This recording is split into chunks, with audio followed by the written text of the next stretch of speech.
Usually, those who transmigrate into a villain's body avoid the female lead like the plague. But this person was different. With a sneer, she poured the red wine in her glass over the female lead's head. In front of everyone, she declared, "You know full well I'm the Duke's daughter, yet you dare call my dress vulgar? You, a mere Viscount's daughter, have no right to say such things." The girl she humiliated so publicly was Alice, a vision with long, pink curls, flawless skin, and wide, innocent eyes. Who wouldn't be captivated by her? Alice, her voice trembling with a, replied, "I only said her dress was unique, like a dancer's. As the only daughter of the esteemed Duke of Candamawan, how could Lylin tolerate such a remark?" With haughty composure, she retorted, "Do you believe yourself qualified to critique the Duke's family's taste? Insulting me is tantamount to insulting the entire ducal house. In high society, a lady's words and actions reflect upon her family's reputation. But Lylin was no ordinary noble. Her father was Tanger Muin, one of the two pillars supporting the empire, holder of the Golden Branch, a symbol of immense wealth. In the novel, Lylin was notoriously spoiled and capricious, yet she commanded a legion of admirers. Having read the original story, Lylin felt a surge of satisfaction. You've been toying with Lylin all this time, haven't you? Well, your female lead halo ends here. Just then, an icy voice shattered the tense atmosphere. The newcomer was none other than the male lead, the Crown Prince, the very same man who shamelessly humiliated his fiancée, Lylin, in public, and then carried on a clandestine affair with Alice behind her back. The man Lylin was hopelessly infatuated with. After exchanging a glance with Alice, the Crown Prince coldly addressed Lylin. "Your arrogance knows no bounds." Lylin retorted, "Arrogance and confidence are two different things. I hope you understand that." Then, with a saccharine smile, she added, "I was merely educating this young lady on proper aristocratic conduct." The Crown Prince's brow furrowed. Educating her with red wine, Lylin deliberately raised her voice, ensuring he grasped the gravity of the situation. "I believe she understands her place now." Alice, biting back her anger, managed a curtsy. "Thank you for your guidance," she murmured. The Crown Prince protectively put his arm around Alice. "You needn't listen to her. Let's go." He turned to leave. Lylin's laughter, laced with disdain, followed them. "Oh, and since our engagement is broken, do try to show me some respect in the future." Basking in the admiring gazes of the onlookers, Lylin made her grand exit. As a wicked villainess with a fortune beyond measure, what was a mere crown prince to her? She could have any number of handsome young men at her beck and call. She intended to revel in her immense wealth, though she was now living the life of a wealthy villainess. Her real life was quite tragic. Her boyfriend of 8 years had cheated on her with her best friend, and then swindled her out of her savings to pay for his civil service exams. To add insult to injury, her best friend had the audacity to invite her to the wedding. Xiao Zhan had retorted fiercely, "A homewrecker who seduced my boyfriend now invites me to the wedding? How shameless!" But back home, the reality of her situation crashed down on her. Seeking solace, she'd picked up this particular web novel. However, seeing a character blessed with both beauty and intelligence being manipulated by a two-faced female lead, and reminded of her own predicament, Xiao Zhan lost interest. She drifted off to sleep on the sofa. The next morning, Xiao Zhan stared at her reflection in disbelief. Long black hair, violet eyes, it was Lylin. Speechless, she reasoned that she must be dreaming, a result of reading too deeply into the novel. Before she could fully process the situation, servants arrived to attend to her morning ablutions. Was this the life of the rich? Having someone wash her feet was one thing, but having 4 people attend to her bath was excessive. Why such a grand production so early in the morning? The maids informed Lylin that the Earl of Aswin was hosting a party that day. The name sounded familiar. If she remembered correctly, it was at the Earl's last party that she chastised Alice, comparing her dress to a servant's and having her thrown out. She didn't forget to add insult to injury. If you show up at another party looking this pathetic, don't bother coming at all. You're an embarrassment. Lylin felt a pang of frustration. Why did she have to transmigrate after the villainess finished berating the heroine? A moment later, she gazed at her reflection, mesmerized. "I look absolutely stunning." Lylin embraced her new reality. Let the main characters have their love story. She was going to enjoy the perks of being the wealthy villainess. The moment Lylin stepped into the party, all eyes turned to her. Everyone stared. Just then, Alice, the heroine, appeared. "It's been a while, Lady Lylin.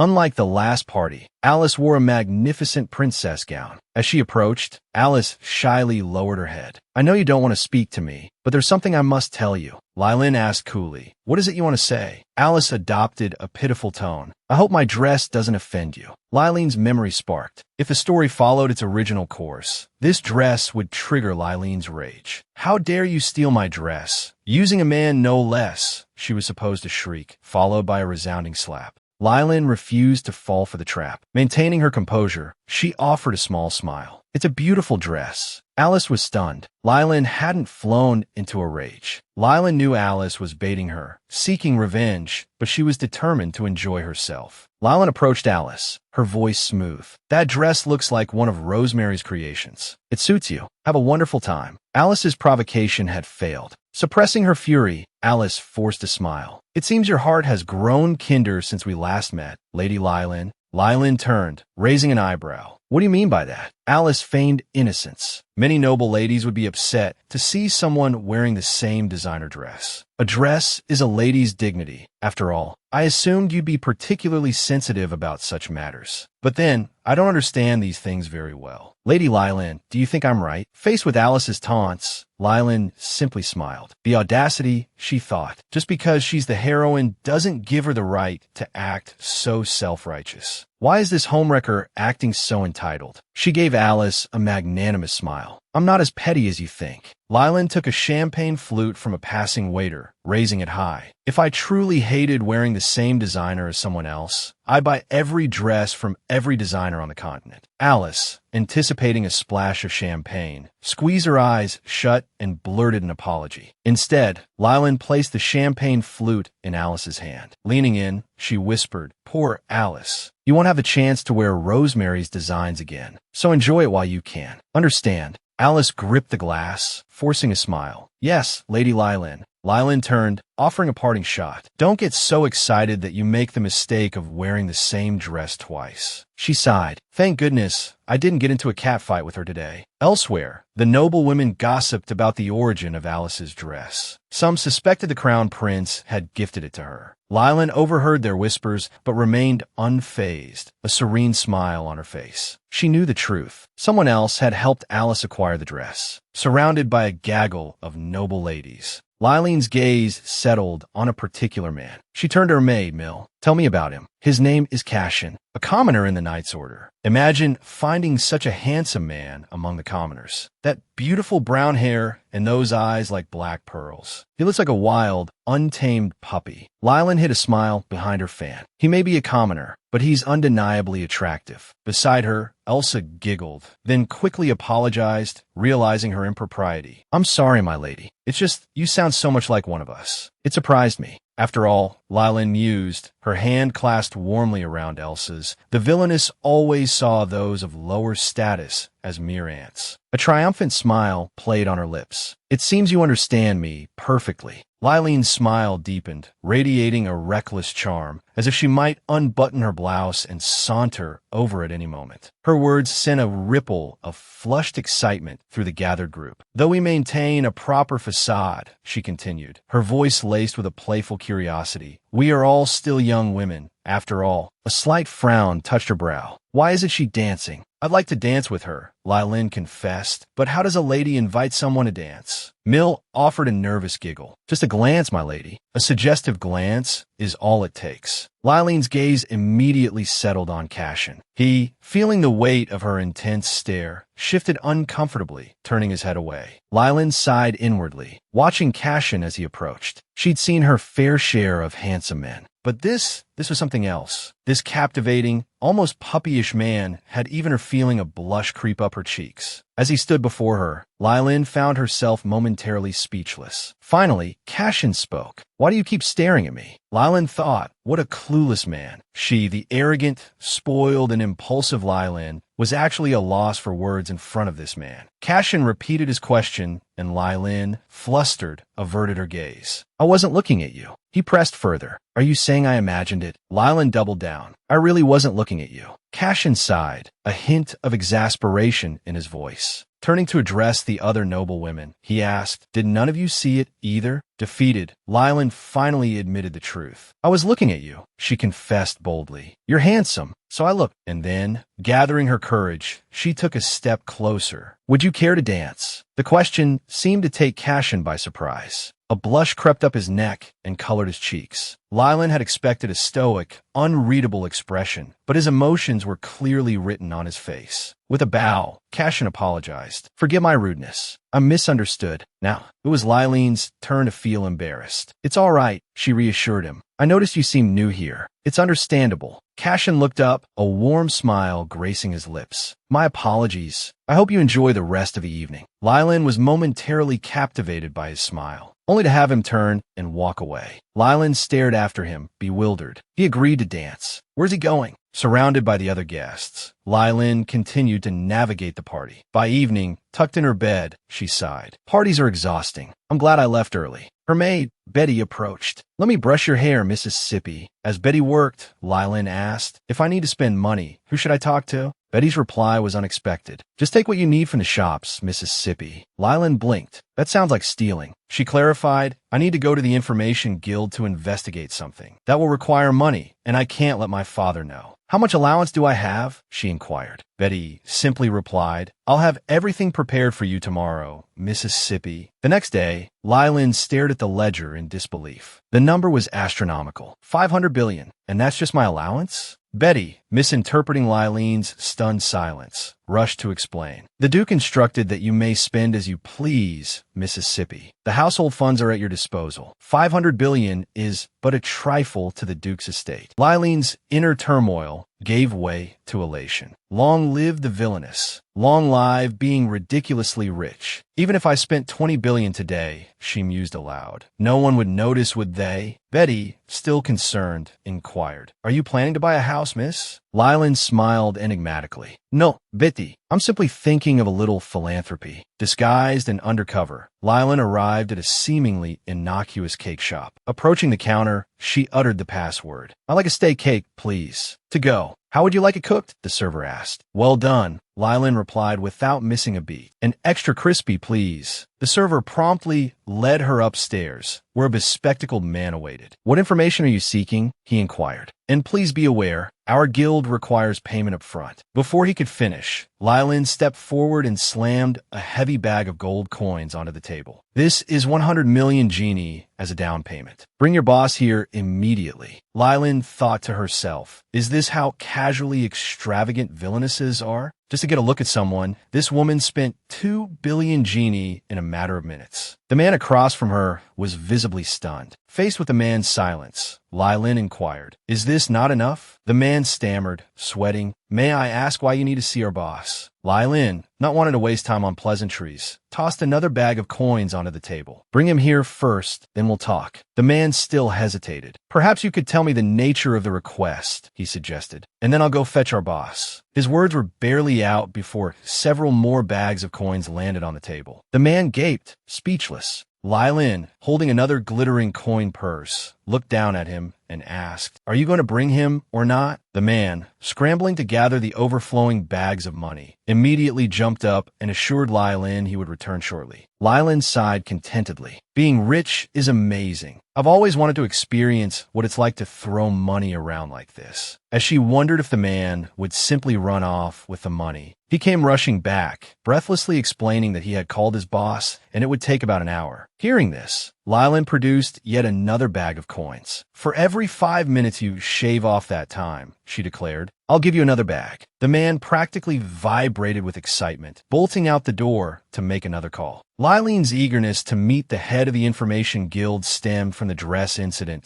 that had nearly caused a confrontation with Alice on her first day. The dress, it turned out, had been a gift from this very man. "I want to see what kind of person he is," she thought, raising a fragrant cup of tea to her lips. She was just about to take a sip when the door opened, revealing a man with striking blue hair. Not only that, but he also possessed a pair of captivatingly deep blue eyes. With a face like that, how could he be just a side character? Lylan found herself feeling a pang of envy towards Alice. He's not just handsome, he's powerful too. He's not only the head of the Information Guild, but also the leader of the Assassination Guild. At that moment, the man Lucas spoke. "What do you want with me?" Lylan replied coolly, "I was just curious. I wanted to see what the kind of person who would resort to theft and coercion, all for the sake of a woman, looks like. I don't actually have a request." Lucas looked taken aback. Lylan picked up her cloak and stood, placing her teacup on the glittering pile of gold coins. "You heard me right. That's all I wanted." Lucas was even more bewildered. "You spent all this money just to look at me?" Lylan tossed him another coin purse. "What else would I want?" she retorted. "Oh, and you must have made a good profit today. Remember to repay Rosemary for the dress." With that, she turned and swept out of the room.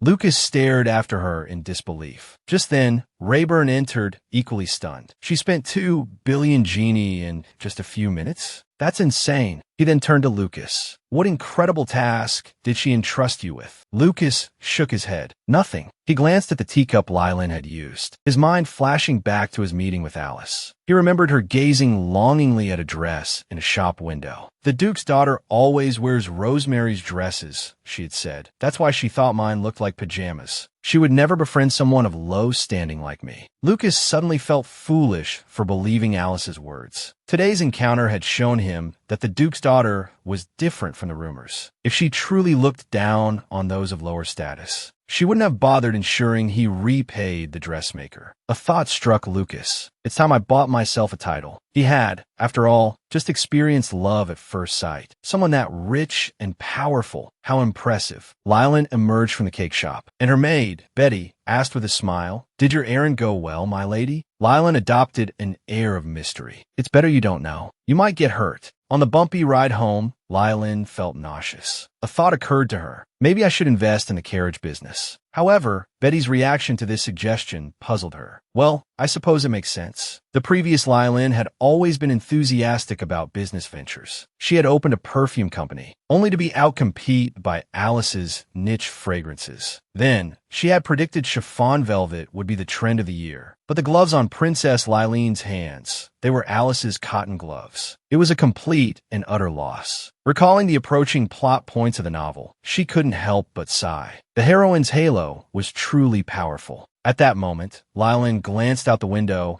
and unexpectedly saw Cashin together with Alice. Lylan had initially thought he was just a handsome extra, but it turned out he was a supporting male character too. However, they didn't seem particularly close. Cashin looked as if he was being forced to be there. Come to think of it, Alice was truly impressive. First, the Crown Prince, then Lucas, and now Cashin. Just how many fish was she trying to catch? It was so stingy. Couldn't she share just one? That night, after Lylan fell asleep, she had a dream. In the dream, she returned to the real world. Before her was the school nurse. The nurse suspected that Xiao Zhan, Lylene's original self, had fainted from malnutrition. She advised her to go home early and visit the hospital. Just as she reached her doorstep, Xiao Zhan heard the sounds of arguing coming from inside. It was her father's yelling. Xiao Zhan took out her phone and found a hidden spot. Going back now would definitely result in a scolding. Just listening to music for a while would surely improve her mood. Just a little while longer. Before long, Xiao Zhan fell into a deep sleep. When she woke up again, it was already 9 p.m. By the time Xiao Zhan got home, her family had already started dinner. She explained that she had come home late because she'd been engrossed in a book. Her father pointed at Xiao Zhan and yelled, "Don't think I'll support you going to university. You're just as annoying as your mother." Just then, her younger brother stood up and said he was going out. Her father's attitude immediately changed, calling him precious son with every other word. Her mother held Xiao Zhan's hand. "It's because I'm useless." Tears streamed down Xiao Zhan's face, but she didn't blame her mother. "I'll work even harder in the future. I definitely won't rely on anyone. So, Mom, you have to stay strong too." A ray of sunlight fell on Lylene's face. Lylan opened her eyes. That was all 10 years ago. It seemed she was living too happily now. She hadn't expected to have a dream within a dream. At that moment, the maid Betty entered, carrying a basin of water. Noticing something was amiss with Lylan, she asked what had happened. However, Lylan didn't say anything, only asking Betty to pour her a cup of hot tea. Looking at her current surroundings, Lylan truly hoped this beautiful dream would last a long time. Lylan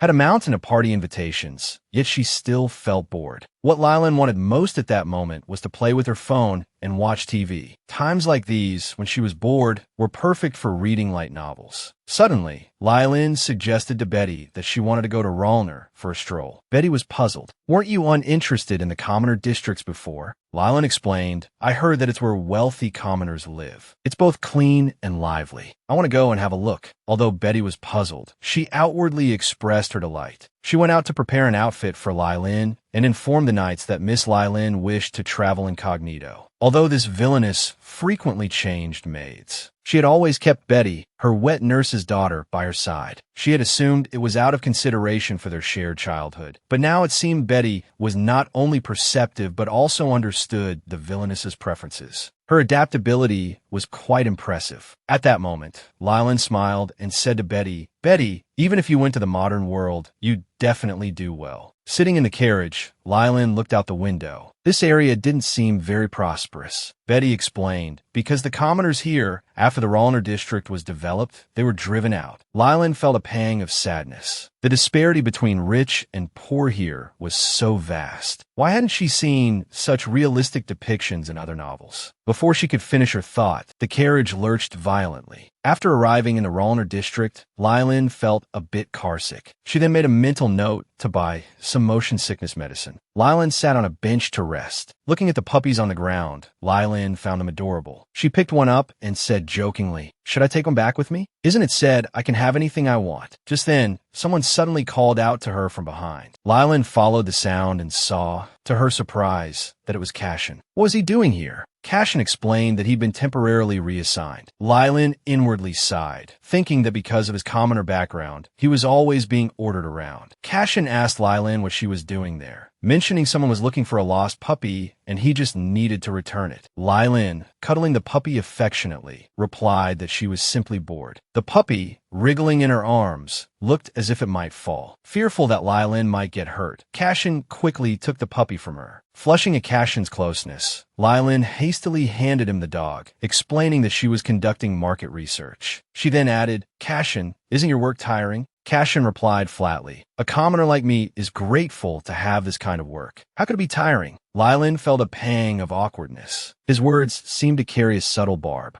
Wanting to offer encouragement, she'd intended to say, "You look admirable working so diligently." However, what came out instead was, "Do you want to come work for me?" Cashin responded, "I'm aware of my own capabilities. Thank you for your generous offer." Lylin pressed on, "Everyone in this world is different. Some people are skilled, and others, relatively speaking, are not. Doesn't it bother you when you work hard but don't get a good outcome? Besides," she continued, "I just think having a few more people around the house wouldn't hurt. Truly, that's all. If I've upset you, I apologize." Cashin reached out and helped Lylin to her feet. "No need to apologize," he said. "I was being presumptuous." Lylin instinctively pulled her hand away. Flustered, she hurried off. When Betty heard about the incident, she immediately suggested Lylin take lessons in how to conduct a romantic conversation. She then launched into a dramatic demonstration. If I were to say to someone, "Come live at my house," they would reply, "Wonderful, I'll get my things right away." Betty then asked how long Lylin had known Cashin. Lylin calculated. They'd spoken for 5 minutes the last time, making this their second encounter. The realization that she'd said such a thing to someone she'd barely spoken to made her blush crimson. It must have been the handsome man initiating conversation that addled her brain. Just then, a male voice rang out. "If it were me, I'd definitely accept. This is a free pass to live at the esteemed Duke Tandemerin's residence. After all, who is this handsome man you speak of? Just how handsome is he to have bewitched you so? Is he more handsome than me?"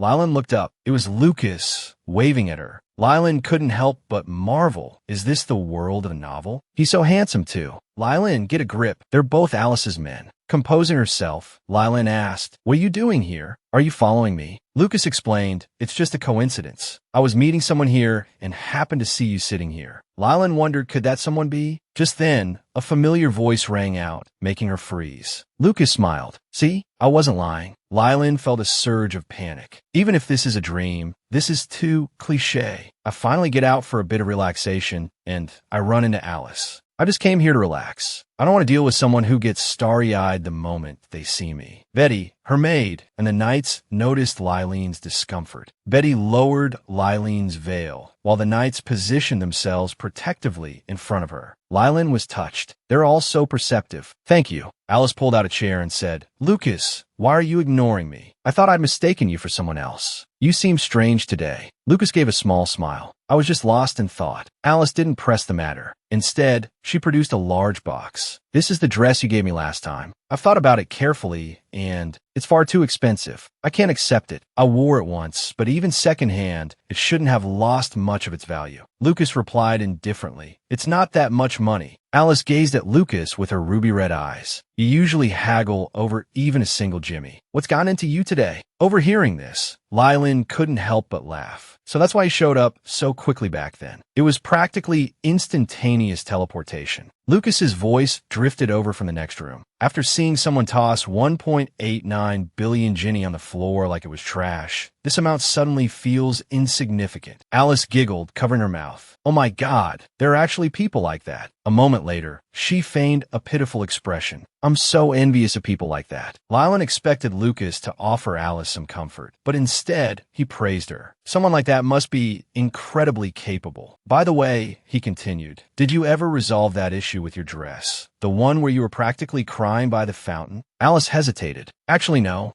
After all, just because a caterpillar glues butterfly wings to itself doesn't make it a real butterfly. Lucas chuckled. What's this? Did the butterfly say something? Resting her chin in her hand, Alice slowly replied. She said, I'll never have the chance to wear a dress like this again anyway, so let me enjoy it. I'm sorry, I know. You were kind enough to help me, because I could never afford a dress like that. You were trying to encourage me. Alice rambled on, expecting sympathy from Lucas. Instead, Lucas sighed. That butterfly is quite something. I don't know who she is, but only someone truly capable could say something like that. If I were as rich as her, I'd be even more extravagant. I'd love to experience the life of the wealthy, like throwing 1.89 billion jinni on the ground, for instance. Lileen cringed internally. This guy was insufferable. He was practically shouting her identity from the rooftops. Alice, seeing that Lucas wasn't taking her side, grew anxious. Lucas, you're acting strangely today. Lucas seemed unconcerned. Don't you think capable people are cool? Alice muttered disdainfully. That woman isn't capable. She just happened to be born into the right family. Lileen heard this clearly. She knew it was true, which was why she remained silent. Right now, she was a rich socialite who spent her days indulging in leisure. She should leave the hardworking people alone. Lileen remembered that Lucas was deeply in debt. His perfume business was only afloat thanks to her help. For his sake, she decided to be patient. Suddenly, a loud crash startled Lileen. She turned to see a dirty, blonde-haired boy being beaten. A portly man, dressed in finery, shoved the boy. Move faster, you useless wretch. Lileen was stunned. How could someone like this exist here?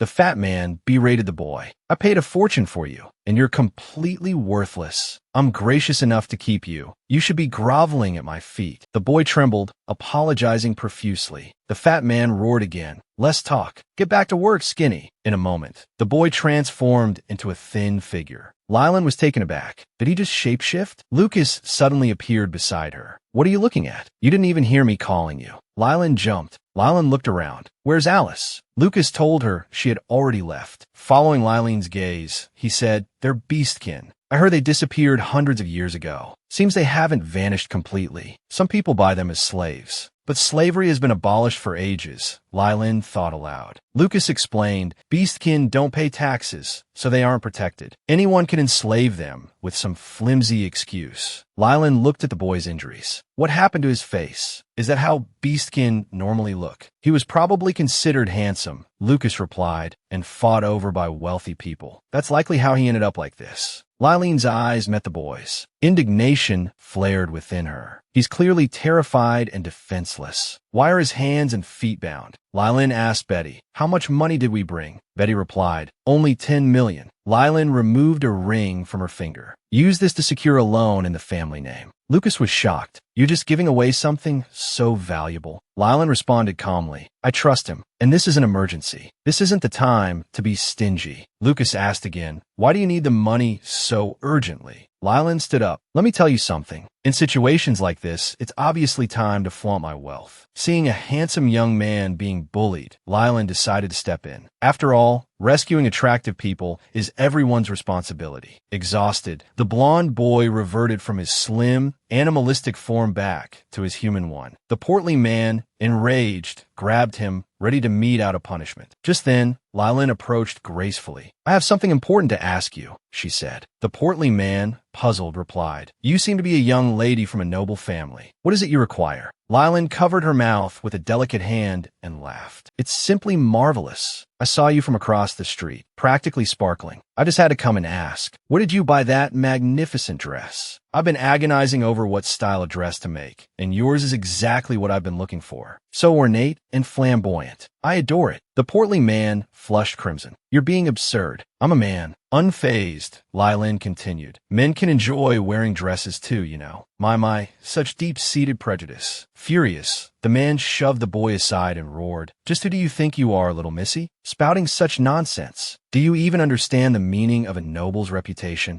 Lylan's expression turned haughty. "Tandemarin," she stated, her voice dripping with arrogance. The man froze, stumbling back several steps. Lylan repeated the name. "Why so surprised? Weren't you just about to lecture me on a noble's reputation? Do tell. Let me hear just how impressive your antiquated sense of honor is." Now the man was indignant. "That's going too far." Lylan helped the boy to his feet, glaring at the portly man. "What you're doing to him is what's going too far." The man, assuming Lylan was like other haughty noble women, said condescendingly, "He's my employee. I have no intention of selling him to you as a plaything. Kindly leave." This finally ignited Lylan's fury. Plaything? This despicable. The empire forbids slavery. Emperor Cedrian abolished slavery for the benefit of all. Every person deserves the emperor's protection. The great hero ended a century of war and then took up his sword a second time to liberate the innocent. After this outburst, Lylan was stunned. The words felt as if someone else had spoken through her. Was this the Villainess's memory resurfacing? The man, still oblivious, sneered. "I took him in, protected him, even paid for his medical treatment. I did a good deed."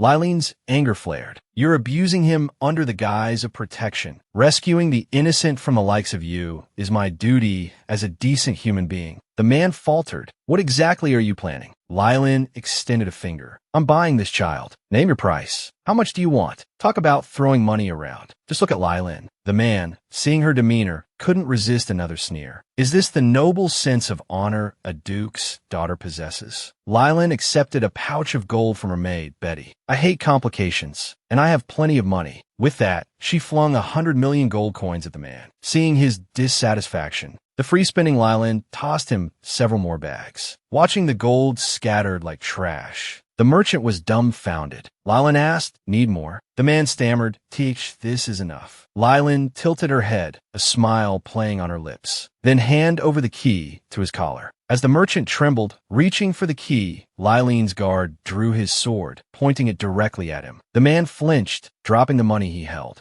Lylan mentally applauded the dramatic flair. Betty, ever attentive, caught the key with a handkerchief, wiped it clean, and presented it to Lylan. The shackles sprang open. Seeing the blonde boy could barely stand, Lylan instructed a guard to support him. The boy, meanwhile, stole glances at her. Lylan asked Betty where the nearest magic shop was. Betty immediately led the way, and they hurried off. Lucas, watching Lylan's decisive actions, stood dumbfounded. The scene shifted. Lylan threw open the doors of the magic shop, declaring, "I need your highest grade potions." Lylan proceeded to ply the boy with potions, while instructing Betty to find out what business that man was involved in. While Lylan didn't begrudge the money, she wanted to know what nefarious deeds he might use it for. She poured the last of a magic potion over the boy's head. Lylan asked Betty if she needed another potion, but Betty remained silent. Lylan followed her gaze. What unearthly beauty! The doning scars that had marred the boy's face were gone. His golden hair shimmered. Lylan and Betty were astonished. "Have I encountered an angel?" The boy lowered his head, tears welling in his eyes. He clutched Lylan's skirt. "Thank you so much," he whispered, beginning to sob softly. Betty, seeing the boy's unrestrained behavior, started to intervene, but Lylan stopped her with a gesture. Stroking the boy's head, Lylan fell into thought. "You feel the same way I did, don't you? In that hellish life, desperately hoping for someone to reach out a hand. Cashin, watching from the window, marveled. Incredible. I never thought she had such a kind and gentle side. Cashin recalled meeting Alice. Every word she spoke resonated with him. Their circumstances were similar, yet she faced her hardships with a smile, steadfastly voicing her dreams. Today's events reminded Cashin of Lileen's earlier words. He had been surprised to hear the highborn young lady speak of the value of hard work. The nobles he knew would gnash their teeth and curse any commoner or knight who dared enter their society. He had assumed Lileen would scorn him for his common birth. At the banquet, Lileen had shyly confessed, I think you're handsome, so I wanted to ask if you'd dance with me. Cashin now realized she had been sincere. He watched Lileen gently stroking the blonde boy's hair, her expression tender and serene. Cashin blushed, taking a few steps back. Oh no, this is the feeling of falling for her. Another supporting character successfully charmed by the lead. The boy blinked awake in a soft bed. Lileen leaned over him. Are you feeling all right? The boy sat up quickly. I'm much better now. Lileen sighed in relief. I was just leaving the shop, she explained, when he collapsed. Luckily, I brought him back. That face of his is simply unfair. Lileen asked the boy, do you have any family I can take you to? The boy's eyes widened. Then he shook his head innocently, looking utterly forlorn. A radiant light shone upon Lileen and her maid. The boy looked at Lileen, confused. Have I been given a new master? Thank you, master. Lileen's heart ached. This child, how long has he endured this hellish slave life? Even his smiles are hesitant. Caressing his cheek, Lileen whispered, I'm not your master. You're free to live as you please now. Go wherever you want. I only saved you. I'm not your master. The boy felt an unprecedented warmth. Lileen had shown him sunlight again. He lowered his head, a flicker of disappointment in his eyes. I have nowhere to go, he murmured, and no home. He stood and knelt before her. Please, let me stay by your side. Lileen jumped to her feet. What are you doing? Get up. The boy trembled. Let me serve you. You saved me. I will serve you for the rest of my life. He pleaded with her over and over, finally breaking down in tears. Lileen, unable to bear his distress, placed a hand on his shoulder and helped him up. Look, she said, if you have nowhere to go, you can stay here. You just need to eat well and sleep well. You don't have to do anything. The boy looked at her, dejected. Does that mean I'm useless? I'm sorry, I'm so useless. Lileen flustered. I didn't mean you're useless. The boy looked at her with pleading eyes. In truth, Lileen wanted to gaze upon his face 24/7. She settled for a gentler approach. Just stay by my side and stop crying. You look much better when you smile. The boy glanced at her, a smile brightening his face. Then I'll smile often from now on. Lileen told him, you can call me Lileen. Light flickered in the boy's eyes. He repeated Lileen's name over and over, etching it into his memory. Lileen helped the boy to his feet. I don't believe I know your name yet, she said. The boy replied that his name was Harvey. Lileen smiled. It's a pleasure to meet you, Harvey, she said.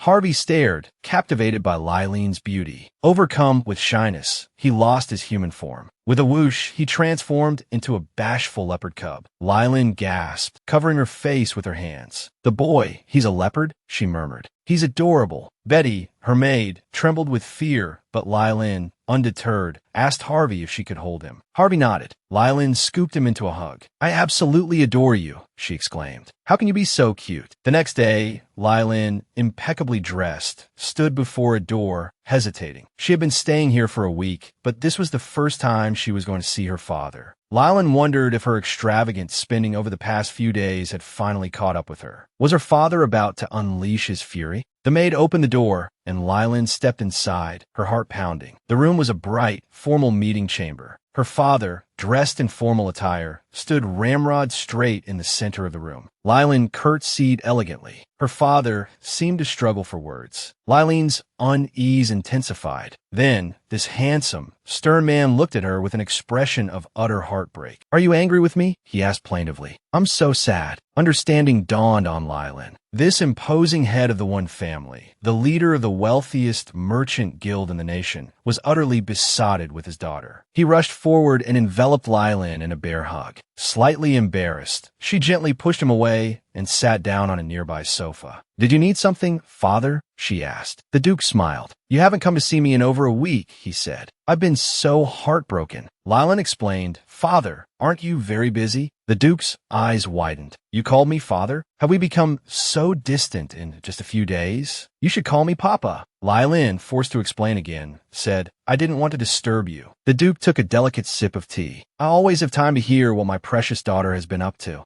Lylin said softly. I thought you were going to scold me. The Duke looked puzzled. Why would I scold you, he asked. Lylin tilted her head. Perhaps because of my spending habits? The Duke burst into laughter. As long as you spend your money wisely, he said. You not only gained valuable information from that difficult informant for a mere 2 billion, but you also brought honor to our family for just 3 billion. I felt it was money well spent, he added. Lylin felt a shiver down her spine. Even without her saying a word, it seemed her father was aware of every move she made. She looked at him, this man of immense power and wealth. Why was he content to remain subservient to the emperor? Papa, Lylin began slowly. Don't you have any ambition? Are you truly satisfied with your current position? The Duke spoke calmly. Our family has a motto passed down through generations, he said. Never take a path that is both arduous and unprofitable. We're merchants by trade. We would never abandon our vast fortune for the sake of ascending to the throne. Besides, he added, being emperor doesn't pay well. Lylin then asked, then why did you agree to my betrothal to the crown prince? The Duke feigned innocence. Wasn't it you who insisted, weeping and wailing, that only the crown prince was worthy of you? It was then that Lylin remembered. The wicked original Lylin had begged for this engagement. If she married the crown prince, she would become empress, burdened with countless duties. Why should she toil away when she could spend her life in leisure? Lylin firmly told her father, I want to break off the engagement. The Duke froze, then abruptly stood up. Why? He demanded. Lylin replied playfully, there's no one in this world worthy of me. And since that's the case, I should find someone who is devoted to me, resourceful, and intelligent, someone who can help me manage the family business. The Duke asked urgently, this sudden change of heart, is it because of the crown prince's recent behavior? If you wish, I can take care of Alice. Lylin said with a touch of anger, Father, do you think I'm running away? I only just realized how powerful the Kanemewan family truly is. To abandon such a legacy and become a queen who lives only for the common people will be such a waste. And most importantly, I don't want to do something so tiring and unprofitable. I used the family's influence initially to satisfy my own desires. Now, even if I break off the engagement, it won't cause any damage to the Duke's house. Moreover, I don't love the crown prince, and I desperately want to stay away from the heroine. I just want to enjoy life. Lylin bowed to the Duke. I'll take my leave, father. Watching his daughter's retreating figure, the Duke fell into deep thought. Lylin let out a long sigh after leaving. Finally, it's over. Turning her head, she was surprised to find Harvey sitting by the door, keeping watch. Seeing Lylin emerge, Harvey quickly stood up. Lylin, he said, I missed you so much. The radiant glow in his eyes was almost blinding. Lylin asked Harvey why he wasn't in his room. Harvey replied that this was what he should be doing, that it was his job. Stroking Harvey's hair, Lylin thought to herself, he's so cute. Harvey said shyly, my hair, it's spotted. Is it ugly? Lylin smiled and praised him. It's a unique color in the world. Very special. Harvey beamed. Then Lylin asked, do you want to go for a walk? Harvey hesitated for a moment, then finally mustered the courage to ask Lylin, can I hold your hand? Lylin's heart nearly leaped out of her chest. It was like being asked for her hand by her idol. She clasped Harvey's hand tightly and agreed without hesitation. Lylin's inner voice screamed, my precious boy, I'll provide for you for the rest of your life. Harvey's ears perked up in delight, but Betty interrupted them. A lady shouldn't hold hands with just anyone. Lylin felt a pang of disappointment. There were rules to follow in this world. Lylin released Harvey's hand. I'm sorry, Harvey. Let's go for a walk another time. Harvey, stroking the hand that Lylin had held, stood there with a gloomy expression. He shot a fierce glare at Betty, startling her. Lylin noticed the tension in the air. Concerned, she called out to him. At that moment, Harvey looked like an enraged leopard. Knowing he was upset, Lylin turned his face towards her. In the next second, Harvey's expression transformed into a smile. I'm sorry, Lylin. I was looking somewhere else. Lylin reassured him. What's there to apologize for? Harvey took Lylin's hand and said, because I belong to you, I should only be looking at you.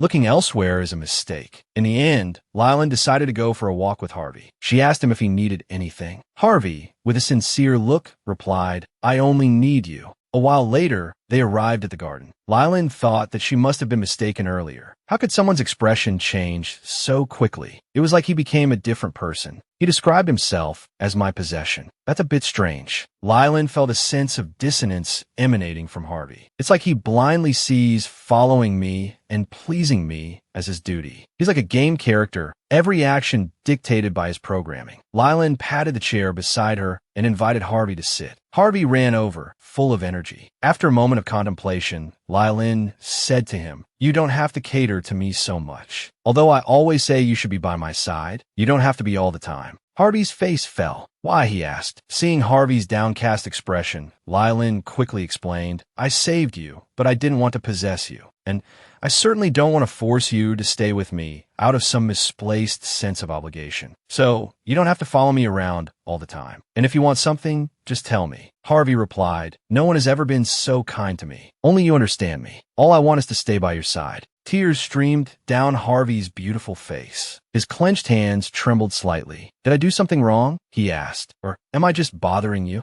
You promised you'd smile in front of me." Lylin rushed forward and embraced Harvey. "I'm not annoyed with you. I don't dislike you. I just meant you don't have to be by my side every second. You could do what you want." Harvey, unexpectedly, chuckled softly at her words. Lylin noticed his perked ears and the happy sway of his tail. Lylin realized she'd been tricked. Stroking his fur, she said, "Go and do what you want, all right?" Harvey, with a small smile, murmured, "What a kind girl." Lylin hadn't heard him clearly. "What did you just say, Harvey?" He quickly changed the subject, shyly saying, "I'll smile more often from now on, and I'll take good care of my fur. I won't be a bother anymore. I'll become the way you like." Lylin was a little speechless. He seemed to have missed the point entirely. It was as if a game character had been given new command prompts. Harvey placed Lylin's hand on his head, rubbing against it. "Pet me more," he requested. Lylin breathed a sigh of relief. At least Harvey could now express what he wanted. She finally realized she seemed to be completely captivated by his charm. Elsewhere, the Duke observed Lylin and Harvey's interaction. From a distance, the Duke wore a pleased expression. "My precious daughter, who until recently only ever talked about the Crown Prince, seems to have grown up quite a bit." His aide agreed. "Perhaps she's finally felt the power of Kanduin when spending money recently." The Duke smiled faintly. "That's why I gave her so much. Before she inherits my position, she needs to learn the value and reasoning behind spending money. If she gets engaged to that scoundrel, my dreams will be shattered." I can't believe she managed to win over the head of the Intelligence Guild, who's always been wary of even me. The aide, however, commented, "Lucas isn't someone who's easily swayed by money. There must be something else between them." Then, someone brought up Lylin's rescue of the Beastmen slaves. "It was quite effective in upholding the nobility's reputation," the Duke said indifferently. "There are many nobles hiding their identities in the square. But how many of them would spend 3 billion genie for Beastmen slaves? My daughter gained attention with such a simple yet effective method. Now everyone knows my daughter is a worthy noble. It seems it's time to start looking for a son-in-law." His aide immediately offered a reminder. "There's one thing you must be mindful of when choosing a son-in-law, and that is appearance. After all, everyone Lylin interacts with is a top-tier handsome man." The Duke chuckled. "There are so many men in the world. Surely there's someone handsome, capable, and kind-hearted enough for my daughter." Lylin's only hobbies used to be spending money and attending balls and parties. However, those were things of the past. Neil stroked the necklace around her neck. "This is a gem my father brought back from the Roston Kingdom." The other young ladies gasped, expressing their envy. Lylin now understood. No wonder there were so many party invitations. It was all a setup by the elders to create opportunities for young men and women to meet. Neil continued, explaining that the gem was called Tanzanite. Lylin thought it was beautiful. She felt like she'd seen it online before and made a mental note to buy one later. With the sound of approaching footsteps, a female voice rang out. "As far as I know, Tanzanite is almost always purple. But Miss Meal's necklace seems more like a sapphire, doesn't it?" The remark caused ripples of laughter among the group. The newcomer was none other than Urlin. Other young ladies immediately jumped to Meal's defense. "What do you mean by that?" Urlin smiled sweetly. "Exactly what I said." Seeing Alice's smile, Lylin sensed that this was directed at her again. Urlin continued, "I was fortunate enough to receive a Tanzanite necklace as a gift recently. Its color is similar to lavender. I heard Miss Meal also brought a Tanzanite necklace, but it's blue, so I was a little curious." At this point, Lylin spoke coldly. "How rude. The others were taken aback. Lylin said with disdain, "Why are you all standing there dumbfounded? Do you expect me, the Duke's daughter, to greet you first? I think you all need to relearn your etiquette." Uralin and Alice offered Lylin elegant greetings. Lylin then scoffed. "I never thought you were someone who spoke so carelessly. I truly misjudged you, Miss Uralin." Uralin feigned ignorance. "What do you mean by that?" Lylin remarked casually. "The reason tanzanite is so valued is its shifting colors. To be precise, it should be a lavender blue. But the deeper the blue, the higher the value," she continued, a slight smile playing on her lips. "Miss Uralin, it seems the gift you received wasn't very valuable after all." It was then that Lylin remembered. Uralin was the one who had helped Alice against her. After being rendered speechless by Lylin's retort, Uralin had apologized. Lylin looked at her pointedly. "Shouldn't you be apologizing to someone else?"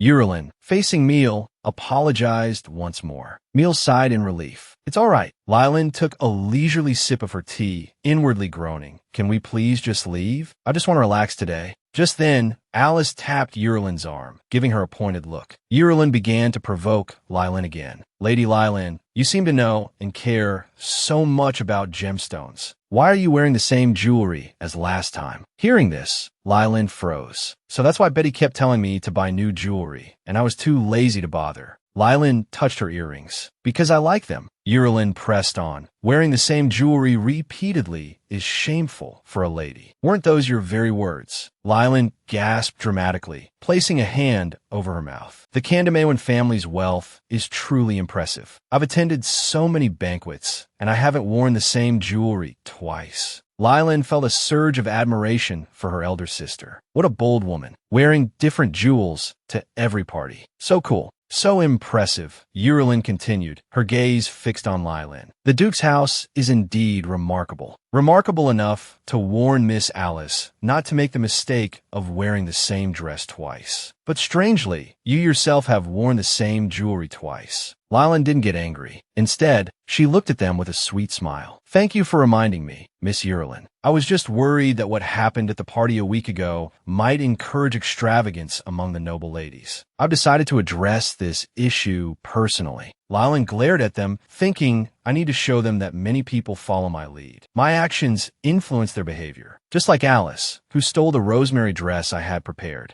Uralin smiled. "As expected of the Duke's daughter. It's wonderful that you have such righteous thoughts." In the next moment, Lylin pointed her fan at her. "Miss Uralin, my thoughts are not for you to judge. Before you criticize someone's thoughts or actions, first consider if your position allows you to do so. Then consider if your criticism will be helpful to them. Finally, consider whether expressing your thoughts will upset the other person." Lylin slowly approached Alice, her voice cold. "I hope you remember what I've said." Alice clutched her dress, her face flushed with anger. Uralin could only bow in apology, but not without a final jab. "I'll keep in mind. I'm just worried that your high position might prevent you from heeding advice." Lylin chuckled softly. "That's not your concern. I can distinguish right from wrong. However, Miss Uralin, it seems you need to improve your judgment of character. I can't believe you not only associate with someone who does wrong, but also believe their one-sided story. I had high hopes for you. What a pity." Lylin gave a triumphant smile. She then waved them away dismissively, not wanting them to spoil her enjoyment. After they left, the other young ladies at Lylin's table began to criticize Alice. In truth, Lylin had been quite harsh with Alice in the past, although it was because Alice had flirted with her fiancé. From then on, Alice became a thorn in Lylin's side, constantly being targeted by her. Lylin sat lost in thought. I can understand their behavior. What I don't understand is why they're fighting like this over a man. What's the point? Lylin sighed internally. I just don't get it. Unexpectedly, a man appeared behind her. Lady Lylin, he began smoothly. What do you mean by that? Lylin turned around. To her surprise, it was Lucas. Seeing him, Lylin was puzzled. When did he become a nobleman? Lucas bowed to her. I am Lucas. I have been granted the title of Viscount by His Majesty. Lylin was taken aback. Viscount Reese? Lucas gave her a flirtatious look. You may address me as you please. Lylin asked curiously. What are you doing here? Lucas shrugged, glancing towards Alice in the distance. I spotted a suspicious individual. I followed them and ended up here. Lucas suddenly approached Lylin. I'd like to talk to you about him, he said. Lylin covered her mouth, a flicker of surprise in her eyes. Lucas, she thought. How did he escape Alice's clutches and end up talking to me? With a composed smile, she replied, "Let's find some time to chat later." Lucas offered a slight smile and excused himself. Lylin watched him go, a sigh escaping her lips. Suddenly, the noble women erupted in a flurry of excited squeals. They crowded around Lylin, a torrent of questions pouring forth. Who was that? Where did you meet him? When? Is he married? Does he have a fiancé? Lylin felt a wave of dizziness wash over her from their relentless chatter. These girls, so easily swayed by appearances. Later, after the banquet, Betty, her face alight with excitement, asked, "You rarely attend these events, my lady. Did you have a good time?" "It was all right," Lylin replied, though inwardly she was far from satisfied. "It was like a children's party without any wine," she mused. "I can't understand why Meal enjoys these things so much." At that moment, a man with long hair appeared at the doorway, chuckling. "A woman who's too strong isn't very appealing," he remarked. A man in a suit beside him chimed in. "Are you referring to Lady Lylin and Lady Yurlin?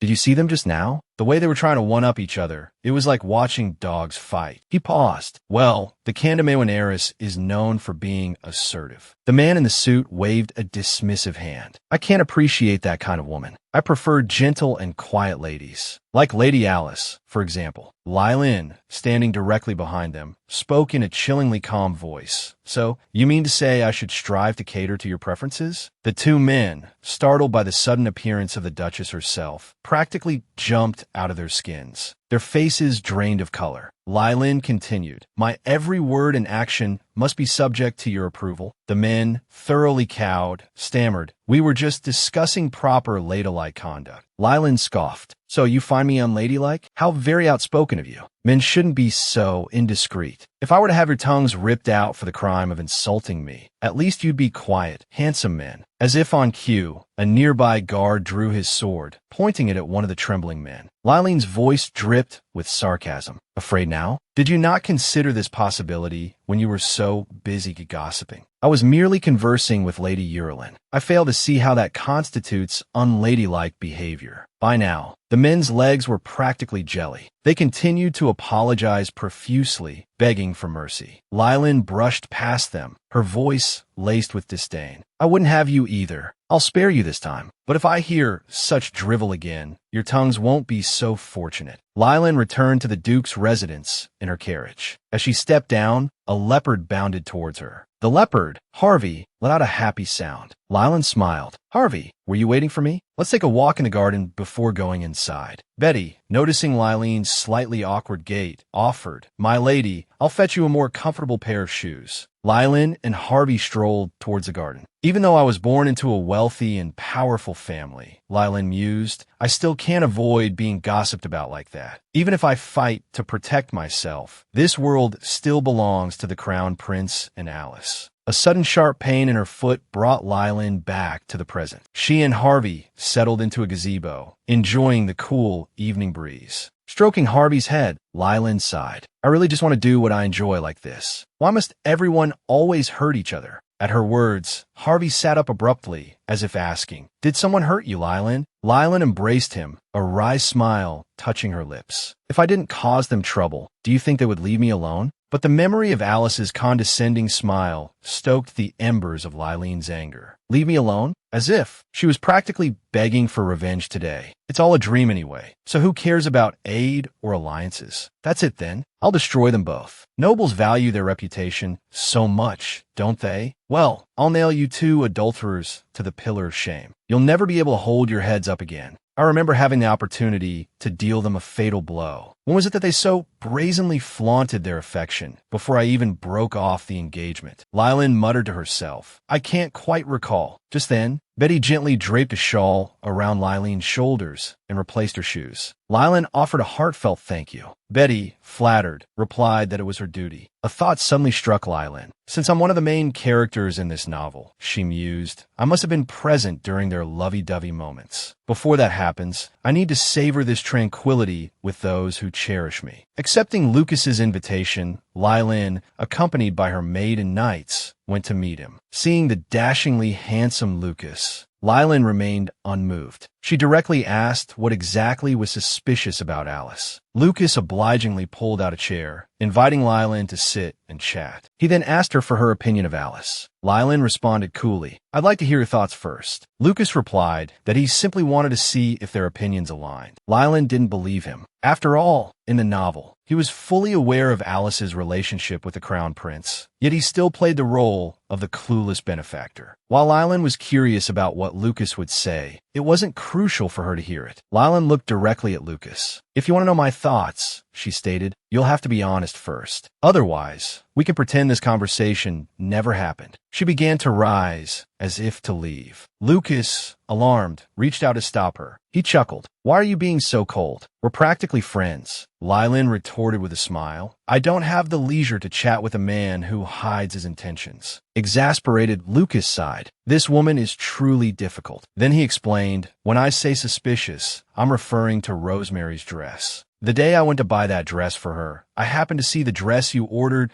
displayed prominently in the center of the shop. It was all too coincidental." Lylin pondered for a moment. Alice, being involved in the textile business, would certainly have known that Lylin had ordered a dress from Rosemary. Lucas believed Alice was using him to get ahead of her rival. However, Lylin still wasn't inclined to believe him. This frustrated Lucas. He had been so sincere. Why did she still doubt his intentions? It seemed he had to resort to his trump card. Lucas abruptly stood and declared seriously, "Then allow me to demonstrate my sincerity." A moment later, a server brought a bowl of strawberry shaved ice. Lylin inquired if it was complimentary. The server informed her that Lucas had specifically ordered and paid for it. Lylin scoffed. "This is your so-called sincerity?" Lucas roared in anguish. "This is made with expensive ice and topped with so many strawberries. Do you know how much this cost me?" "As expected of the Kandoin dukedom," he muttered, unimpressed even by strawberry shaved ice. The next moment, Lucas pleaded, "Just tell me, what do you really think of Alice?" Lylin slowly replied, "I don't understand why Alice would choose the Crown Prince. I'm so renowned. Shouldn't he be afraid of me?" Lucas seemed to understand. If Alice hadn't chosen the Crown Prince, perhaps there wouldn't be any conflict between them. It was indeed strange. Anyone else, even just to avoid being bullied by the Duke's daughter, would choose to steer clear of the Crown Prince. Yet, Alice not only provoked Lylin, but also used him to gain an advantage. Lylin looked at Lucas and asked, "Don't you like her?" Lucas shrugged. "If I liked her, I wouldn't care about this." Lylin studied Lucas. He genuinely seemed to dislike Alice. She donned her veiled hat, preparing to take her leave. Seeing Lylin about to depart, Lucas quickly strode forward to stop her. Lylin covered her mouth, a thought crossing her mind. Could it be that after transmigrating, I've gained the superpower to make everyone fall in love with me? Isn't the next part of the plot where I steal all of the female lead's men? However, Lucas, clutching the strawberry shaved ice, pleaded pathetically, "Won't you finish this before you go?" It was very expensive. Lylin was utterly speechless. What a bizarre man. She stormed off, thinking, it would be better if he fell for me. At least then, I'd have the amusement of choosing a consort. Meanwhile, Lucas watched Lylin's retreating figure with a cheerful expression. As the saying goes, 3 chance encounters make a destiny. Lylin asked Betty what she thought of that saying. Betty thought for a moment. "Do you have some special connection with all the nobles you meet at these parties?" she asked. Lylin felt a pang of shame. It seemed not all sayings were true. Just a few steps later, a commotion erupted nearby. A man pointed at Cashin, yelling, "You think just because I'm dressed like this, I'm some lowlife like you? Do you know who I am?" Cashin looked at him calmly. "I know you're Baron Ingram," he said. "To investigate the truth, I need you to come with me to the guard station." He extended his hand to take Ingram into custody. Ingram flung Cashin's hand away. "How dare you order me around? Who do you think you are?" Lylin, observing the scene, felt a surge of annoyance. Sometimes, some nobles act so entitled just to flaunt their status, she muttered. It makes them look even less noble. Betty, expecting Lylin to intervene, was surprised when Lylin turned her head. "Cashin is on duty," she said. "Besides, I don't know him. It's not my place to interfere." Lylin decided to leave it be, planning to buy a gift for Harvey and head home. However, at that moment, Ingram lashed out striking Cashin across the face. A red mark instantly bloomed on his cheek. Lilene's blood boiled. That bastard! Cashin clenched his fists, struggling to control his temper. As Ingram prepared to strike again, Lylene darted forward, catching his wrist. "Get your hands off him!" Lylene roared, stepping in front of Cashin. Ingram recoiled in disgust. "Don't touch me!" Lylene glared at him. "Who are you?" Her guard drew his sword, startling Ingram. "How dare you treat me, a titled nobleman, with such disrespect?" Ingram bellowed. Lylene scoffed. "Oh, you're a noble? I couldn't tell from your behavior." The man blustered, trying to regain his composure. "I am Baron Ingram. Nobles don't interfere in each other's affairs. I advise you to stay out of this." Lylene pointed at herself. "Do you not recognize me? If you're a baron, you should know who I am. Or perhaps you're not worthy. In the entire empire, only one noble possesses these mysterious violet eyes and midnight black hair." The man's jaw dropped. "Are you Lady Lylene, daughter of the Duke of Mewen?" Baron Ingram's arrogance vanished as recognition dawned. He stammered, claiming it was all a misunderstanding. Lylene fixed him with a piercing stare. "A knight in the royal service finds you suspicious. Shouldn't you cooperate with the investigation? Don't be the rat that spoils the reputation of all nobles. If you're innocent, you should cooperate with the guard station and clear your name." Cashin bowed to Lylene in gratitude. Lylene thought to herself, "It feels good to help a handsome man." But what was that baron's problem anyway? Cashin explained he was dining and dashing. Ingram sputtered indignantly. "A noble graced your common establishment with his presence. You should be grateful." Lylene looked at Cashin. "I hope this man receives the appropriate punishment," she stated. "And there's no need to thank me for today." Cashin bowed again regardless. Lylene turned and rejoined Betty, immediately regretting her intervention. She didn't know Cashin well, but if he was proud of his work, her interference might have offended him. And he probably wouldn't handle the situation the way she had. Cashin, a commoner turned knight, wasn't a noble. No matter how hard he tried, he would always be a commoner knight, looked down upon by the nobility. So, when Lylene used her noble status to help him, it was like saying, "I can easily do what you'll never be able to." Betty, raised in a world steeped in hierarchy, was confused. "But you're the Duke's daughter. Shouldn't that knight be grateful for your help?" Lylene sighed inwardly. "If he hadn't resorted to violence, I wouldn't have stepped in. How dare he strike that national treasure of a face?" Then, to Betty, she said, "I couldn't just stand there and watch someone get slapped in public. I shouldn't have expected to get along with him. I always make him dislike me." Betty asked with a giggle, "Isn't it because he's handsome? Do you want to take him home?" Lylene didn't deny it. "Of course. He's so handsome." However, Cashin overheard every word Lylene said, his ears burning crimson. Lylene turned to leave, intending to buy a gift for Harvey. "He should be waiting for me obediently at home right now. If I go back too late, he'll definitely cry his eyes out." Standing in the corner, Cashin watched Lylene's retreating figure, a tingling sensation spreading through his limbs. "I was wrong again," he thought. Cashin, a commoner knight, held the position of a knight, yet also possessed the convenient status of a commoner, easily used as a pawn. Therefore, Cashin naturally became the security team's tool for dealing with the nobility. Baron Ingram, having been brought back through the documents in Cashin's face and roared, "Give me someone else. I don't want to talk to someone of your low birth." However, the knights of noble birth didn't want to get involved in matters concerning the nobility. So the best method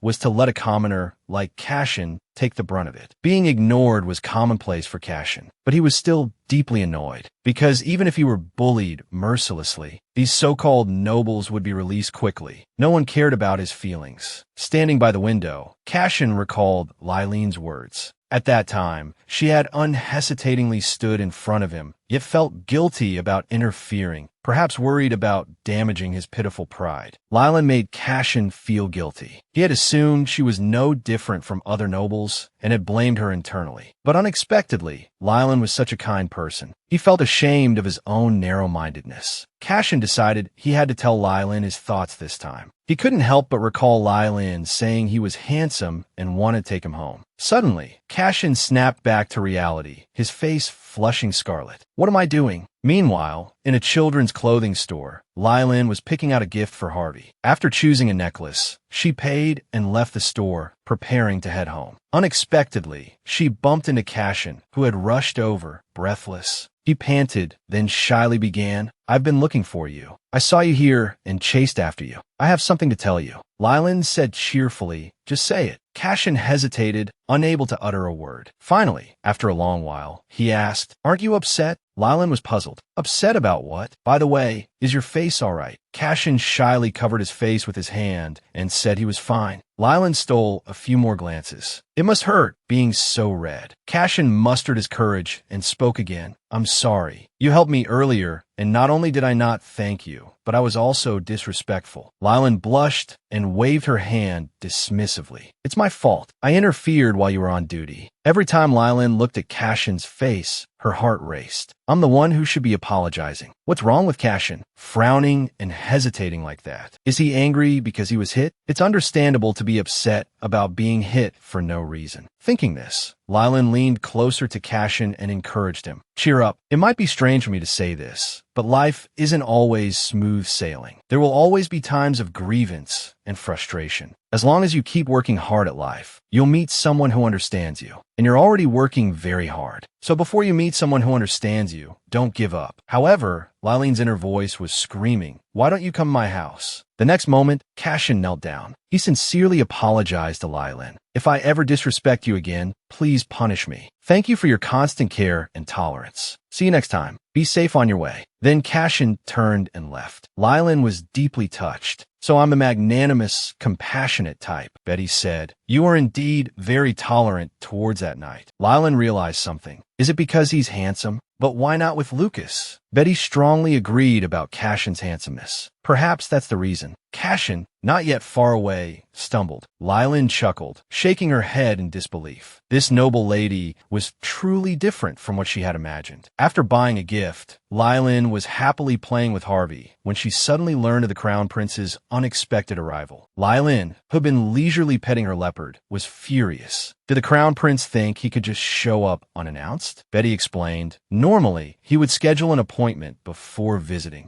Lailan instructed Betty to tell the Crown Prince that she was busy and he should return. Betty, somewhat worried, said, but he's the Crown Prince. I'm afraid this will cause gossip. Lailan gave a dismissive laugh. As if there hasn't been enough gossip already, she retorted. I'm the Duke's daughter, the one they call the Untamed. Even if he is the Crown Prince and my fiancé, he can't be this rude. The Crown Prince, unhappy with their engagement and already involved with another woman, wouldn't break off the engagement himself, nor would he allow Lailan to do so. He constantly postured, acting as if he were superior. Lailan saw no reason to cater to such a man. After hearing this, Betty, remembering the Crown Prince's past behavior towards her mistress, also grew angry. Lailan pondered for a moment. This hadn't happened in the novel. Why had he come this time? Suddenly, a possible reason struck her. She called out to Betty, telling her she would meet the Crown Prince after all. Lailan instructed Betty to inform him that she needed time to prepare. The scene shifted to the Crown Prince, waiting alone. Hearing footsteps, he muttered, "You're late." Lailan appeared, her long hair as dark as ink, clad in a vibrant, blood-red gown, radiating confidence. Stroking Harvey, she said casually, "Didn't I send word ahead?" The Crown Prince, disdainful of the beast tribe, sneered, "What beast is this?" He then slowly turned, his blood-red eyes and snow-white hair momentarily stunning Lailan. Before meeting him, Lailan had considered a possibility. What if he were a good person? What if he treated her well and fulfilled his duties as a fiancé? What if she, as someone who had transmigrated into this world, was the one ruining their lives? Lost in thought, Lailan was startled when the Crown Prince leaned close, lifting her chin with his hand, and hissed, "How dare you ignore me?" Lailan's expression immediately hardened. How dare he act this way? The audacity! She angrily slapped his hand away, exclaiming, "What do you think you're doing?" The Crown Prince looked at his hand, a sneer playing on his lips. Lailan was disgusted. What was this man playing at? It was infuriating. Lailan walked to the table and sat down, picking up a handkerchief to wipe her hand. "You should consider yourself lucky," she said. "If you weren't the Crown Prince, I wouldn't let you get away with this." The Crown Prince looked at her with a puzzled expression. Lailan continued, her voice strong. "You touched me without my permission. I should have your hand chopped off." She tossed the handkerchief to the floor as if it were trash. The Crown Prince scoffed. "You're quite bold, speaking to the Crown Prince this way." Lailan replied with disdain, "I'm probably the only one who can speak to you like this." Getting straight to the point, she asked, "So what is it you want?" The Crown Prince chuckled. "Weren't you begging to see me before? Why are you so direct now?" How rude. Before Lylin could react, Harvey began to growl. He wouldn't allow anyone to bully Lylin. She continued, Am I expected to be polite to someone who barges into my home unannounced? The Crown Prince glared at Harvey. How dare you bare your teeth at me? Just as rude as your owner. This time, to the Crown Prince's surprise, Lylin didn't immediately apologize as she had in the past. Her voice cold, she said, Pledrick, Your Highness, whether I have manners or not is none of your concern. Or do you believe you have the right to control me? The Crown Prince suddenly laughed, muttering, Is this your new method of attracting my attention? Quite amusing. He had expected Lylin to fawn over him, as she always had. This assertive behavior was unexpected. Lylin spoke bluntly. Your Highness, if you have nothing else to say, I'll take my leave. The Crown Prince, Pledrick, stopped her, saying arrogantly, I won't be attending the Founding Day celebration with you. He then gave a condescending chuckle. Lylin glared at him. Does he expect me to kneel and beg? Lylin said indifferently, Fine.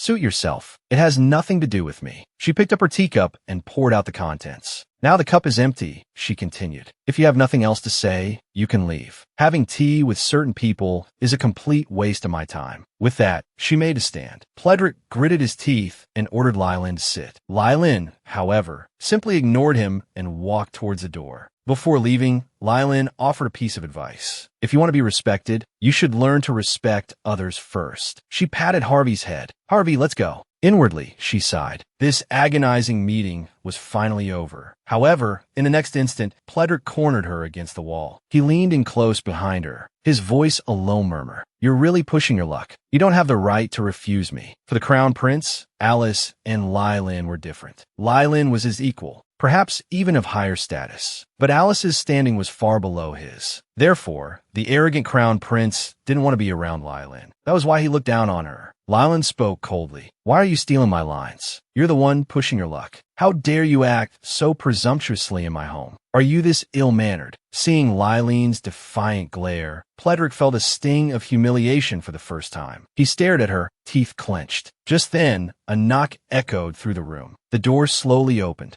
A group of knights and guards stood behind Lylin. She looked at Pledrick challengingly. Go on then, she taunted, a small smile playing on her lips. Now let's see what he would do. Pledrick restrained himself, smoothing his clothes. Then, with an air of arrogance, he said, If this is your new way of getting my attention, I admit. He leaned closer to Lylin again. It's rather novel. He then strode away. Lylin stood there, dumbfounded. What was that expression he just made? Did he actually think she was trying to seduce him with some new tactic? How could someone be so narcissistic? Lylin was seething, nearly faint with rage. Holding her forehead, she told Betty she was going out. Betty, assuming she was going to cause trouble, started to prepare her gloves. Lylin clarified that she was merely going shopping. Besides, the National Foundation Day was approaching, and she needed to prepare. Betty looked at her with concern. Lylin reassured her. Everything must be done with propriety. The Crown Prince will soon make a blunder with me. I'll settle the score with him then. She then instructed Betty to make an appointment at a dress shop. Lylin then remembered that Rosemary's dress shop had sent an apology letter because Alice had worn the dress she had reserved, hoping to earn her forgiveness. So, let's go to Rosemary's dress shop today. At that moment, Rosemary was discussing something with Alice. Rosemary was surprised to see Lylin and hurried forward to greet her. Lylin smiled and greeted the shopkeeper. It's been a while. Rosemary, however, inwardly groaned. Why did she always run into people she disliked? Alice muttered under her breath. How could she look so calm? Rosemary asked solicitously, You haven't visited our shop recently. We thought you might be ill. She then invited Lylin into the shop. Lylin completely ignored Alice, walking right past her. Alice's face darkened. She gritted her teeth, but didn't dare to lose her temper. Lylin smiled inwardly, feeling a surge of satisfaction.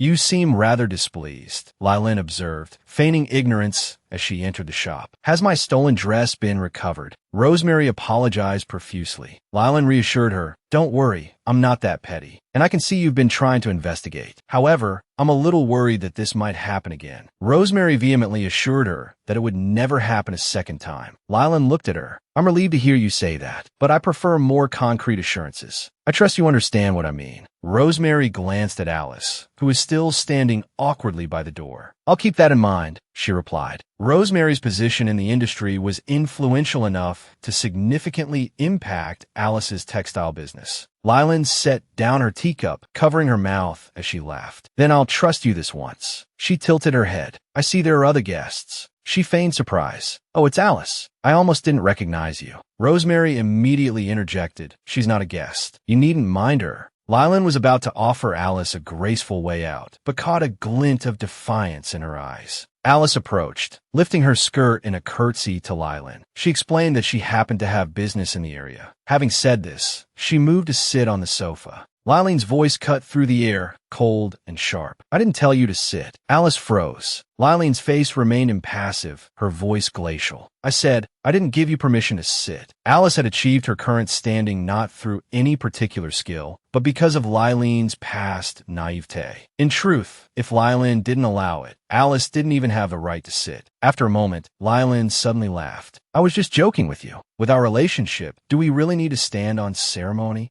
Alice gripped her skirt tightly, suppressing her fury. She thanked Lylan. Lylan turned to Rosemary. Have you finished discussing matters with Alice? Rosemary replied that Alice had only just arrived. Lylan deliberately goaded Alice. So, you're here to buy a dress as well? Alice quickly waved her hands, explaining that she was just there to chat with Rosemary. Lylan feigned confusion. What else is there to talk about in a dress shop besides dresses? She then addressed Rosemary. After Alice has chosen her dress, send the rest to the Duke's manor. Rosemary asked, surprised, all of these dresses? Lylan spoke casually. You know, I have enough money to buy all the dresses on the continent. I won't quibble over a few with Alice. This statement mortified the impoverished Alice. She remained silent for a moment, then lifted her head with a bright, forced smile. She insisted that she really had only come to chat with Rosemary. I've already made an appointment with someone else to have a gown custom made. She finished with a look of sweet, affected shyness. Lylan's expression remained unchanged. Then she spoke. There are many things in this world that are both beautiful and valuable. I'm fortunate to have been born possessing them, but human desire is endless. People constantly pursue things of greater value. What I discard as trash might be treasure to someone else. So of course, someone will pick it up. I'm grateful to those who help me dispose of my rubbish. Alice trembled, her emotions clearly agitated. She rose and said, I know which jewel is most important and precious to you. I also know you've always worried that someone might steal it. I'm looking forward to the Founding Day celebration. I hope to see you there. Lylan burst out laughing. Does he think he can steal my spotlight at the party? Just a crown prince? How naive. Lylan suddenly grabbed Alice, whispering in her ear, You're so adorable. You actually think you can compete with me. You really think you can do whatever you want in front of me. I'm looking forward to the Founding Day celebration as well. Today was the Empire's Founding Day. She made a grand entrance with her father. Looking at the magnificent palace, Lylan felt quite pleased. Because the male and female guests were separated, her father left first. Several young noble women, on friendly terms with Lylan, remarked on her stunning appearance. You look absolutely breathtaking today. They gathered together, chatting and laughing merrily. Suddenly, a commotion drew Lylan's attention. The Crown Prince, hand in hand with Alice, made his grand entrance. Murmurs rippled through the crowd. Even if he is the Crown Prince, he shouldn't do this when he already has a fiancée. The two then began to dance, seemingly oblivious to everyone else. The noble women were furious. Lady Lylan is right here. This is outrageous. Lylan watched them, silent. This scene of Alice dancing with the Crown Prince. If the original story held true, Lylan would stop her friend, who was about to confront them, and will confess to the Crown Prince just how much she loves him. Those standing nearby offer only merciless mockery. No one offers an ounce of sympathy. Lylan's gaze meets Alice's. Alice flashes a brilliant smile, as if she were the victor. Yet Lylan returns the smile. So she's stolen a man. Why does she look like she's conquered the world? Alice's ambitions are rather quaintly simple. Just then, Lucas appears behind Lylan. Most people will be angry seeing this scene, but you seem amused. Lylan recognizes Lucas's voice instantly. He leans in close and murmurs, What do you think of me? May I have this dance? With me by your side, your revenge is assured. Lylan struggles to understand Lucas's motives. Does he intend to use her to get back at Alice? She firmly refuses him. I am betrothed, she states. As long as he is present, I cannot dance with another. Lucas chuckles, but your fiancé is dancing with someone else. Lylan offers a small smile. Everything is proceeding as planned. Rishi observes Lilene's every interaction. Sensing the Crown Prince's gaze, Lilene leans closer to Lucas. Then, Lilene slowly ascends the platform. She addresses Rishi and Alice. Are you happy? It certainly seems that way, she continues, her voice laced with a hint of mockery. The Crown Prince asks, a sneer in his voice, Lilene, what are you doing? As gasps ripple through the crowd, Lilene removes a glove and throws it at Alice's face. I, Lilene Shinkan stake my honor, she declares. I formally challenge Alice to a duel. Alice clutches the glove tightly in her hand. What are you doing? Lilene fixes her with an icy stare. I've been lenient with you, and you've clearly gotten the wrong idea. Your desperate attempt to provoke me are amusing, but you should know your place. Emboldened by the Crown Prince's presence, Alice retorts, you, as the daughter of Duke Tander Muin, one of the two pillars of the Empire, how dare you behave so brazenly before His Highness, the Crown Prince? Lilene's gaze hardens. And you? Do you think your low birth gives you license to act as you please? Alice flushes crimson, stammering and unable to form a coherent sentence. Seeing her flustered state, Lilene laughs. You accuse me of being brazen. Do you know why I have the right to be brazen? Lilene's smile turns radiant. Because I am the Duke's daughter. I am Lilene Shinkan. Witnessing Lilene's relentless assault, the Crown Prince snatches the glove from Alice's hand. He steps forward and places it back on Lilene's hand. He leans in, his voice a low growl. Lilene, I advise you to stop this. He tightens his grip on her wrist. Don't push me any further. Lilene demands he release her, but Rishi remains unmoved. She laughs, a chilling sound. I did warn you. Murmurs erupt from the onlookers. The Crown Prince is so violent. He has no respect for women. At this rate, I wouldn't be surprised if the House of Kandan Muin calls off the engagement. Lilene wrenches her hand free. You truly are a fool, she scoffs. Lilene turns back to Alice. As the daughter of Duke Kandan Muin and the fiancée of His Highness, the Crown Prince, I have something to say to you. You have been slandering my name. How do you intend to compensate me? However, she continues, I am magnanimous. I am willing to respect your honor as a noble. Therefore, I am giving you an opportunity to clear your name. You'll accept, won't you?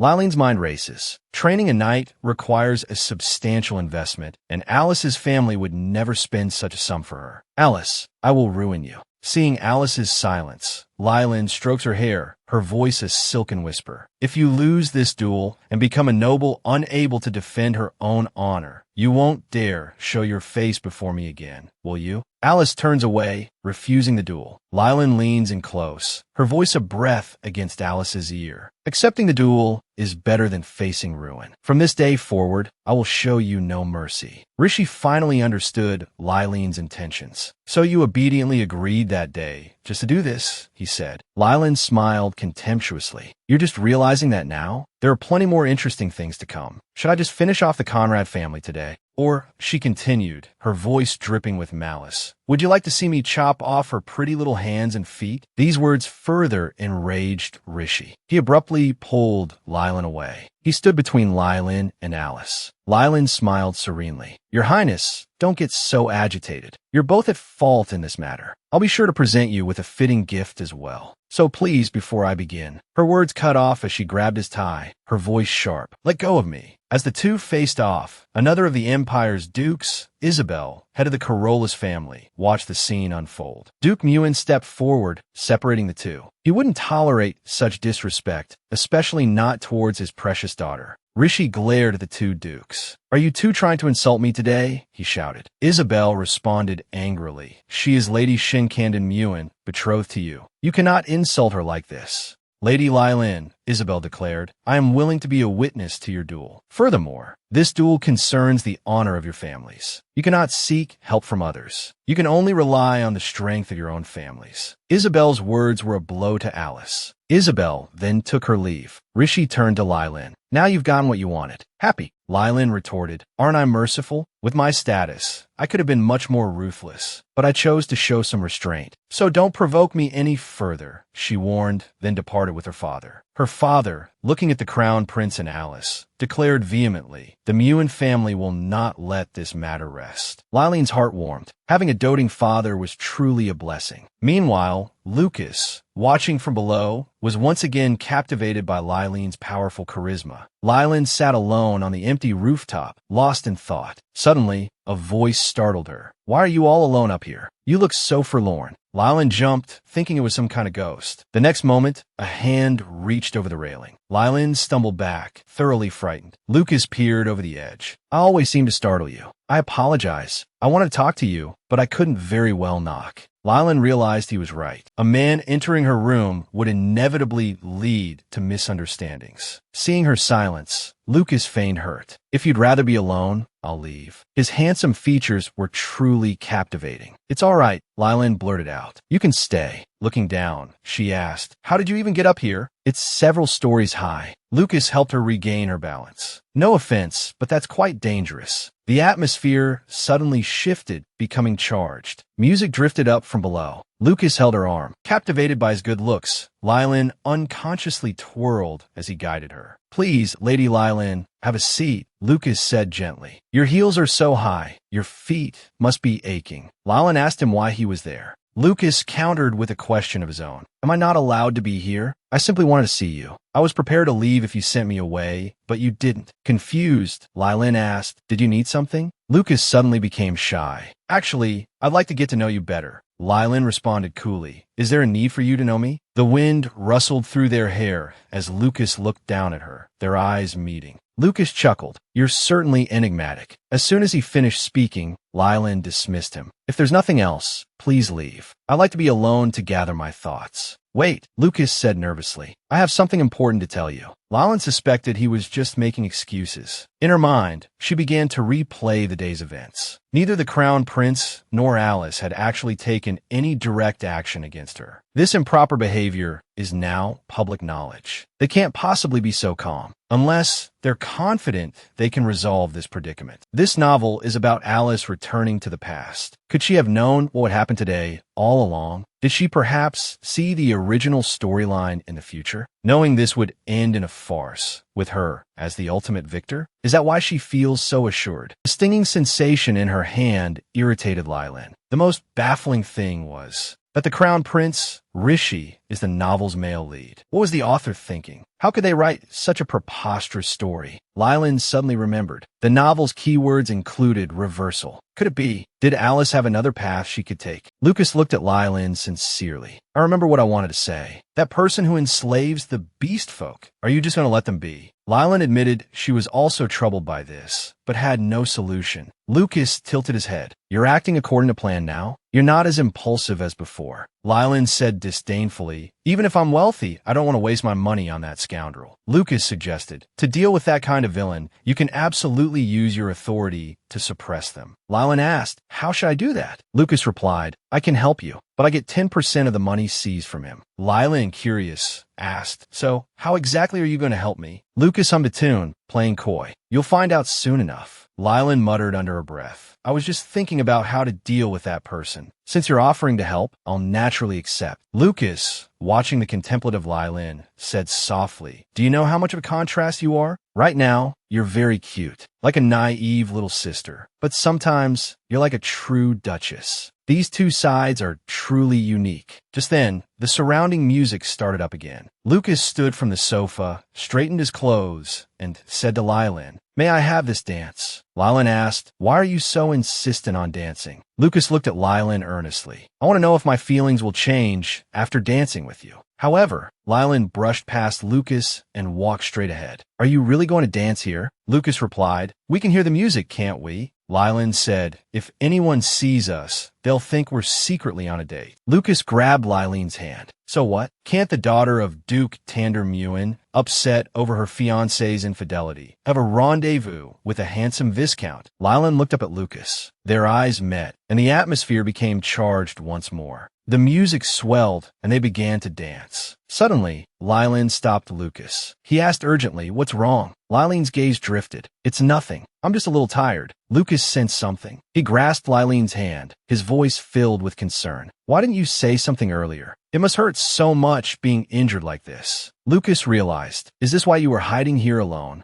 Lylin turned around, her voice cold. It doesn't hurt. And I wasn't hiding. I just wanted to be alone. She turned to leave. Lylin didn't want Friedrich to see her fear. But Lylin had only taken a couple of steps when a warm coat was draped over her shoulders. She turned to see Lucas perched on the railing. He said playfully, "You just don't want anyone to see your vulnerability, do you? Why is your pride so strong? Is it just because you're the Duke's daughter? Whether you're being silly or arrogant and putting on a brave face, I like you all the same." With that, he jumped down. Lylin looked down anxiously. He was already gone. She stood there stunned. What does he even like about me? Meanwhile, Lucas, flustered by his own words, hid shyly in the garden below. The man who was only interested in money had fallen in love. Lucas recalled the scene on the balcony when he'd asked Lylin to dance. Her sweet smile made him blush. It's not like I'm a child, Lucas muttered to himself. Holding hands isn't that big of a deal. He suddenly realized he was still holding Lylin's glove. A pang of sympathy struck him. Her wrist must really hurt. I wish I could have walked her home, he thought. But what am I to Lylin right now? We're hardly close. A sharp pang of longing resonated within him. Next time we meet, he resolved, our relationship has to be different. Lucas was determined to cross the line Lylin had drawn. He wanted to see her vulnerable, to see her rely on him, to have her thoughts filled with him alone. But every time she sees me, she asks what business I have with her, he sighed, realizing he shouldn't expect too much too soon. Lucas clutched Lylin's glove tightly in his hand, acutely aware of the frantic beating of his own heart. He gently kissed the soft leather. Meanwhile, Rishi had been summoned to the conference room by the Emperor. Just as he reached the door, he saw Duke Tander Muen. After a cursory bow, the Duke glared at him with undisguised resentment. A flicker of annoyance crossed Rishi's face as he entered the conference room. A wine glass, full to the brim with crimson liquid, shattered against the wall behind him. Emperor Edwin was furious. Do you have any idea what you've done? Your fiancé's family holds the very lifeblood of the empire in their hands. You have no right to insult them like that, Rishi retorted. Why should the royal family be beholden to them? We are the imperial family. Edwin's voice dripped with sarcasm. You think being part of the imperial family makes you superior? The Carolus and Tander Muen families built the foundations of this empire. They hold power, military might, and wealth, yet they remain loyal to the crown. And you dare to disregard them? I can't believe I named such an ungrateful fool as Crown Prince. He paused, his words hitting their mark. You only won against the other contenders because Lady Lylin Shinkandan Muen chose you. Rishi froze, Lylin's voice echoing in his ears. You owe your position as Crown Prince entirely to the Tander Muens. If it weren't for me, you wouldn't even be in the running. You don't possess His Majesty's symbolic purple eyes and golden hair, nor are you as capable as your brothers. All you have is that useless pride of yours. Edwin sank into his chair. The partner you need to respect is the daughter of the Tander Muen family. You need to take responsibility for your choices. Rishi walked out, dazed, Lylin's mocking voice still ringing in his head. Did you hear what His Majesty said? I'd advise you not to provoke me any further, or you'll lose even this hollow title of Crown Prince. Lylin's laughter echoed in his mind, leaving him deeply unsettled. Lylin, accompanied by Betty and Harvey, joined the public festivities. Street performers lined the roads, adding to the vibrant atmosphere. Suddenly, Lylin noticed a dazzling presence nearby.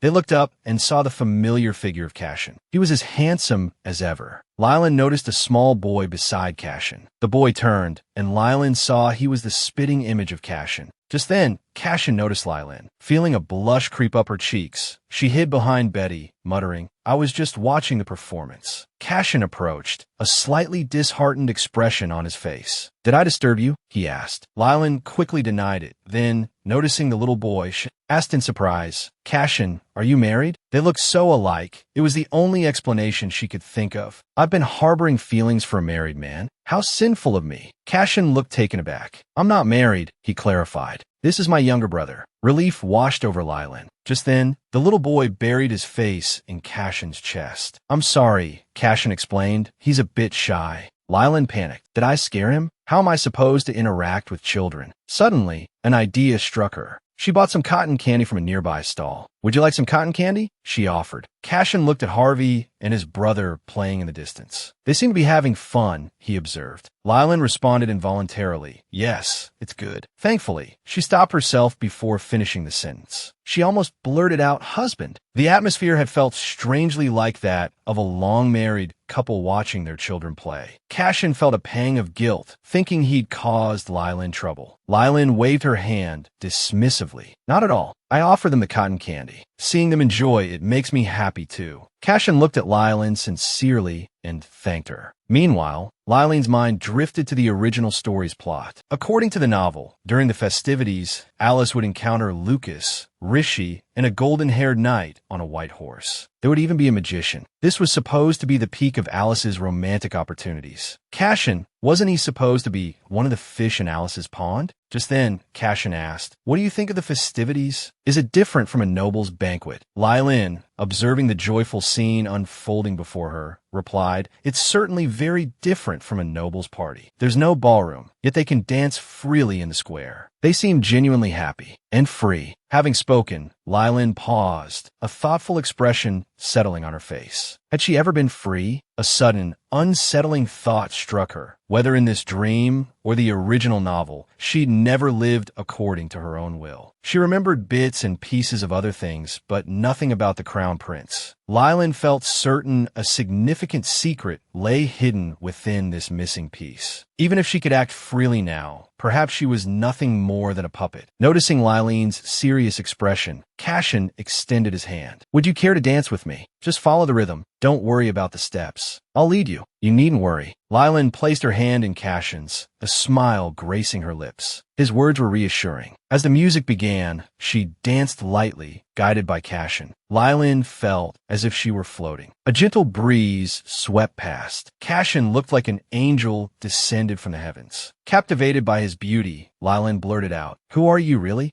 Cashin smiled faintly. I am Cashin, a commoner knight of the 12th Knight's Order. Lylan, with her long, lustrous black hair, had drawn attention as she arrived in the square. Mistaking her for a member of the Carolus family, people flocked to her, inviting her to dance. Lylan didn't refuse, happily whirling around with them. Worried that Lylan might tire herself out, Cashin suddenly swept her into his arms. Lylan gasped. Her face flushed crimson. This was too close. She could practically hear her own heart pounding. Carrying her away from the center of the festivities, Cashin set her down. Lylan asked softly, how did you manage to get through that crowd? Cashin apologized. I thought it would be faster. I hope I didn't offend you. Lylan shyly tucked a strand of hair behind her ear. If I were truly offended, I would have pushed you away. So, no need to apologize. Cashin stared, mesmerized by Lylan's breathtaking beauty. Then he asked, may I ask you something? Lylan readily agreed. What is it? Cashin hesitated for a moment. Then he asked, I heard you hadn't danced with anyone but His Highness, the Crown Prince. What did you mean when you looked at me at the banquet? Lylan replied shyly, because I wanted to dance with you. Cashin looked puzzled. Why? Lylan felt a pang of sadness. Because this dream would eventually end. She wanted to dance with this handsome man in her dream, but she couldn't say that. Looking into Cashin's sincere eyes, she countered, is that not allowed? Did you feel offended? Cashin clenched his fists, his voice firm. Absolutely not. I just felt that as a commoner, I wasn't worthy to stand by your side. Lylan looked at the dejected Cashin and spoke softly.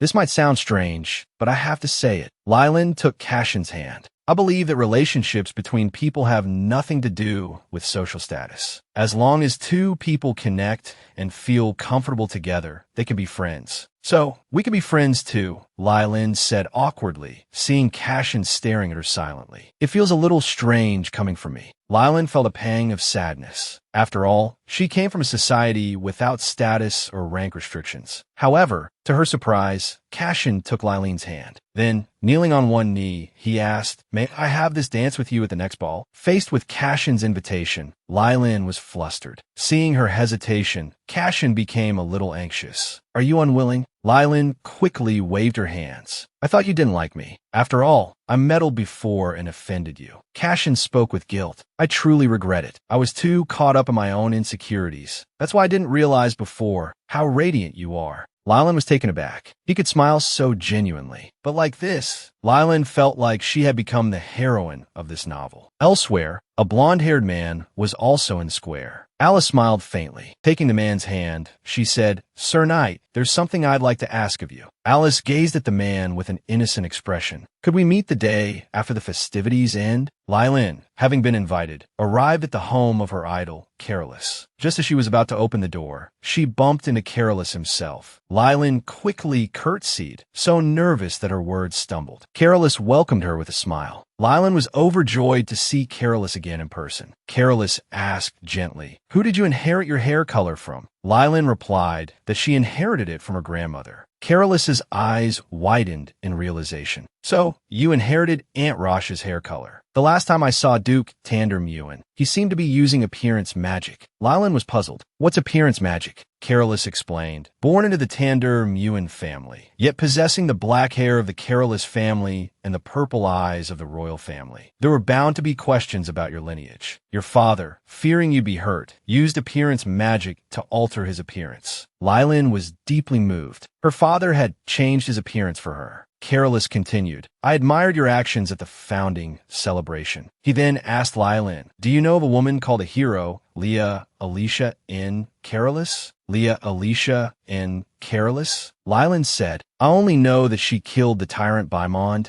and changed many laws and systems for women." Carolus looked at Lylin and asked, "Do you know why she killed Baimond?" "Hundreds of years ago, a century-long war began. It only ended when a female hero emerged. But after the war ended, the men who had been forced into military service returned. They felt that while they were gone, women had seized power. The men wanted to reclaim their former power and receive compensation for their service. The women, in turn, strived to maintain their positions. So, they respected and understood each other. The hero praised by the people was a woman. As the founding emperor, Baimond couldn't bear the thought of a woman holding power. So, Baimond falsely accused her of being a witch and burned her at the stake. After that, he began an indiscriminate witch hunt. From then on, people stopped talking about women's rights. After a time, another hero emerged, named Leah Alicia in Carolus. She took her sword and struck down Baimond, ending it all. Carolus then looked at Lylin. "I saw your actions at the banquet. It was incredibly satisfying to see. It made me realize how gravely Rishi wronged his fiancée.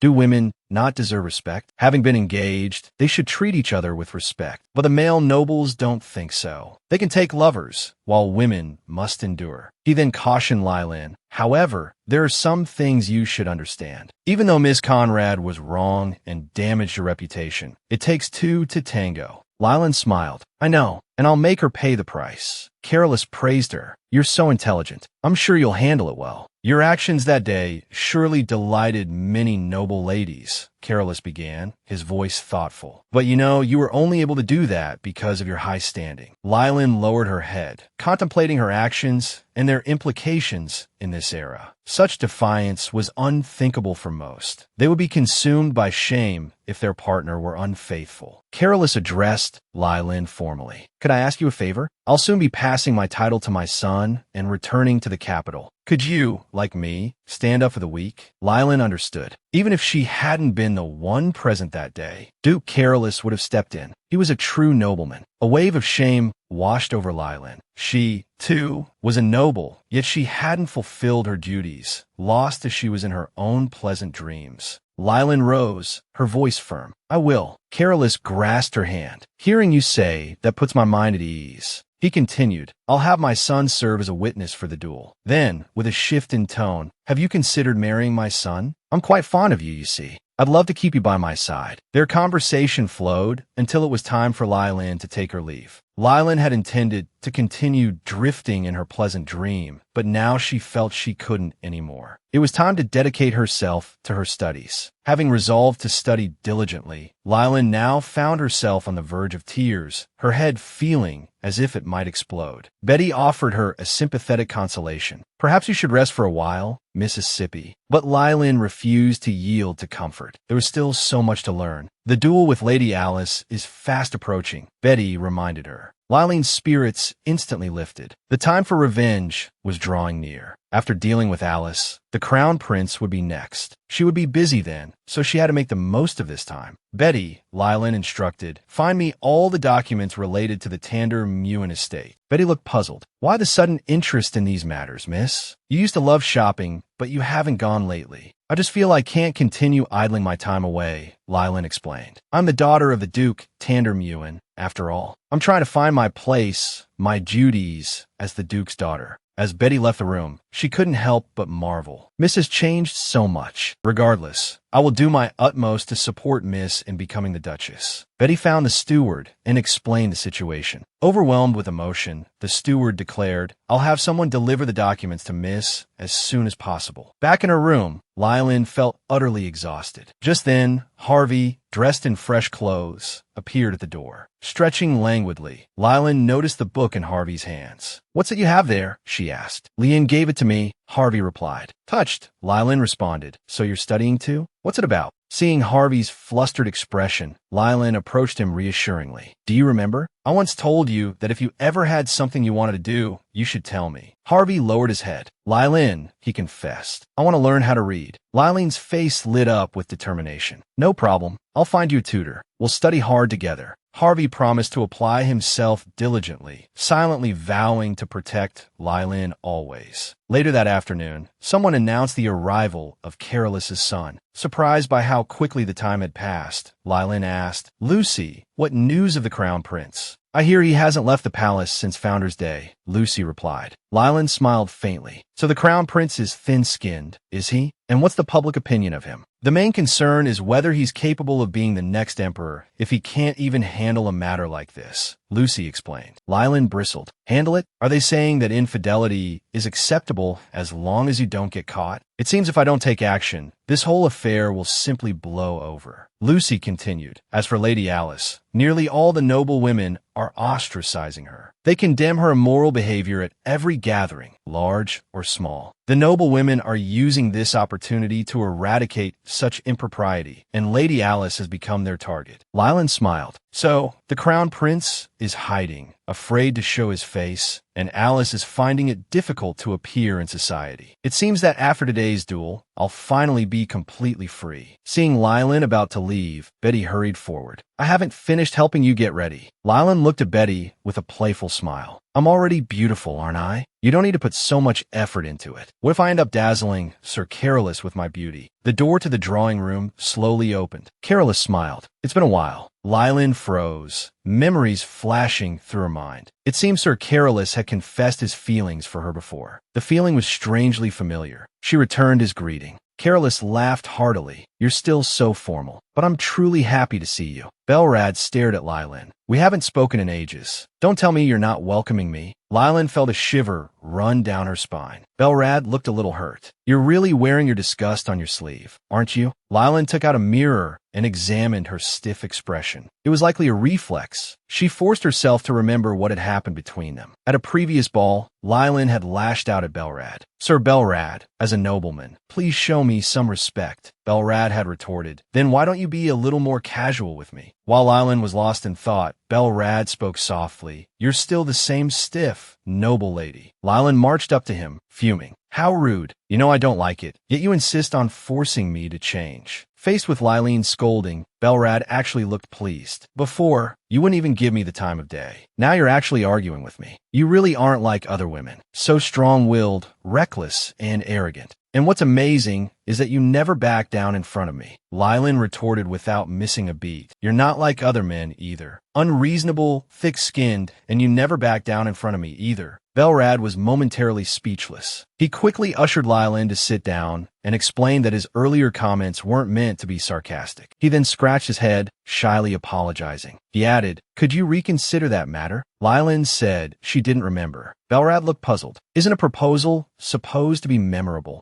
Lylin finally understood why this body instinctively disliked him. Belrad persisted. Please reconsider. Lylin refused without a second thought. She preferred gentle and affectionate men. Belrad, brimming with confidence, said, what's wrong with a man's man like me? Seeing Lylin's dissatisfaction, a bad feeling crept over him. It looks like I'm going to get another earful from Mother when I get home. Belrad felt a headache coming on. The people he liked either hated him, already had boyfriends, or, in one case, a girlfriend. He'd finally found someone he was interested in, only to discover she was two-timing someone. Belrad sighed. I don't have high hopes. I just hope she won't be intimidated by the Careless family name. Just then, someone came to report that Lady Alice had arrived at the training grounds. Belrad was excited. He was curious to see what the woman who coveted another's fiancé looked like. Lylene smiled faintly. Shall we go and see? Belrad took Lylene's hand. Of course. I've been waiting for you to say that. They arrived at the training grounds and saw the ranks of knights standing in formation. Belrad joked. Are you planning to return the humiliation you received from him with interest? Lylene smiled slightly. I hadn't planned on anything so dramatic. This is all my father's arrangement. Belrad looked up towards the other side. He spotted a nervous-looking Alice. However, what he didn't expect was that this woman was the same one who had addressed him as Sir Knight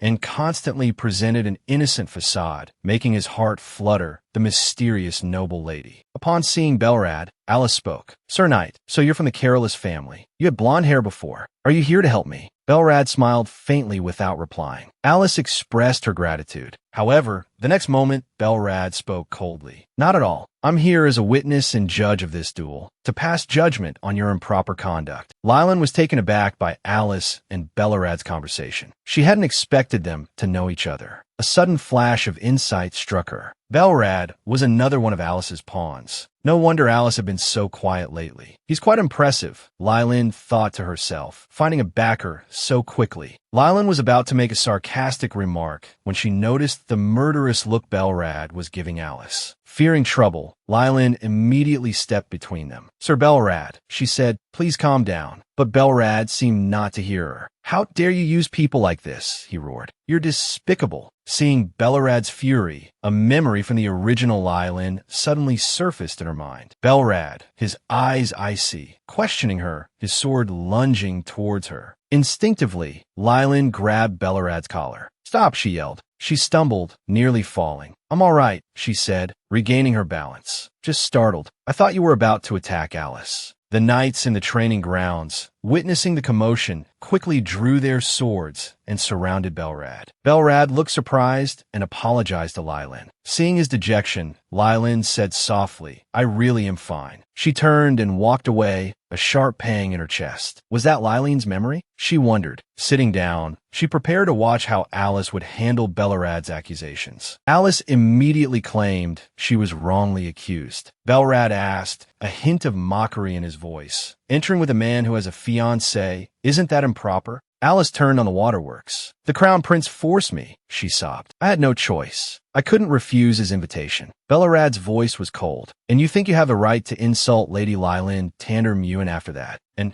after learning I'm from the Careless family, you still wanted my help? Moreover, this is a duel where Lady Lylene is risking her reputation. What were you thinking? Alice was speechless. Belrad continued, You've been slandering Lady Lylene this whole time. I turn a blind eye. I also know you flirt with every man and constantly scheme behind people's backs. I didn't care about your status. I just liked how driven you seemed when you talked about your dreams. I didn't care that you met with all sorts of men, because I thought it was all to achieve your dreams. I thought you lived with integrity, but you wanted to use me to win this duel. Unfortunately, I won't let you get away with it this time. And you dare to insult the heirs of two ducal houses simultaneously? Even I want to challenge you to a duel. Before Belrad could finish, Alice grabbed his arm and pleaded, Sir Knight, please. Didn't you say you'd always support me? Belrad said regretfully, You must pay the price for your improper conduct in this duel. He shook off Alice's hand and walked towards Lylene. He lowered his voice. Please keep this matter a secret, he told Lylene, or my mother will kick me out of the house. Lylene considered this. Consider it a favor you owe me, she said. Belrad scratched his head, blushing. Then add another one to that. I shouldn't have spoken to you like that in the drawing room. I shouldn't have proposed to you so casually. He spoke ill of you in front of me before, and I didn't object. I am truly sorry.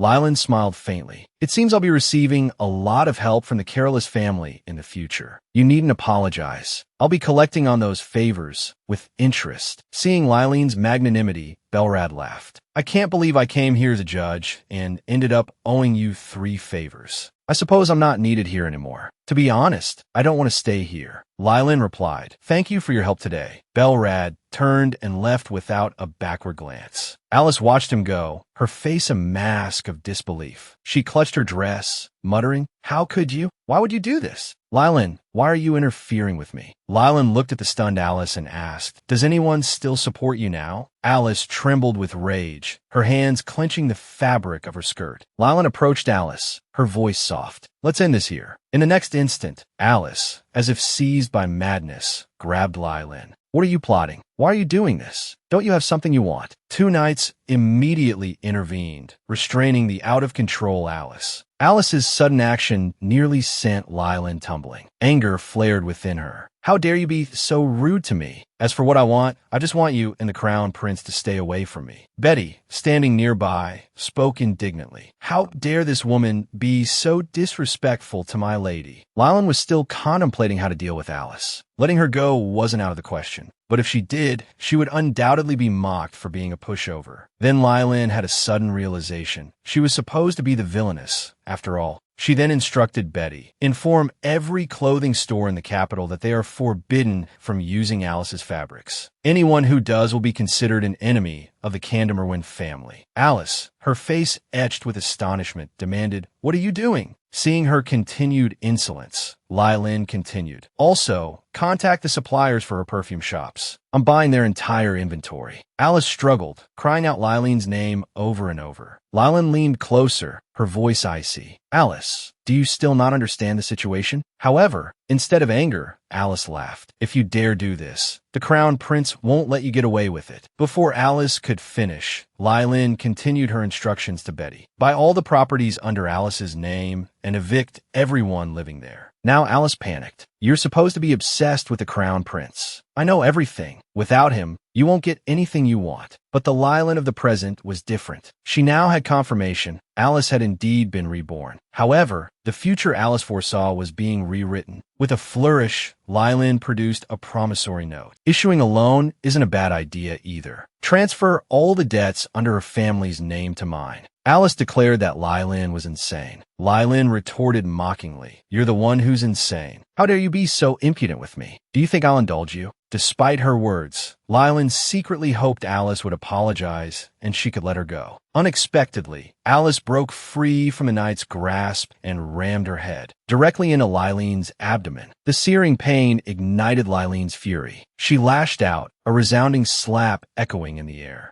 Her eyes glacial, she commanded, make her kneel. It seems you still haven't grasped the situation. Betty stepped forward, seizing Alice's hair and forcing her face down. Lylin slowly approached Alice. Alice, you lost today's duel. You're the one who acted improperly, and my reputation has been restored. This ends here. Alice stared at Lylin, terror in her eyes. Why have you changed? What are you dissatisfied with? Why are you changing the future? Lylin looked at Alice, a faint smile playing on her lips. It seems your mind is still unclear. Have one of your legs cut off, or would you rather see your family ruined? Choose. Become a cripple or destroy your family, reducing everyone to commoners. Terror finally consumed Alice. Lylin then offered a third option. If you refuse to choose either, then you had best show me some respect. Looking up at Lylin, Alice was reminded of her time before rebirth, serving as a maid in the Candamerwin dukedom. Then, with utmost deference, Alice spoke. Lady Candamerwin, I have offended you.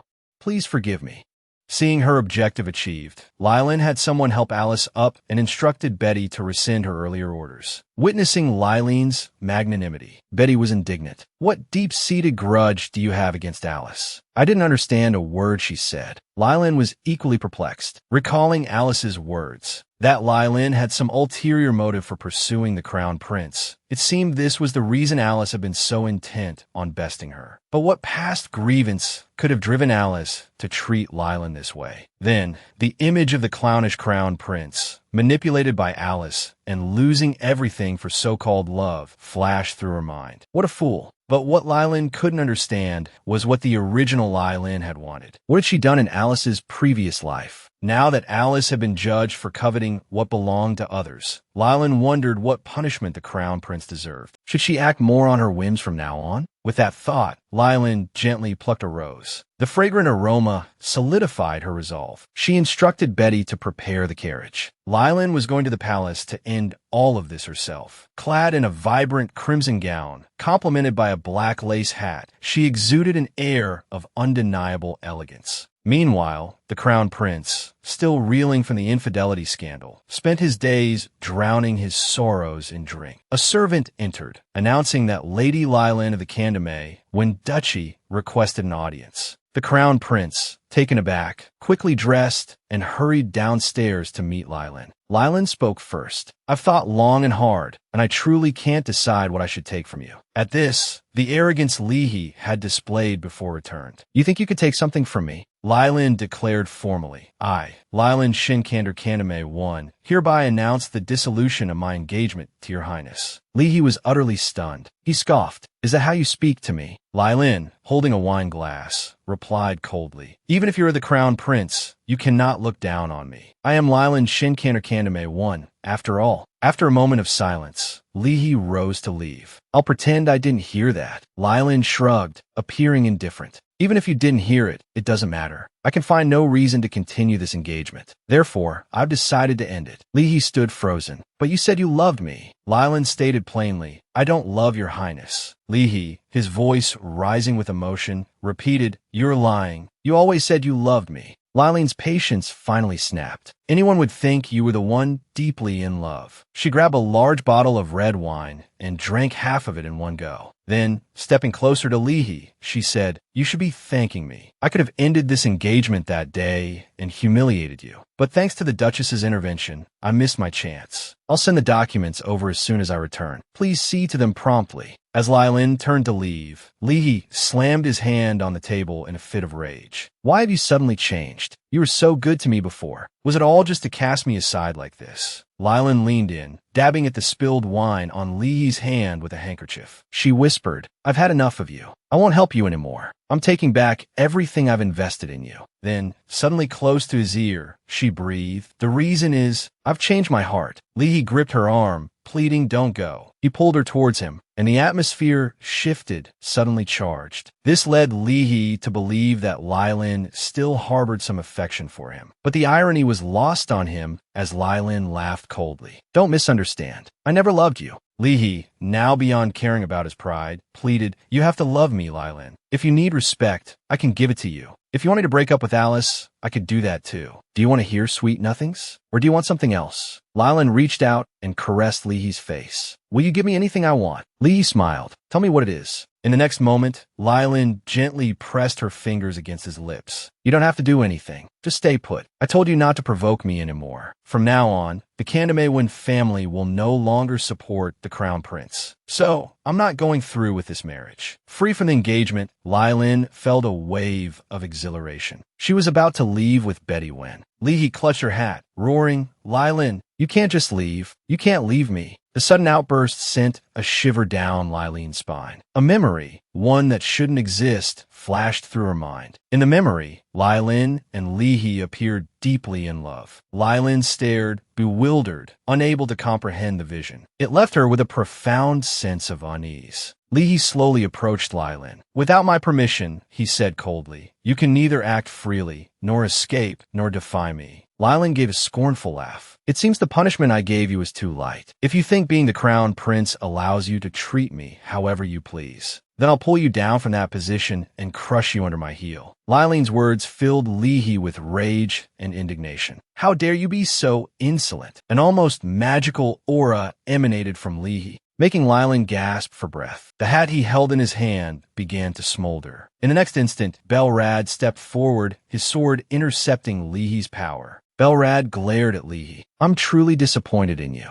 I never thought the Crown Prince would resort to such methods to trample on others. Li simply laughed. I'm merely disciplining someone who challenges the authority of the royal family. Where's the wrong in that? Belrad felt a surge of disgust. The man he served was nothing more than an arrogant, self-righteous fool. Li assumed Belrad had been bought by Candamerwin with affection. Seeing Li's relentless aggression and refusal to admit fault, Belrad turned his attention away from him, gently lifting Lylin into his arms. As they left, he warned Li, this matter will not be easily forgotten. As the three of them exited the reception hall, Lylin whispered, "Put me down." Belrad replied, "Just a little longer. We're almost at your home." Suddenly, Lylin's eyes widened. "I was just pretending," he declared. Just then, a commotion could be heard from the Crown Prince's palace. Lylin, wanting to increase the number of witnesses and sway the situation in his favor, turned to Betty. "Betty," he said, "I'm feeling very unwell. I trust you." He then promptly collapsed to the ground. Betty rushed forward, crying out, "Are you all right, miss?" Seeing people emerging from the Crown Prince's palace, Lylin gave Betty a subtle cue. Understanding perfectly, Betty continued to wail loudly, "Duke Candamerwin, miss, please wake up. After being treated like that, how could she be all right? Poor Lady Candamerwin. His Highness the Crown Prince went too far." Belrad watched, dumbfounded. "This performance is a bit much, isn't it?" he muttered. By now, everyone from the Crown Prince's palace had gathered, inquiring about what had happened. Lylin whispered instructions to Betty, telling her to hand him over to Belrad. Seeing Belrad still standing there in a daze, Lylin opened one eye and frantically gestured to him. Belrad, startled, quickly scooped Lylin up and left. Seeing his plan succeed, Lylin breathed a sigh of relief. However, an overwhelming wave of exhaustion washed over him, leaving him without even the strength to open his eyes. Lylin slowly raised his hand, clutching Belrad's collar. "I have a favor to ask," he murmured. "If I sleep for more than 6 hours, tell the Duke. Tell him that while I sleep, everything is in his hands. He must bring that man down." Belrad looked down at Lylin, peacefully asleep in his arms, and whispered, "Don't worry. I'll make sure he hears your words." After returning from the Crown Prince's residence, Lylin remained unconscious. Upon hearing the news, Duke Candamerwin, disregarding all etiquette, rushed into his daughter's chambers. The sight of Lylin lying motionless on the bed filled him with despair. He frantically demanded to know what had happened. She had gone to break off the engagement, so why had she returned unconscious? Belrad, the sole witness, spoke softly. Lady Lylin was attacked. She collapsed shortly after a confrontation with Li.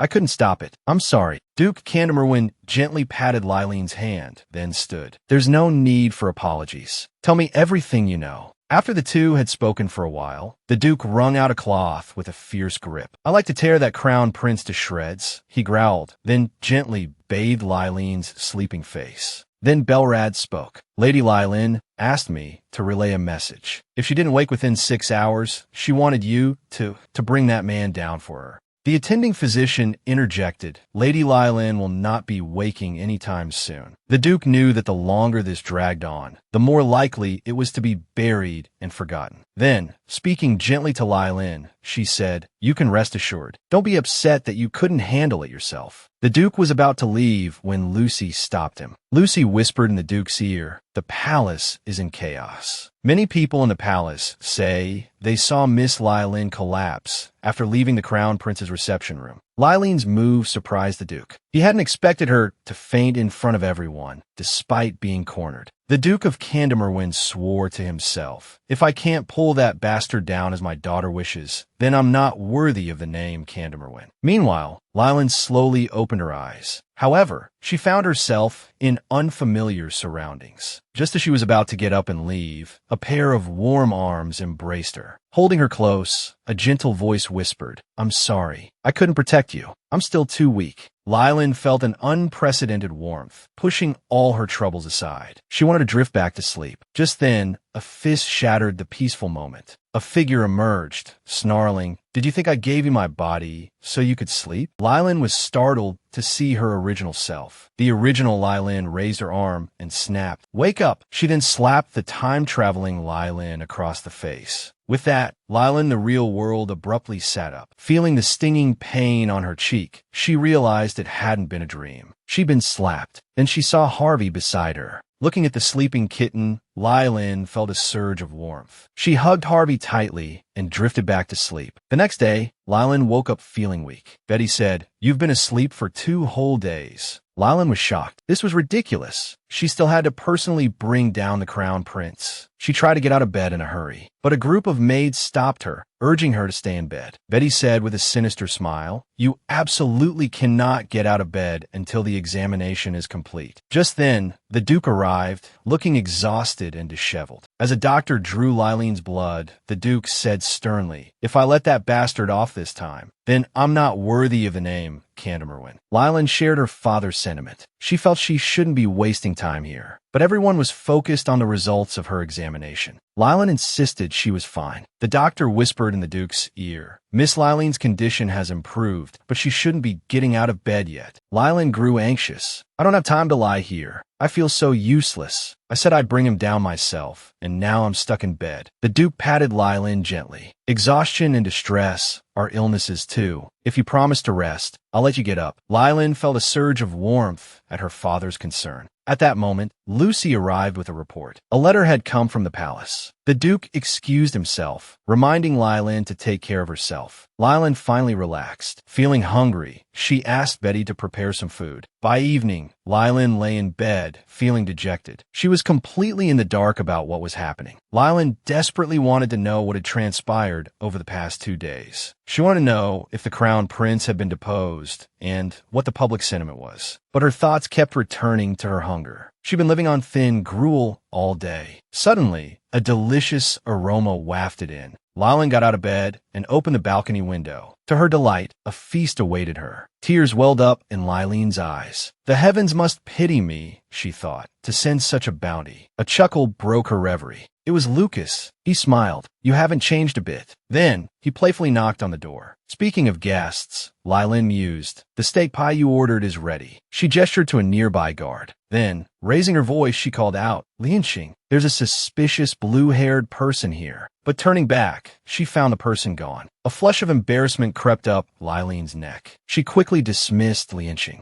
Just as Lylin sighed, thinking it was all a dream, Lucas suddenly appeared. "That's a bit harsh, don't you think?" he quipped. Lylin jumped, startled. Pointing at him, she retorted, "Do you want to walk out of here yourself? Or be dragged out?" Lucas smiled faintly. "Do you really want me to leave? I doubt you could bear it." He strode confidently towards Lylin's room. He casually picked up Lylin's notebook. "You know," Lucas explained, "this country has never had a deposed crown prince. Not even a rebellion. No matter what happens, the people have absolute faith in the royal family. Even if a plague spreads, even if the streets are filled with orphans, the people never blame the royal family. But now, because the Duke's daughter is supposedly vicious and extravagant, rumors are spreading that the crown prince tearfully requested to break off the engagement." Lylin bristled at the mention of these rumors. The thought that the rumors, so beneficial to the royal family, were the opposite of the truth gnawed at her. "This has to be the royal family's information control," she muttered. "Information control," Lucas echoed, the two speaking in unison. Lucas extended a hand to Lylin. "But with my help," he declared, "you can definitely get your revenge." Lucas had laid out a table laden with snacks. Lylin ate with gusto. "Everything is so delicious," she mumbled between bites. Lucas watched her, a thoughtful expression on his face. "What are you planning to do next?" he asked. Lylin's voice was firm. "I'm going to pull Lee down from his position as crown prince. But I don't know how to do it right now." If only there were a case of a royal prince being deposed in the past to use as a reference. She stood, intending to seek her father's help in gathering information. Lucas produced a stack of small cards. With a smile, he said, "Why go so far afield? Ask me anything. There's no information in this world that I don't know." Lylin took the cards and glanced at them. There, written on the cards, was the very information she needed. The royal family did have a turbulent history. The reasons were surprisingly simple. Lylin frowned. The royal family and the nobles have been at odds for so long. How can they still maintain the people's trust? Lucas explained,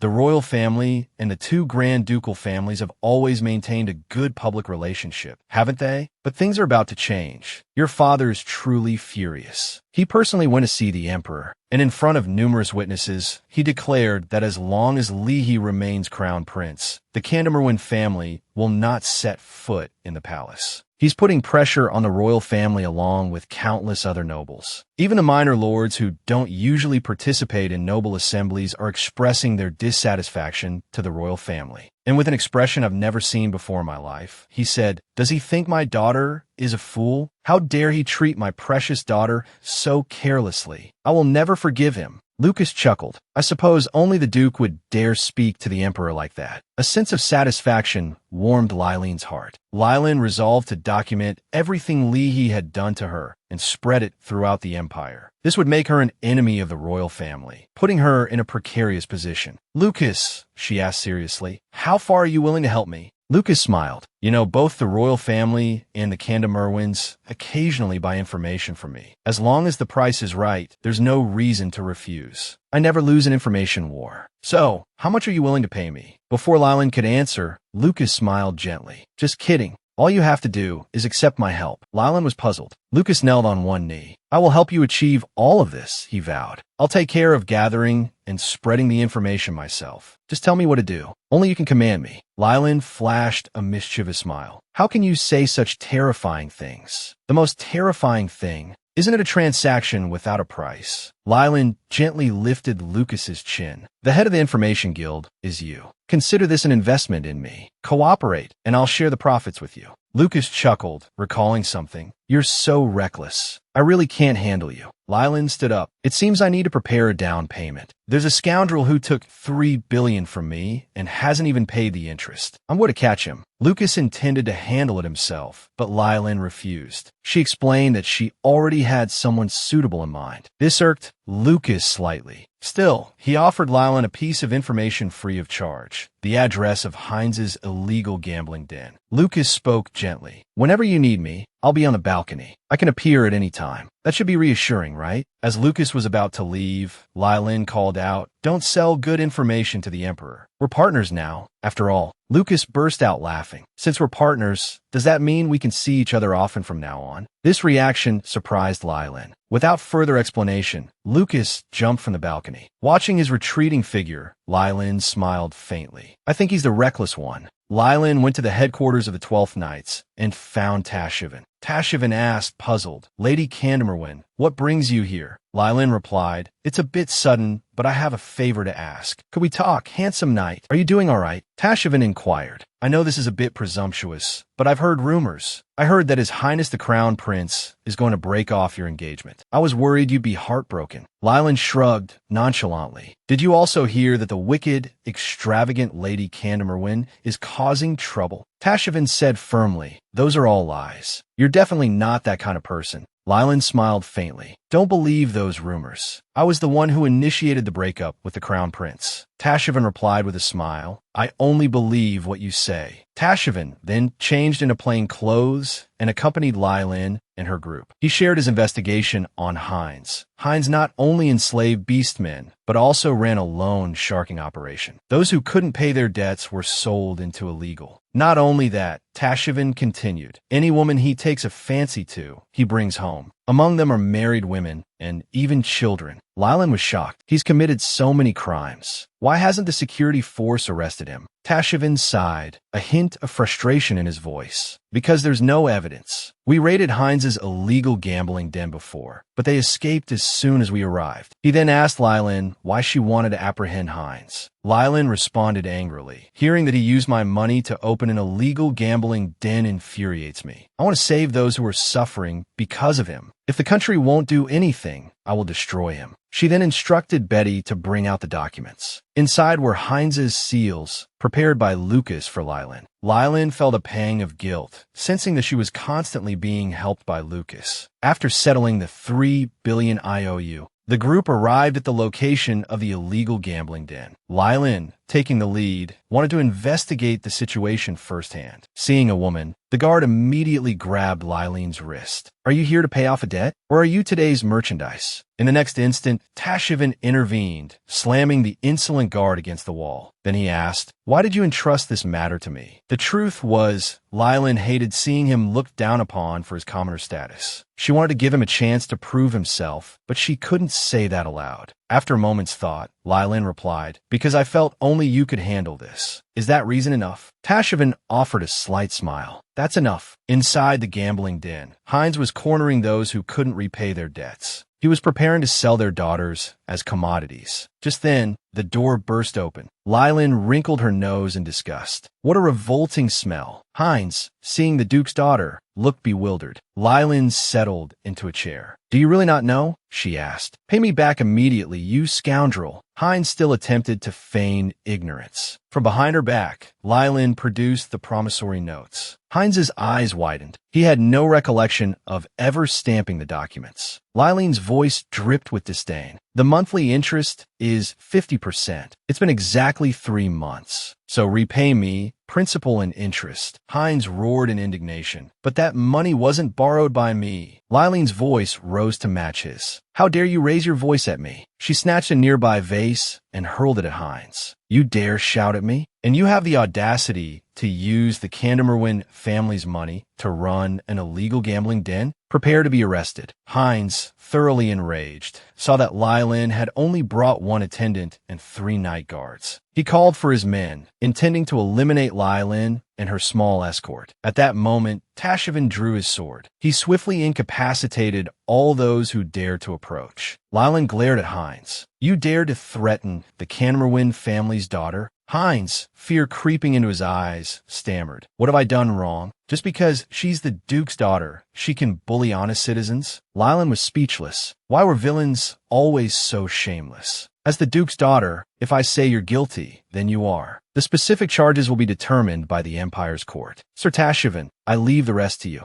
Tashevin knelt on one knee. As you command, Lady Lylin, he said respectfully. Lucas, who had been observing the scene, turned to leave, satisfied with the outcome. But Tashevin noticed him. Something about the man seemed off. He hurried after him, but the figure had vanished. Once outside, Lucas mused, I was wondering why he didn't come to me. So he wanted to give all the credit to the common knight. Though the man is slightly less capable than I must admit Lady Lylin truly has a weakness for handsome men. Very well then, as promised, I'll spread a heroic tale about him. He snapped his fingers. 5 children, cloaked in hooded capes, materialized. Lucas spoke softly, let's spread this interesting story far and wide. Lady Kandemerwin has punished Heinz, the man even the royal family couldn't control, and she will save all those indebted to him. Meanwhile, that wretched crown prince openly flaunted his infidelity in front of the angelic Lady Lylin. Let's make sure everyone hears about this. He reached into his pocket, pulling out a pouch of coins. But the children shook their heads. In exchange, you have to come play at our orphanage today. We won't take money for something this small. You're always helping us anyway. A warmth spread through Lucas. He gently stroked one of the boys' heads. You don't need to think that way. Then I'll leave it to you. The children beamed. Leave it to us. After giving his instructions, Lucas thought back to Tashevin. Could it be? Lady Lylin prefers that delicate, pitiful look. Sometime later, Heinz's numerous crimes were brought to light. Praises for Lady Kandemerwin echoed throughout the populace.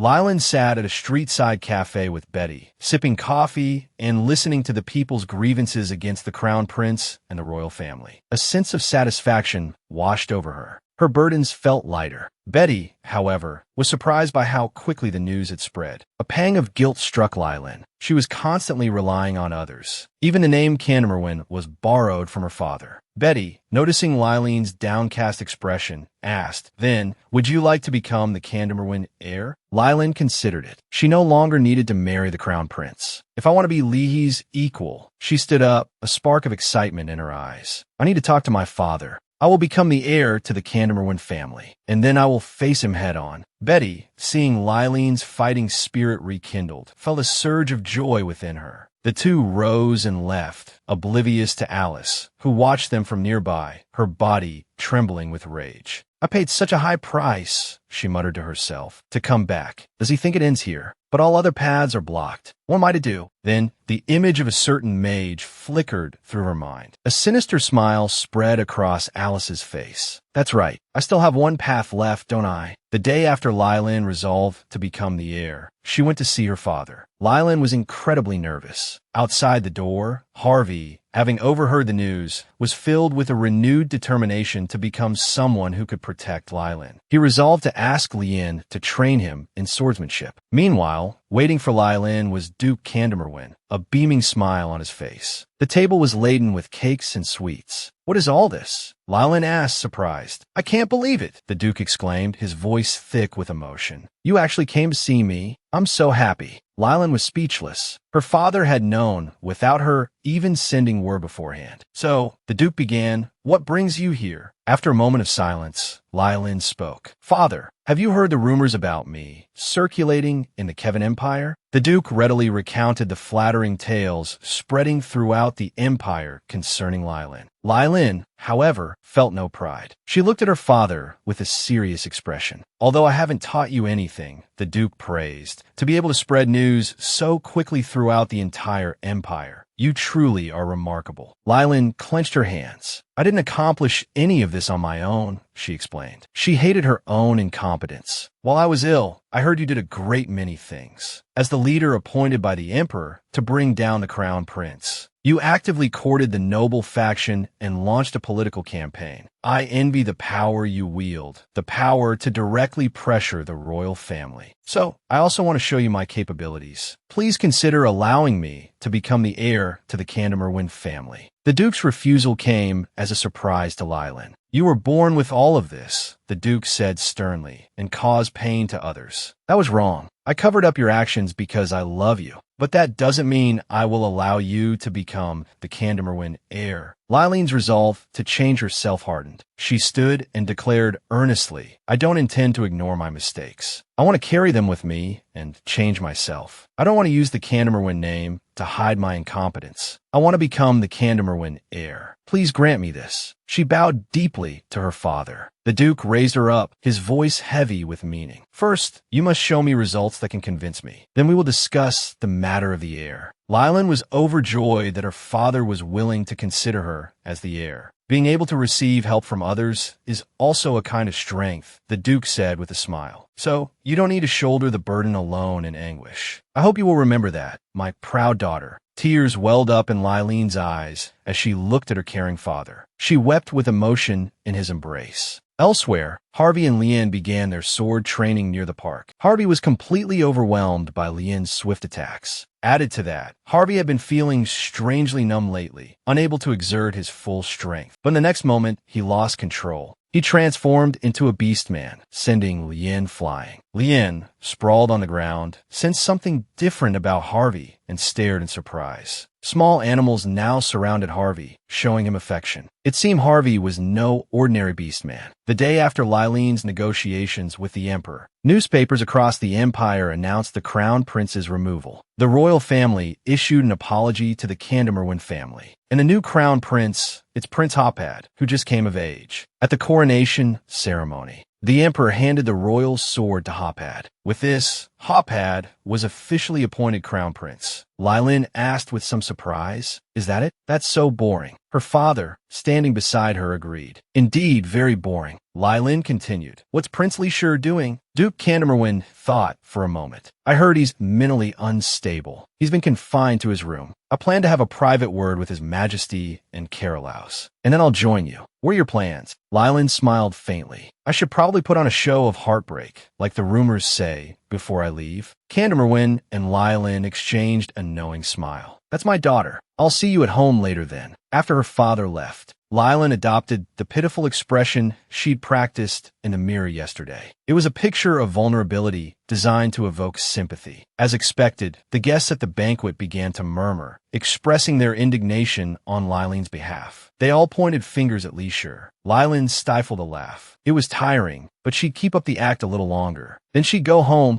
and see her dear Harvey. Suddenly, Ballard appeared before her, startling her. Ballard chuckled. "I saw you laughing just now. Congratulations on your revenge. Seeing you like this puts my mind at ease." Lylin remembered Ballard escorting her home the other day. She offered Ballard a sincere thank you. He brushed it off, more pleased by the chance to see her again. You must be busy today, Lylin remarked, protecting the new crown prince before the investiture and all. Ballard's expression turned serious. It's the Carolow's family's duty. It's nothing. Lylin found herself unexpectedly charmed by his earnestness. A new resolve solidified within her. She, too, would strive to become the heir to the Candemerwin family. Glancing around, Lylin spotted Cashin leaning against a wall, alone. I heard you were offered a place among the top 10 knights. Why did you refuse? With a bit of luck, you could even become a knight for a noble family. It seems you don't have any ambitions in that direction. Cashin blushed, a shy expression spreading across his face. Because there's someone I wish to serve. Lylin gazed at his beautiful features. I don't know who that person is, but I truly envy them. I'll be rooting for your sincerity. I hope your wish comes true.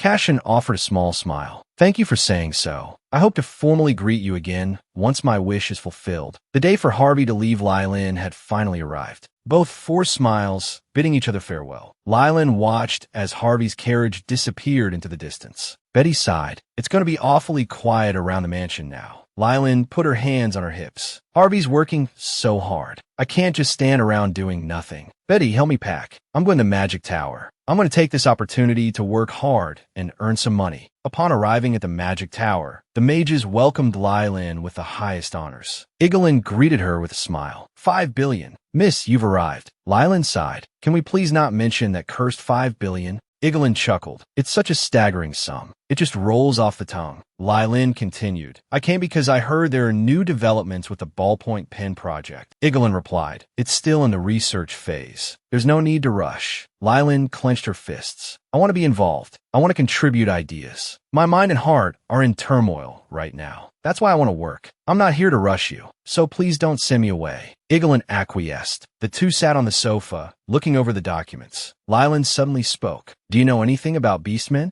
Igelin replied casually. Beastmen? We mages are experts. Lylin leaned closer to Igelin, her voice rising. What do you mean by experts? Igelin explained. During the 100-Year War, the Emperor ordered the mages to exterminate the beastmen. The mages at that time, they killed countless humans and beastmen. The Beast King, he died during that time, I believe. We're searching for the new Beast King. Lylin's tone was laced with skepticism. Mages killed the previous Beast King. Why are you looking for a new one? Igelin spoke softly. We've always carried the burden of our past sins. That's why we've decided to protect them. Beastmen are a race that lives centered around their king. We must secure him before the royal family discovers him. Lylin was puzzled. What does this have to do with the royal family? Igelin continued his explanation. The reason beastmen are treated as slaves is due to the decrees of past emperors. The royal family fears the beastmen's power, believing it could threaten their position. They wanted to use mages to eradicate the beastmen, not just control weakened ones. That's why we must find a new king and protect him. He will become the core that unites the beastmen. I've said quite a lot. Would you like some peach juice? Lylin accepted the glass with a sigh. So many things are happening. It's making my head spin. But something sweet has helped me regain some energy. Lien then asked, Why are you asking about the beastmen? Lylin replied wearily, I didn't expect it to be such a long story. Then, with a touch of embarrassment, she added, Do beastmen children not want to live with human guardians? Igelin pondered for a moment. When there's no king, they generally don't want to leave the master they've chosen. A flicker of anxiety crossed Lylin's face. And if they do want to leave, what would be the reason? Igelin looked at Lylin, the Duke's daughter, with a hint of disdain. You're not treating a beast man like a slave, are you, Lady Lylin? Lylin rose abruptly, indignant. Of course not. What kind of person do you take me for? Igelin continued. Then there must have been some catalyst that made him decide to leave. But I couldn't say what it was. Igelin's words only intensified Lylin's concern over Harvey's departure. Suddenly, Igelin warned her, The royal family knows you've been here. This magic tower is forbidden to enter without the royal family's permission. But you entered. This means someone is watching you. Lylin shifted uncomfortably, fear creeping into her voice. Why would the royal family do something so dreadful? Igelin didn't answer, instead producing the custom-made token of gratitude. If you don't want anyone to know your whereabouts, please use this to come here discreetly. As a small service to my collaborators, I've temporarily moved its location. I hope you'll continue to patronize the Magic Tower's business, Lady Candemerwin. Outside the Yulin residence, two guards blocked Alice's path. Miss Yulin is not someone you can see without a prior appointment. On the other side of the door, Yulin and several other young ladies watched Alice's predicament with amusement. How can someone be so shameless? Another chimed in. Yes, isn't it amusing? Facing their mockery, Alice gritted her teeth, forcing herself to endure. I don't care about this level of disregard. At least Yulin knows my importance. She's aware of my existence. If only you had recognized me back then, I wouldn't be in this situation now. Alice had grown up in poverty. Though technically a noble, her family had nothing but the title, leading to mounting expenses with no income.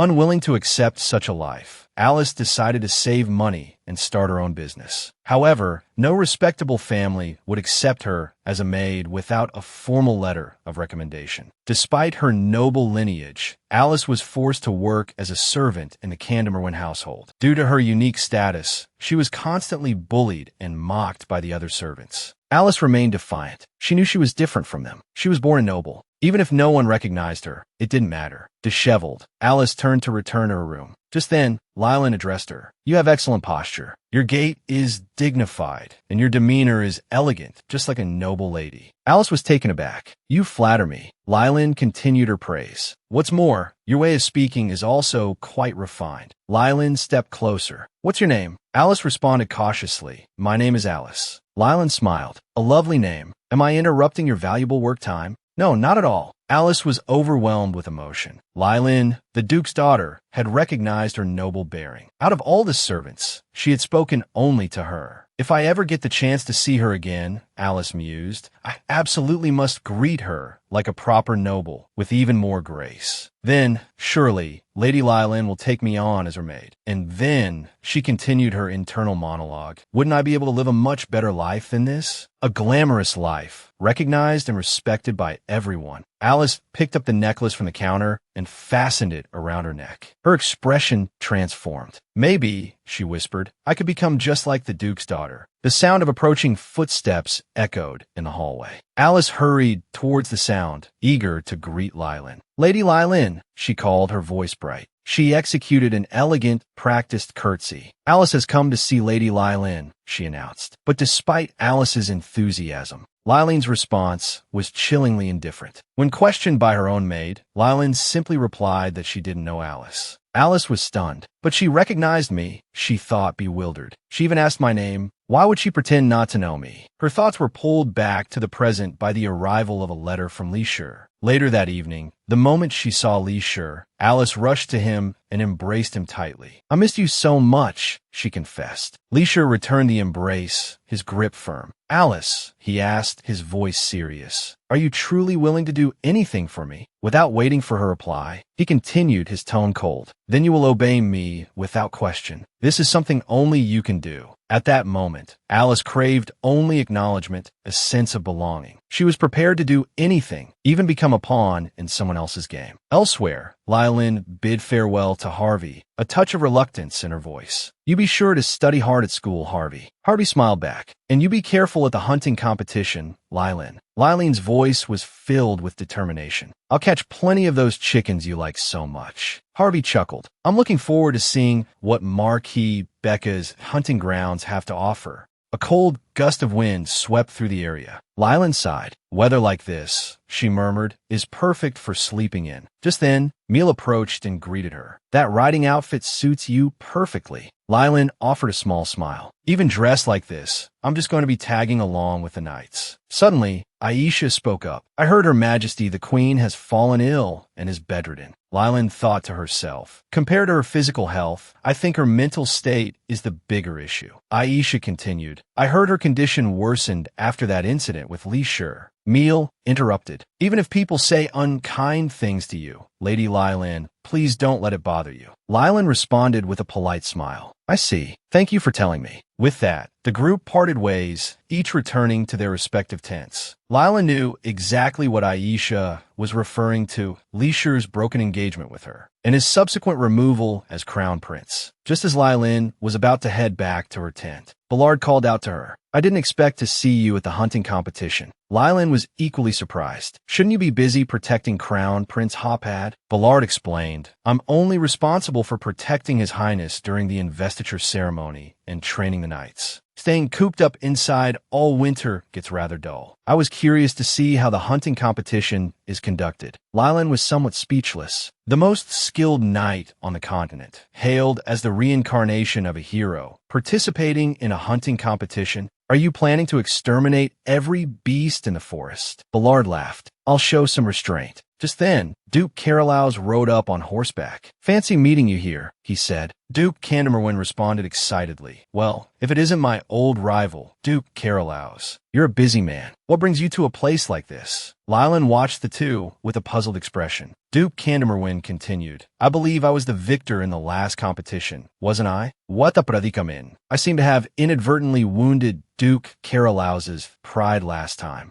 Duke Carolaus retorted. You only won because you mobilized all your knights. You had the advantage in numbers, but certainly not in skill. Ballard chuckled, turning to Lylan. Don't mind them, Lady Lylan. This is just their way of expressing their friendship. Ballard then spoke in a serious tone. I hear there are some rather ferocious beasts at this hunting competition. Would you like me to assist you in the hunt? Lylan replied, No, thank you. As you can see, our family has brought plenty of knights. I appreciate the offer, though. Ballard didn't press the matter further. Very well, then. Lylan turned her head and suddenly noticed a gleaming knight. To her surprise, it was Cashin, whom she hadn't seen in quite some time. Cashin, upon seeing Lylan, was also delighted. Lady Lylan, how have you been? At the hunting competition, Cashin encountered Lylan again, leading a horse. He approached her and said, I'm in charge of guiding the game here. Lylan was somewhat taken aback. Why are you doing this? Why aren't they using their own family knights? Why call you over specifically? Cashin shrugged. The family knights weren't keen on this sort of task. Ballard watched Cashin intently. He could sense a faint aura emanating from Cashin. Ballard chuckled coldly to himself. Is this man a common knight? Why does a common knight possess an aura similar to my own? Just then, another knight called Cashin away. Cashin addressed Lylan. This is the entrance to the deeper parts of the forest. You can ride your horse and enjoy yourself. I'll go and drive the game towards you.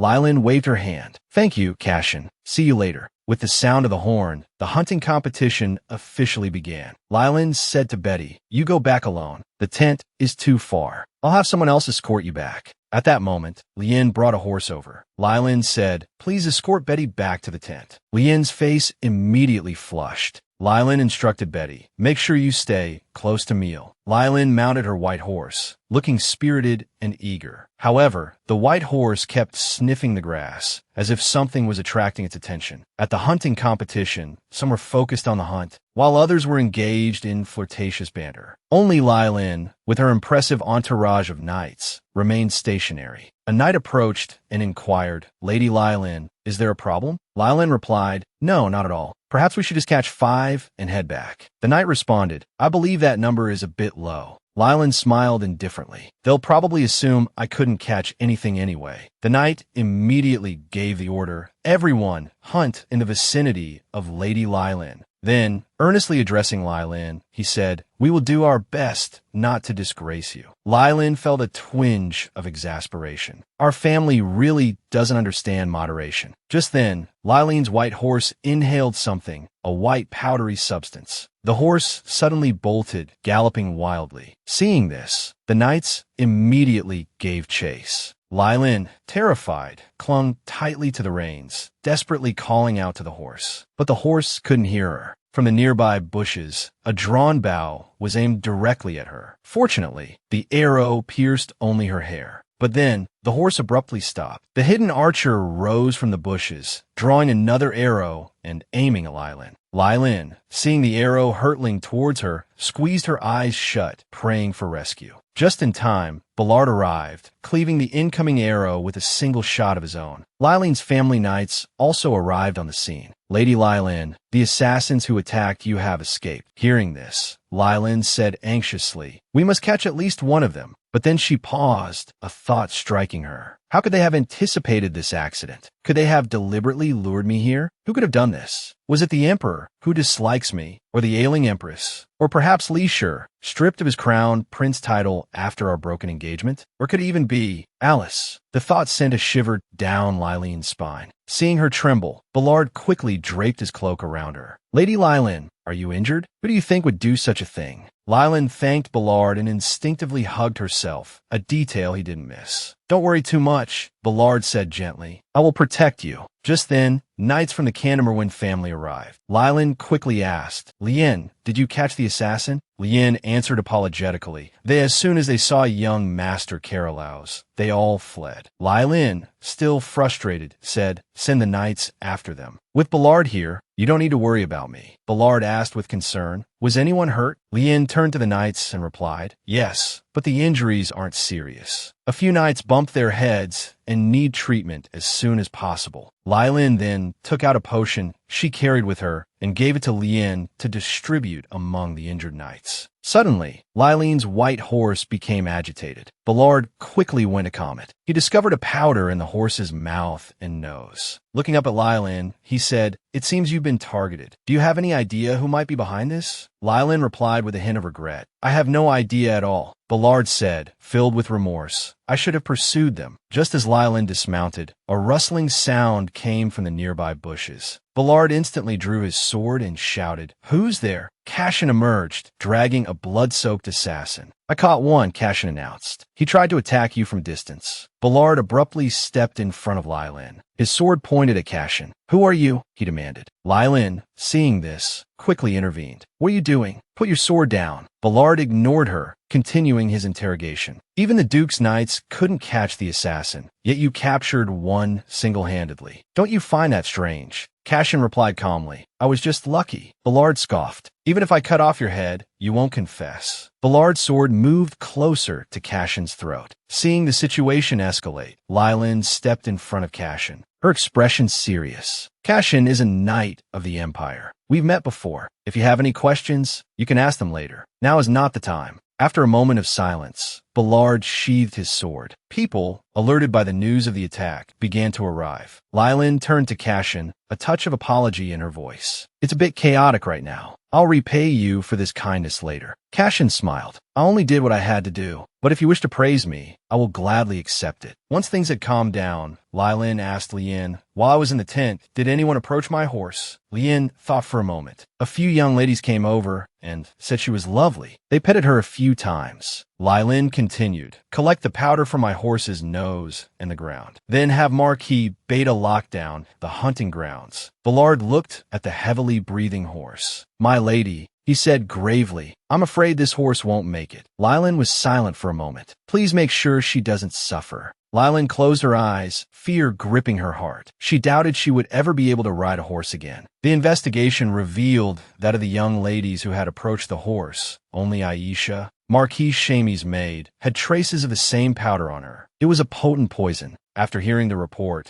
Lylin said, "The horse, tried to inhale more of the powder, started searching for it on the ground. Is that right?" Duke Candermerwin raged. "The attack happened where the powder concentration was highest. They deliberately led my daughter there." Marquis Shamey's maid claimed complete ignorance, stating she had simply run into an acquaintance while running errands and exchanged a few words. Lien's investigation also showed no evidence of the maid purchasing the poison. Lylin and the others were still in the dark about the true mastermind. Ballard said impatiently, "Damn it, we don't know who is friend or foe." Lylin agreed. The Candermerwin family had always been loyal to the Emperor. So, the culprit is likely one of the nobles hosting the hunting competition, Marquis Beta. But the current suspect is from Marquis Shamey's house, who is also loyal to the Emperor. It's difficult to determine who the true culprit is and what their motive was for creating such chaos. The investigation into the suicide yielded no progress. Lylin immediately boarded a carriage back to the Duke's estate. Exhausted and shaken, Lylin fell asleep despite the carriage's discomfort. But a strange dream troubled her slumber. In it, she called out to Leisure. Turning, she saw him arm in arm with another woman, entering a grand banquet. Faced with the mocking stares of the crowd, the Lylin in her dream remained impassive. She roared, "What are you doing? Why are you standing here like a fool?" But the original Lylin couldn't hear her. The jeers of the onlookers echoed around her. Confused, she wondered, was this truly the same wicked Lylin she knew? Just then, Leisure and the woman parted ways, and he entered a room alone.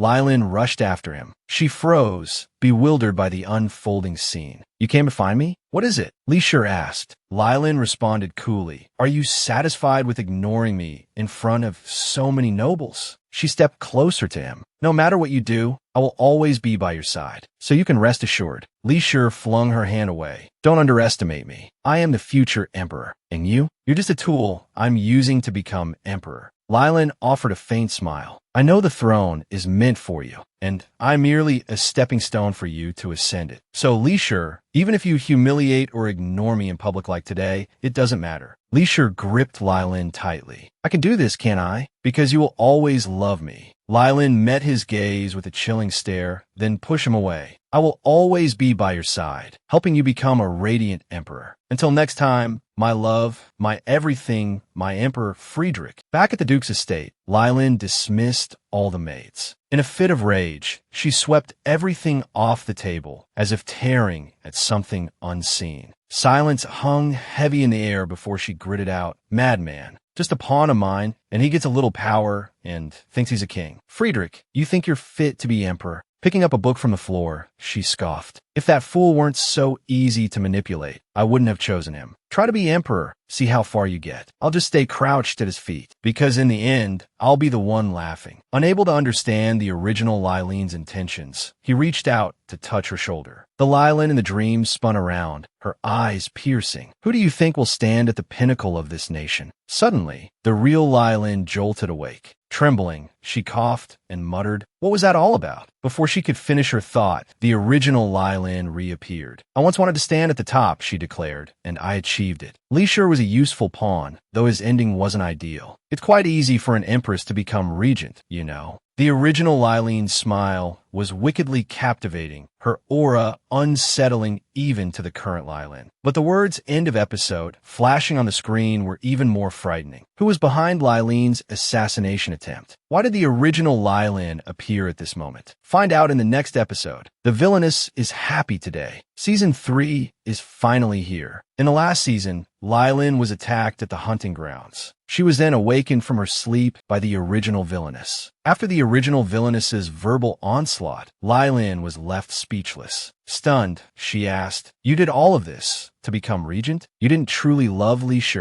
The original heroine scoffed. I'm not stupid enough to kneel for mere love. Aren't you the same? Lylin challenged. Why don't you achieve all of this yourself? The original heroine explained. A person can only have one soul. If someone suddenly reverses time, what would happen? If we return to the past, the future that has already been experienced will disappear, and the experiences related to the future will remain in your subconscious. So now, I advise you to only look at what I show you. The original heroine reached out to Lylin, but her hand was met by an invisible wall. This meant that even if the original heroine wanted to achieve it herself, she couldn't enter Lylin's body. A little defeated, the original heroine said, I've left you some gifts. They're in the drawer of the desk in the study. You must use them, the original heroine insisted, to drive the royal family to ruin. Lylin felt a pang of betrayal. She realized the original heroine was just using her. All she wanted was to return to her own world. The original heroine glared at Lylin. Where else do you want to return to? Lylin is you, not me. With a final, chilling smile, the original heroine vanished. Lylin couldn't understand what she had meant. All she wanted was the carefree life of a duke's daughter. Just then, a sound drifted in from the window. Stepping onto the balcony, Lylin saw a bluebird. Recognition dawned. It was a message from Lucas. She retrieved the envelope. It was filled with Lucas's words, overflowing with concern. Guilt pricked at Lylin. It seems I've worried him, she murmured, and penned a quick reply. Elsewhere, Lucas, having received Lylin's letter, was overjoyed despite the grimness of his surroundings. He knew the hallucinogenic drug had originated from this place, and he was determined to uncover the mastermind behind it. As he prepared to continue his interrogation, a figure bolted from the building. With lightning reflexes, Lucas flung a dagger. It grazed the man's throat. The man drew his sword and lunged. Lucas easily parried the attack, then landed a powerful blow, sending the man sprawling. Tell me, Lucas demanded, who is your master? The man remained defiant. Lucas pressed his boot onto the man's chest. You madman, the man spat. Lucas merely smiled. I've been driven a little mad recently, thanks to a certain someone. Come along, Lucas continued. I just happened to be on my way to see the Duchess. The original heroine had left Lylin a gift, a means to overthrow the royal family. The next day, Lylin went to her study. With a mixture of anticipation and trepidation, she reached for the drawer, but it wouldn't budge. A magical barrier held it fast.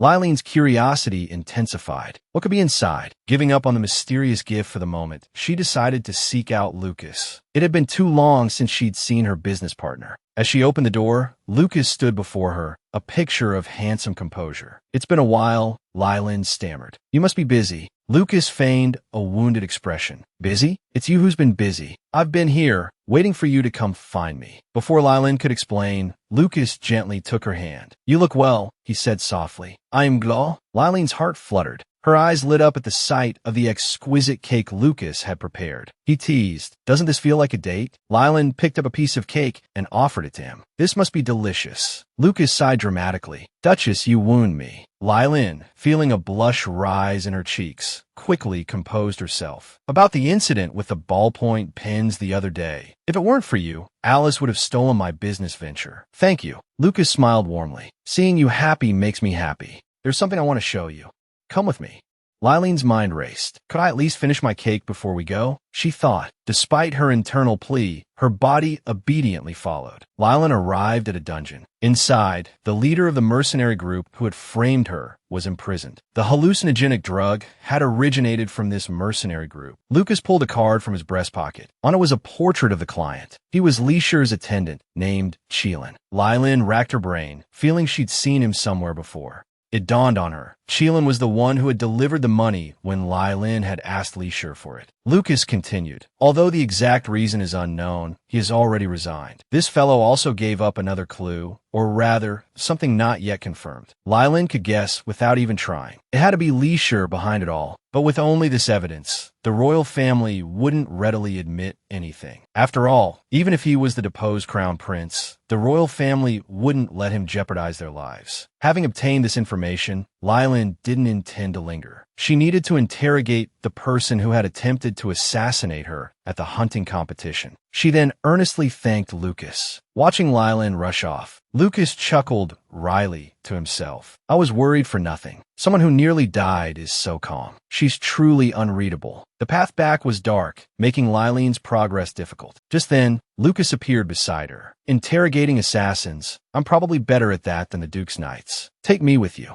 Lylin explained, but that person is imprisoned in the underground prison of the detached palace where my father is staying. If you go, my father will be startled. Lucas opened the dungeon door. The light spilling in allowed Lylin to see his attire clearly. Lylin was about to ask something when Lucas smiled faintly. Sure, Jieching, head of the Information Guild, at your service. Let's go, Lady Candamerwin. The assassination attempt on Lylin was somehow connected to Aisha again. In the previous episode, we saw that. Lucas provided clues about Lylin's attacker. Learning that Lylin had captured the assassin, Lucas offered to help with the interrogation. He then adjusted his attire and returned with Lylin to the Candamerwin estate. The Duke asked impatiently, "You want to enter the detached palace's underground prison with my Lylin?" He then pulled out his son-in-law requirements checklist and compared it. Lucas perfectly fulfilled all the necessary conditions. The Duke, beaming, agreed. Lylin arrived at the underground prison and asked if anything had been discovered. The answer, however, was negative. Lylin grew anxious. They had to get answers before the clues were destroyed.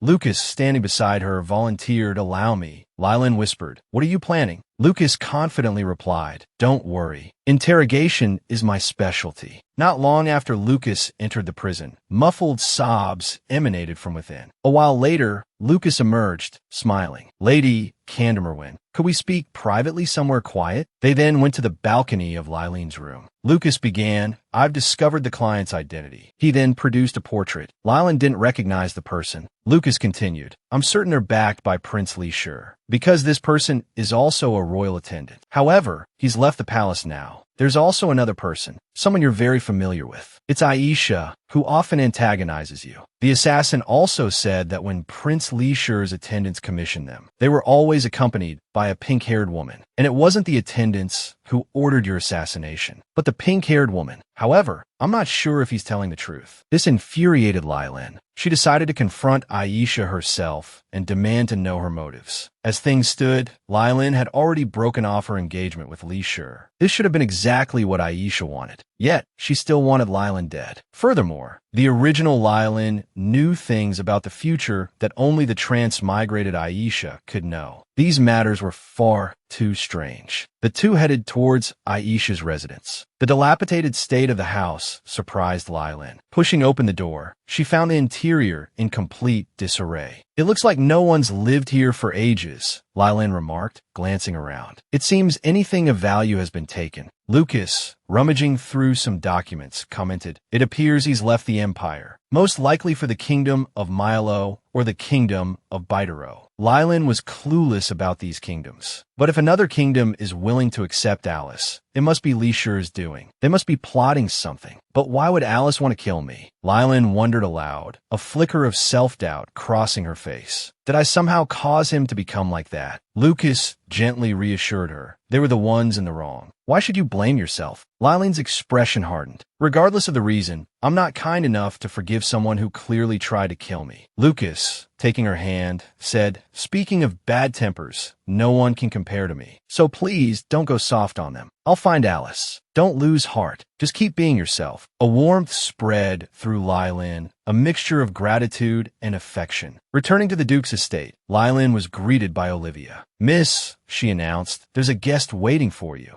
He's at the training grounds with the knights." Suddenly, a chorus of shouts erupted from the training grounds. It turned out that Beld was sparring with the knights. Just then, a wooden sword thudded into the wooden board behind Lylin. Lylin rounded on him, anger flaring. "Beld, not only did you show up unannounced, but you're also bullying our knights. Is this a challenge?" she demanded. Seeing Lylin's fury, Beld quickly backpedaled. "It's a misunderstanding, Lady Lylin. So, Beld, what are you doing here?" Previously, Lucas had volunteered to help Lylin find Alice, the mastermind behind the assassination attempt. Upon returning to the Duke's estate, she found Beld had arrived without a word of warning. Lylin's anger hadn't subsided when Duke Carolaus approached. "My dear," he inquired kindly, "are you feeling all right?" Lylin offered a genuine smile. "Thanks to your concern, I'm fine now." After a brief exchange of pleasantries, Duke Candevimwin and Duke Carolaus moved off to discuss matters of importance. Lylin turned to Beld, getting straight to the point. "Young Master Beld, what are you doing here?" Beld shifted uncomfortably. "I wanted to check on you," he admitted, "and also ask a favor. Could you help me persuade the commoner knight, Cashin, to join our family's knight order?" Lylin was taken aback. "Why do you want Cashin? You threatened him with a sword last time." Beld explained, "Actually, after that incident, I sparred with him. He's quite skilled. It's a waste for him to remain a mere commoner knight. That's why I want him to join us." Lylin asked thoughtfully, "You don't care that he's a commoner?" Beld's expression turned serious. "I believe social status is irrelevant. On the battlefield, whether someone is a commoner or a noble, they are comrades fighting side by side." Emperor Cadrian said that utilizing talent shouldn't be limited by someone's background. "That's my life's motto." Lylin teased, "It's quite remarkable to hear such words coming from you." Beld chuckled. "Is it that strange? I hear that a lot." Lylin smiled. "I think it's admirable. You'll make a fine Duke Carolaus someday." Then her tone shifted. "However, persuading him won't be easy. I invited him to be a knight at the Duke's estate before, and he refused. I don't understand why he hides his strength. I think becoming a noble, even one of common birth, will be better than being overlooked as a commoner knight or doing menial work." Beld offered an explanation. "He probably doesn't want to leave this place." Lylin was puzzled. "What does becoming a noble have to do with leaving here?" Beld continued, "In this era, if a commoner knight displays sufficient skill, they are given an appropriate position and assigned to a border earl. On the distant frontiers, it's only the commoner knights who risk their lives in battle. None of them are of noble birth." Lylin's realization struck her. Even commoners who ascended to nobility couldn't escape the prejudice. So Cashin didn't want to become like that. "It seems I've meddled unnecessarily," Beld sighed. "The knight said he still has things to do, so he doesn't want to go to the border. In any case, I want to help him."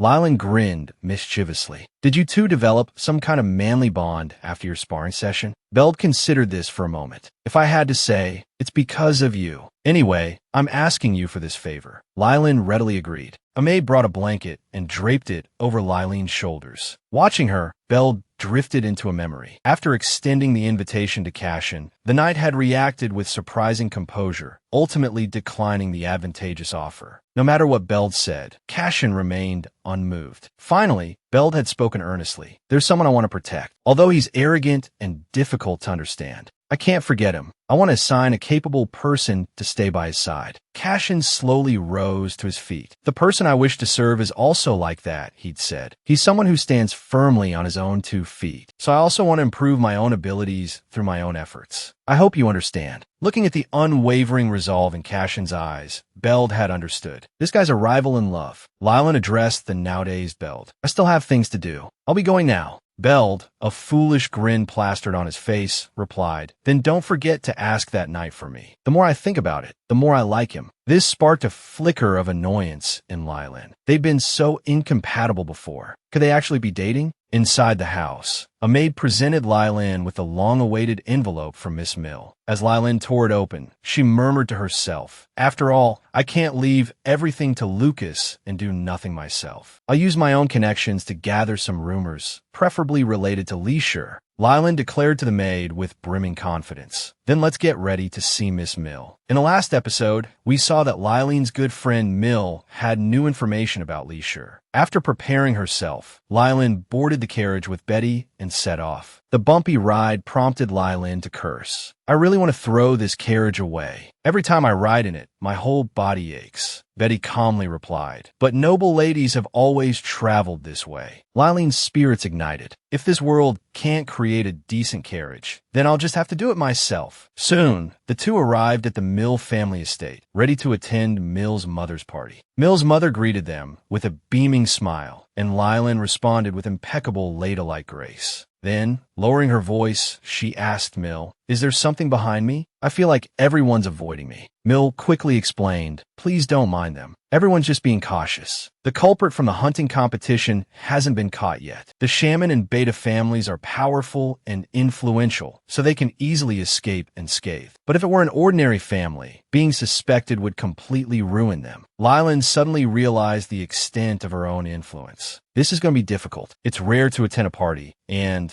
I wanted to chat with more people. But no matter which group Lylan approached, people quietly drifted away. A wave of dejection washed over Lylan. Mill offered comforting words. If that hadn't happened, everyone would be vying for your attention. Please don't be too upset. She then continued. The products we launched earlier were a huge success. Everyone's very curious about what's coming next. Lylan thought to herself, Mill must have made a lot of money. After all, the share that comes to me is a substantial sum. I should go to Modu to settle the accounts and discuss the carriage project. Just then, Aisha and Fire approached. Faced with their warm greetings, Lylan responded cheerfully, I'm fine. Thank you for your concern. Aisha then spoke. Her Majesty the Queen's health seems to have worsened. I heard she's returning to her homeland for treatment. It seems she's terribly homesick. The thought of that madwoman sent shivers down Lylene's spine. Isn't it a more serious illness? Lylan wondered, why would the Queen return to her country after I was attacked? Isn't that too much of a coincidence? She turned to Mill and asked, which country is Her Majesty's homeland? Mill replied, the Kingdom of Renikia. It's right next to the Kingdom of Bidero. A sudden wave of unease washed over Lylan. It seemed she needed to investigate this matter further. The next day, Lylan went to the Magic Tower. This is the Magic Tower's settlement payment. All thanks to the Magic Tower's efforts. I'd also like to discuss something with you. The next product, I have a great idea. The Magic Tower Master, Igelin, interrupted. Are you feeling better? If something were to happen to the court lady, it would be very difficult for us. I thought I wouldn't see you again. Lylan spoke earnestly. Don't worry, I'm not that fragile. Igelin smiled faintly. That puts my mind at ease. Lylan suddenly spoke. Could you give me some medicine that's good for beast men? Igelin replied calmly. It seems the egg hatched. Lylan gestured excitedly. He's grown so much. His physique has improved too. But last time he came home, he said he wasn't feeling well. I'm worried that the sudden changes are making him weak. Igelin said, I can make it right now. Please wait a moment. He then instructed Belche to prepare the medicine according to the prescription. Igelin continued, judging by the current situation, I think that child might be the king of the beastmen. Lylin asked anxiously, if he really is, what will happen? Igelin replied, the beastmen will gather around their king, and the king will lead them to establish a new territory, meaning that beastman might leave you. Just as Lylin's thoughts were in turmoil, Igelin said, let's continue discussing work. Lylin then absent-mindedly finished explaining her new project, her mind preoccupied. Could Harvey really be the king of the beastmen? How could such a pure little angel be me? But now that he's grown, maybe it's really possible. My sweet little baby. How did he suddenly become the most sought-after person on the continent? How am I supposed to accept this? In the last episode, we saw Lylin go to the Magic Tower Master, Igelin, to discuss new business ventures, but unexpectedly learned about Harvey's true identity. If it's true, he might even leave her. Lylin returned to the Duke's estate, suppressing her anxiety. I heard so much at the Magic Tower. My head hurts, Betty said caringly. I'll prepare some hot tea for you. Just then a familiar voice called out. Harvey asked urgently, Lylin, are you all right? Did the carriage make you sick? You look terrible. Lylin forced a smile. I'm fine, but is it okay for you to run out of school like this? Harvey said worriedly, oh why? I missed you so much. It's a day off today, so I came back. Lylin continued. Have you encountered anything unusual lately? Harvey thought for a moment and said, I took a test. Lylin probed. Nothing like a sudden gathering of animals around you, right? You came all this way. Let's have some tea together. She then instructed Betty to bring the tea to the courtyard. But Harvey's expression seemed slightly lonely. When they arrived at the courtyard, Harvey gallantly pulled out a chair for her. He then pulled out his report card from his coat. Seeing the report card filled with praise, Lylin couldn't help but shower him with exaggerated compliments. Harvey said shyly, because I promised I'd repay you. Lylin was a little puzzled, but Harvey remembered clearly. When he had been rescued by Lylin, he had resolved to repay her. At that time, Lylin had said that as long as Harvey got good grades, that would be repayment enough. Harvey had taken those words to heart. After hearing Harvey's explanation, Lylin burst out laughing. This repayment exceeds expectations. Then Harvey said with concern, actually, after hearing about the hunting competition, I was very worried. Lylin continued, so you came to see me specifically because of that? You should still be busy adjusting to school life. Don't worry about me. Harvey moved closer to Lylin and continued, I was so afraid you'd been hurt. I was worried and sad. I almost lost you. I couldn't hold back any longer. Harvey then removed his shirt and turned around, saying, I want you to feel better. Like before, touch me. Lylin shyly covered her eyes. What kind of dangerous talk is this? As your guardian, I absolutely. Lylin slowly opened her eyes to see a tail wagging in front of her. Harvey, transformed into a leopard, offered comfort. I was afraid I'd tear my clothes transforming. You gave them to me, you know. Lylin stroked Harvey, saying, tell me before you transform next time. You scare me. Harvey leaned against Lylin's leg. You're just like you used to be, he purred, petting me and muttering all your worries. Letting everything out, Lylin chuckled softly. Then, after a moment of silence, she continued, actually, I'm scared too. After all, I finally experienced what happiness feels like. I thought I was going to die. I worried that everything was over. Just thinking about that time makes my hands tremble. It was so frustrating to be helpless in the face of such a threat. Someone like me needs payback, double the pain. There's someone, every time something happens to me, he treats it like it's happening to him. He always steps up and makes me feel so safe. He'll always be there for me, unconditionally, whenever I need him. So, I'm all right, Harvey said sincerely. I'm glad so many people are helping you.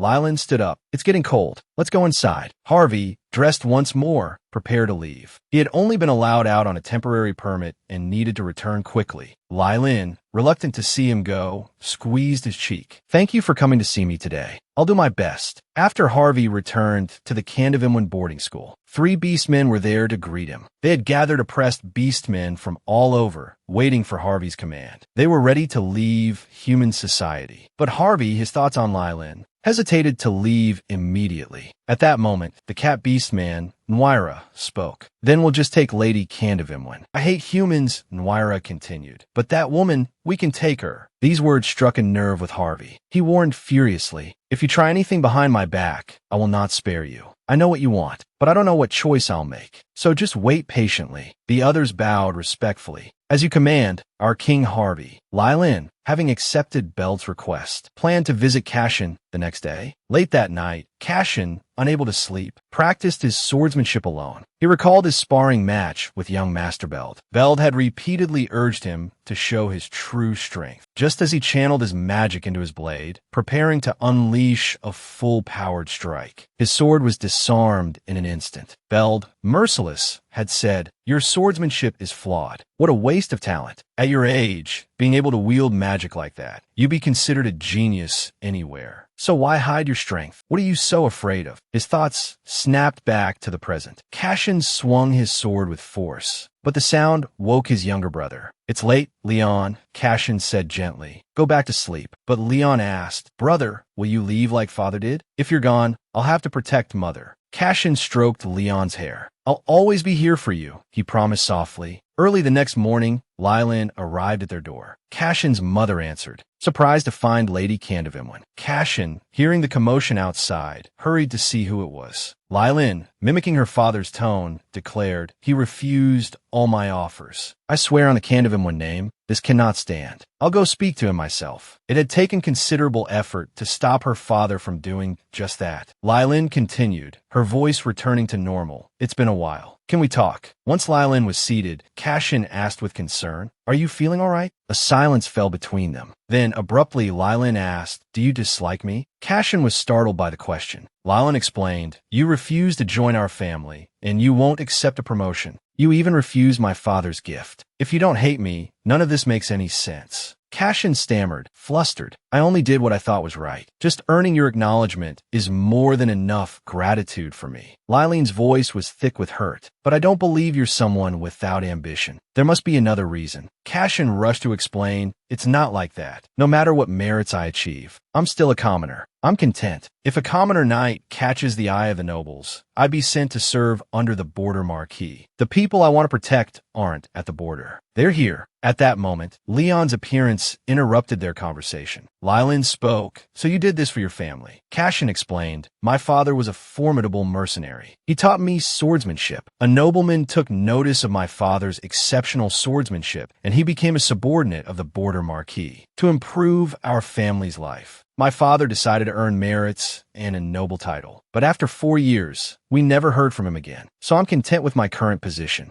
because this is the only way I can protect the people I want to protect. Lylin's voice was quiet. Do you think staying in the 12th Night Squadron like this will allow you to protect everything you hold dear? Cashin remained silent. Lylin continued. Young Master Beld is the Empire's only sword master. He could certainly be of great help to you. Cashin's gaze was resolute. There's someone I wish to follow. That's why I want to prove myself at the upcoming swordsmanship tournament. The swordsmanship tournament was held every 5 years within the Empire. The champion can choose the lord they wish to serve and pledge their loyalty. If I win, I'm willing to dedicate everything to that person. Lylin interrupted. Then you should all the more meet with young Master Beld. The choice is yours. Even with help, success is still earned through your own efforts. Having someone willing to help you is a good thing, just like you helped me. Cashin finally opened up and took the letter and pocket watch. Seeing what was written on the envelope, Cashin was taken aback. He hadn't expected the Duke to pay such attention to a commoner. Just then, Leon came out shouting, Mom said if you keep refusing like that, she'll kick you out of the house. Lylin chuckled after hearing this. Your family would actually say something like that? Cashin decided to take the leap. He then spoke gently to Lylin. Thank you. I definitely won't disappoint you. Lylin smiled. Good luck. I'm looking forward to your performance. Upon learning that Alice was the mastermind behind everything, Lylin was furious. Lucas volunteered, offering to help her find Alice's hiding place. Unexpectedly, Lucas was secretly in contact with Alice. That night, Lucas, in disguise, arrived in the kingdom of Bitero. Following the clues in the letter, he found Alice's residence. As soon as Alice saw Lucas, tears welled up in her eyes. You really came to save me. Lucas smiled. Of course I came. Who do you think I am? Alice sobbed pathetically. Aside from running away, I had no way to escape that woman. I'm all alone in a foreign land. I couldn't take it anymore, so I called you. After all, you're on my side. Lucas asked seriously. Your prince failed. Knowing that, why are you still here? What task did that person give you? Alice said, why? Someone like me, with nothing to my name, doesn't have many options if I want to stay in a foreign royal court. Lucas asked patiently, I need to know the specifics to help you. I came all this way to save you. Don't you trust me? Alice began to speak. I need to control the merchant guilds and nobles of the kingdom of Bitero. Lucas, I want you to spread the word that I'm the wealthiest person from the empire. I'll use that to conduct business here. No matter the method, I need to get on good terms with the nobles of this country. I'll have them buy weapons and troops until the point where the outbreak of war wouldn't arouse suspicion. That way, I can repay that woman for all the humiliation I've suffered. I will reach the pinnacle of the empire. I know I can, because I vividly remember everything that woman did. Alice then clung to Lucas. Only you understand me, she said. He was just born lucky. We've clawed our way to this position through our own strength. Do you remember the founding day party? Lucas asked with a contemptuous smirk. Of course I do. How could I forget the day that brought you so much misery? Meanwhile, back at the Candevimwin estate, Lylin reported to her father that she had found the mastermind behind the assassination attempt. Tell me who it is at once. Duke Candevimwin roared. I'll have their heads. Lylin urged her father to calm down. The masterminds behind the assassination attempt are Prince Rishi's former attendants and Alice. They have already fled the empire. The secretary chimed in. As far as I know, for individuals resigned from their positions as Prince Rishi's attendants. The two who haven't been accused are also currently absent from the Kevin Empire. Lylin added, I heard that these 4 attendants escorted Alice to the kingdom of Bitero. Afterward, they each went their separate ways to different countries. She then produced the latest intelligence sent by Lucas. Furthermore, she continued, they are in the kingdom of Bitero, the kingdom of Milo, and the kingdom of Padian. In addition to these, they also dispatched one to Renikia. Candevimwin pondered international activity. It's unlikely mere attendants would undertake such actions based on personal desires. This sort of behavior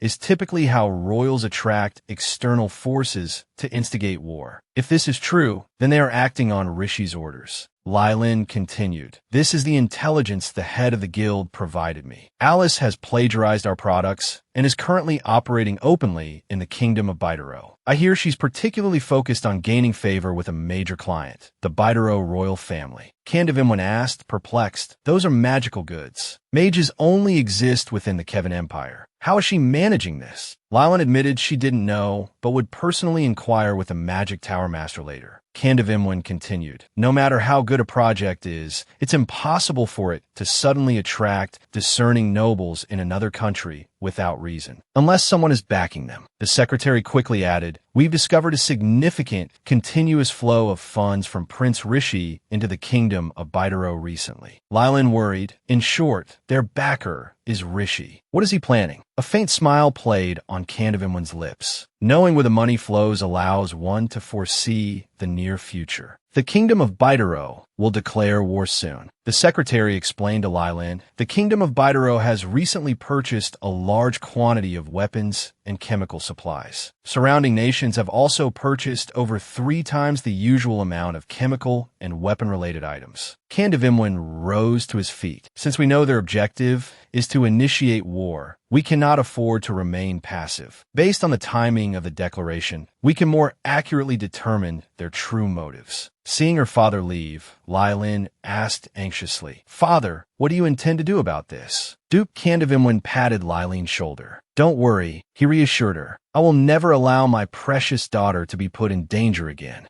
I'm going to have a serious conversation with the emperor who failed to control his own son. To prevent the outbreak of war, Duke Candevimwin traveled to the imperial palace of the Kevin Empire. Based on the information he had gathered, he reported each point to the emperor. But the emperor impatiently interrupted him. I've heard enough of your outlandish claims. Even if 3 kingdoms were to attack us simultaneously, my nation would remain unscathed. I understand you want to find a scapegoat because your daughter almost died. But are you trying to desecrate the royal family with these baseless accusations? Duke Candevimwin patiently continued his persuasion. I know it's difficult for you to comprehend, but the truth is quite clear now, isn't it? The unusual movements of Prince Rishi's attendants and the endeavors of his partner, Alice, in the Baidaro Empire. Prince Rishi is undoubtedly involved in all of this. He must have ulterior motives. I fear he intends to rebel. However, the emperor retorted, it seems to me that it's the Candevimwin family who are planning a rebellion. Duke Candevimwin stared at the emperor in disbelief, then declared righteously, my daughter, she barely escaped with her life from those assassins. It's clear she was caught in a power struggle, but for the sake of the royal family, the entire incident was swept under the rug without even an investigation. In that case, shouldn't you at least take precautions against the dangers I just mentioned? Is it so difficult to be wary of Prince Rishi? The emperor retorted impatiently. How dare you profane the divinely appointed royal bloodline? Such behavior is unacceptable. Rishi has been stripped of his title as crown prince, just as Candevimwin wished, and the Candevimwin family has become untouchable. Duke Candevimwin, no longer able to contain his fury, spat. This makes me wonder if you orchestrated the attack on my daughter yourself. Are you suggesting I'm mad enough to use my own daughter as a pawn? One of the masterminds behind the assassination attempt on my daughter is the same woman who's entangled with your good-for-nothing son. If anything happens to my daughter in this war, I will not spare you.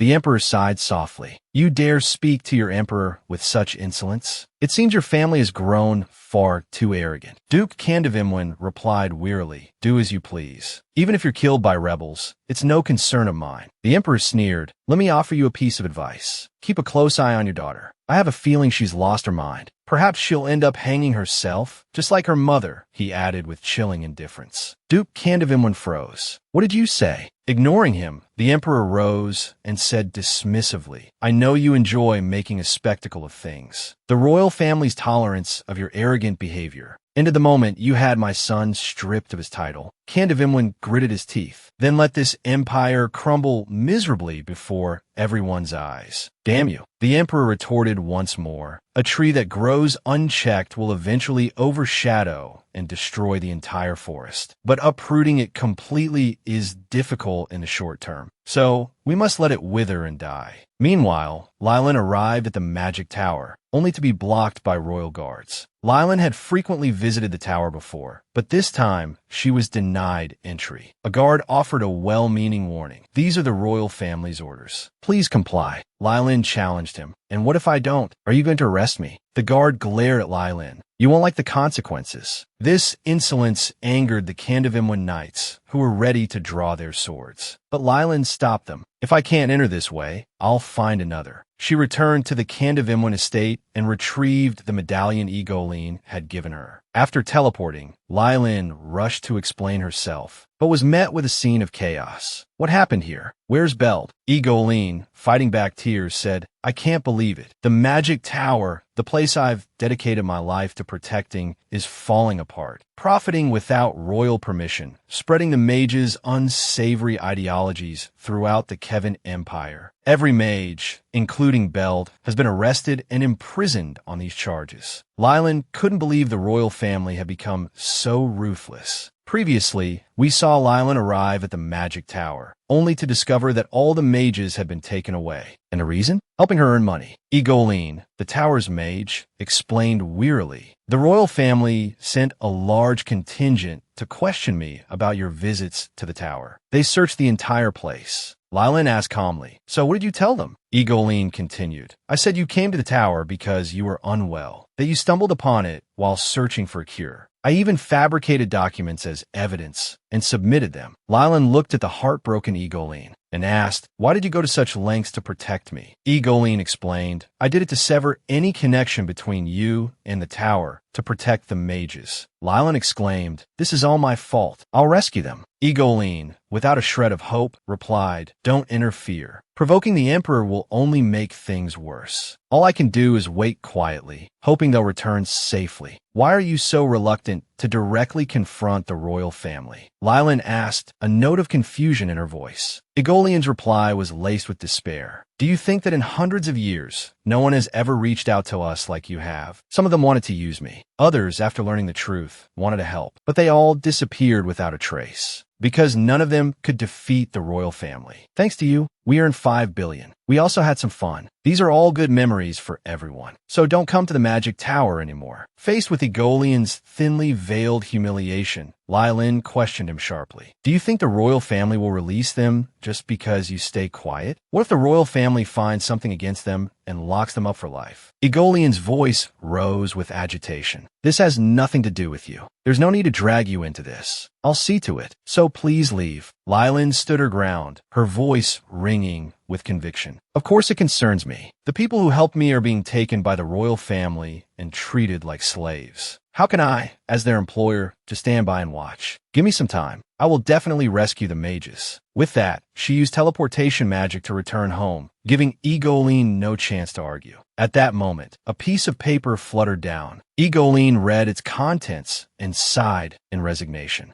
Meanwhile, back at the Candavimwin estate, Lylin frantically searched for her father. Just then, Duke Candavimwin roared Lylin's name, his voice thick with fury. I actually serve that kind of man as emperor. That guy has a head, but doesn't use it. Might as well pluck it off. To calm her father, Lylin led him to the rose garden. Candavimwin grumbled, the emperor is paranoid. Because the crown prince's scandal was so big, he's been trying to cover it up. Lylin quickly asked, so what does he plan to do about the rebellion? The royal family is in danger if this continues. Candavimwin continued. It doesn't care about the safety of the empire at all. He only cares about the power in his hands. I actually served such a petty man as emperor. At that moment, Lylin understood why the mages had been imprisoned. They were being used as scapegoats for the attempted rebellion. Candavimwin stood up. Although we can escape this, the mages, they could very well be executed for treason. Lylin's voice was filled with indignation. For centuries, the royal family has covered up all their crimes, making people believe their bloodline is noble. They also blame all the suffering of the people on the orcs, and they blame the mages for all the wars. Candavimwin picked up the thread, then fell silent. The greatest beneficiaries of the royal family's existence were the nobles. That's why the emperor is so hostile towards me. Lylin protested. The mages weren't even practicing magic. I sought them out to help me with my business. Just because of that, they're being charged with treason. Before Lylin could finish, Candavimwin chuckled. We don't need to stay silent. Our family are merchants to the bone. We only call ourselves subject to the empire to earn more money. If we give up that title, everything will be solved. We could do just fine on our own anyway. It wasn't the empire that accepted us. We chose the empire. If we went somewhere else, they would probably be very happy. And if we organize our territory and trade network before leaving, the entire empire will be thrown into chaos. He dared to call my daughter insane? I'll show that cur what we're made of. Lylin laughed at her father's bluster. Then, taking her father's hand, she said with a determined glint in her eyes, then let them see the Candavimwin's choice. Determined to teach the arrogant royal family a lesson, the Duke resolved to demonstrate the true power of the Candavimwin family. If they disappear from the empire for even a month, the entire nation would be in an uproar. Lylin spoke earnestly. We can't let the common people suffer because of our fight with the royal family. Those mages who were arrested, they might be used as sacrifices. We have to be careful. Duke Candavimwin said calmly, we'll only target the nobles. Lylin smiled. How about we blockade the trading ports? For centuries, the Candavimwin family has held the exclusive agency for the empire's trade. We just need to block the luxury goods. It won't affect the commoners much, but it will certainly upset the nobles. Duke Candavimwin praised her with a satisfied look. As expected of my daughter. Truly clever. The next day, Duke Candavimwin himself went to inform the port authority. He told the person in charge that all port operations were to be suspended and instructed them to take a leave of absence, assuring them that he would strengthen security in the area. Watching the Duke stride away, the two port officials were left bewildered. Candavimwin, a man known for prioritizing profit above all else, had unexpectedly shut down the trading port regardless of the losses. One of the officials remarked, "Don't you know? The Duke's daughter, Lilin, was nearly assassinated at a royal event. They still haven't caught the culprit." The Duke demanded the Emperor arrest the perpetrator, but the Emperor turned the accusation back on him, claiming Kandavimwin orchestrated the whole thing. The two finally understood. Kandavimwin and the royal family were now at odds. Lilin asked calmly, "Is this the last port?" The Duke smiled. "With this, no more luxury goods will enter the empire." Lilin continued, "Although this will cause short-term dissatisfaction among the nobles who are planning parties, without a steady supply, expensive private transactions will surely become rampant. In the end, all the nobles will suffer." Duke Kandavimwin chuckled darkly. "The entire empire will suffer." As Kandavimwin's distributors closed down one by one, discontent rippled through the populace. Murmurs filled the streets. "I heard Kandavimwin won't be bringing in any more goods." Then a newspaper boy shouted, "I heard that after Kandavimwin settles his affairs, he's going abroad." One noble exclaimed in alarm, "Is that true? This empire survives on the money Kandavimwin brings in. Will we even be able to live normally here after Kandavimwin leaves?" And so, the rumor of Kandavimwin's potential departure spread like wildfire among the common folk. All the major merchants and those employed by Kandavimwin tried to intervene in the conflict between the royal family and the Kandavimwin house. But what they couldn't understand was why the royal family wasn't trying to appease Kandavimwin at a time like this. Meanwhile, back at the Kandavimwin estate, the secretary was giving a report. "In just 2 weeks, the price of luxury goods has increased more than tenfold. Other nobles are requesting meetings with the emperor daily." Lilin seemed puzzled. "The reaction is much faster than expected. There should still be a lot of stock on the market." The Duke chuckled. "I spread the rumor that Kandavimwin is going to another country. Didn't I tell you? It's not the empire that chose us, but we who chose the empire. Kandavimwin is the source of the empire's income, and money is its lifeblood. The entire empire will soon be gripped by anxiety. The nobles won't just sit idly by." He paused, anticipating the royal family's reaction, then burst into laughter. 1 month after the Kandavimwin incident, the kingdom of Baidaro declared war on the Kevin Empire. The royal family was in complete disarray. Faced with the barrage of questions from his ministers, Emperor Kevin remained silent. That night, Kevin slammed his fist on the table, roaring, "That damned Kandavimwin, a parasite who rose to nobility under the sacred bloodline of the royal family. He dares to rebel. The royal family is divine. It must not be tarnished. I will make Kandavimwin." Before he could finish, Rishi requested an audience from outside the door, then pushed it open. The mere sound of his voice irritated Kevin. He bellowed even louder, "I don't want to see you. Get out." Rishi spoke calmly. "When the royal dog bites its master, one must naturally utilize other dogs.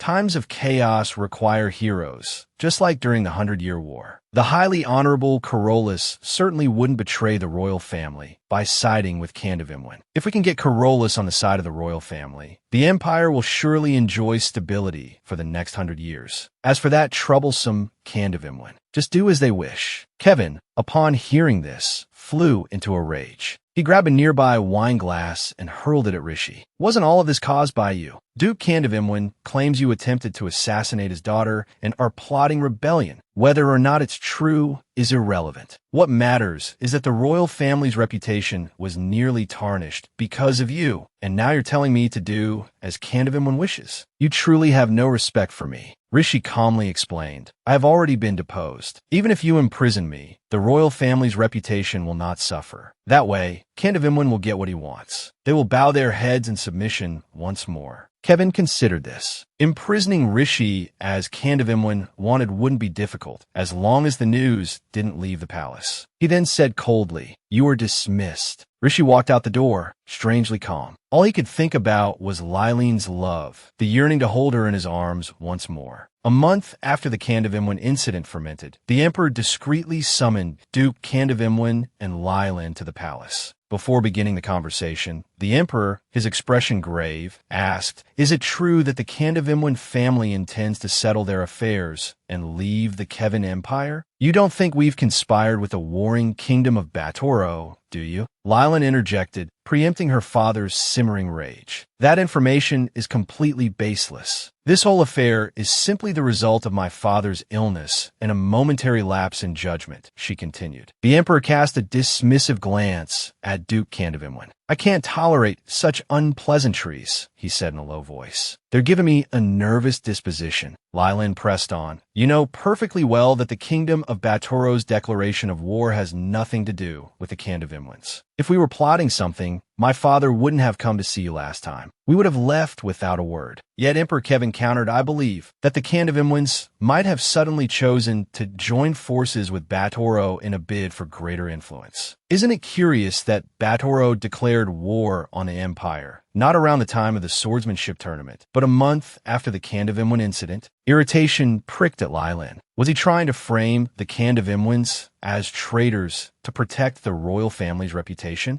As if sensing her thoughts, the Emperor continued in a measured tone. Don't be so alarmed. I'm simply relaying what was said at the Noble Council. I've decided to heed your advice and confine Rishi to his quarters before the swordsmanship tournament. Perhaps I was overconfident in the Kevin Empire's strength, and that led to my rashness. I apologize for not heeding your counsel earlier. I hope the royal family and the Candavimlins can coexist as we once did. As the Emperor made to leave, Lylin spoke urgently. I wish to discuss the matter of the magic tower. Release the mages imprisoned in the royal dungeons. Even if they are associated with the Candavimlins, they haven't committed any crimes. Kevin responded impatiently. The incident and the magic tower are separate issues. I cannot grant your request. At this, Duke Candavimlin intervened. They treated my daughter's illness. I cannot stand idly by. The Candavimlins owe the mages a debt. I implore you to grant my daughter's request. The Emperor hesitated for a moment. Can you guarantee you'll cease the endeavors you were pursuing with them? Despite her inner turmoil, Lylin agreed. The next morning, the Emperor announced that he would dispatch Bellowed, Carolus, to confront Batoro. The people cheered for the Emperor and the hero Carolus, their confidence soaring. But within Bellowed, a change was stirring. Meanwhile, Egoline, the master of the magic tower, was organizing documents. The mages, released from prison, suddenly appeared, rushing towards Egoline. Just as confusion clouded his mind, Lylin spoke. Didn't I say I'd get you all out? I'm sorry you had to suffer.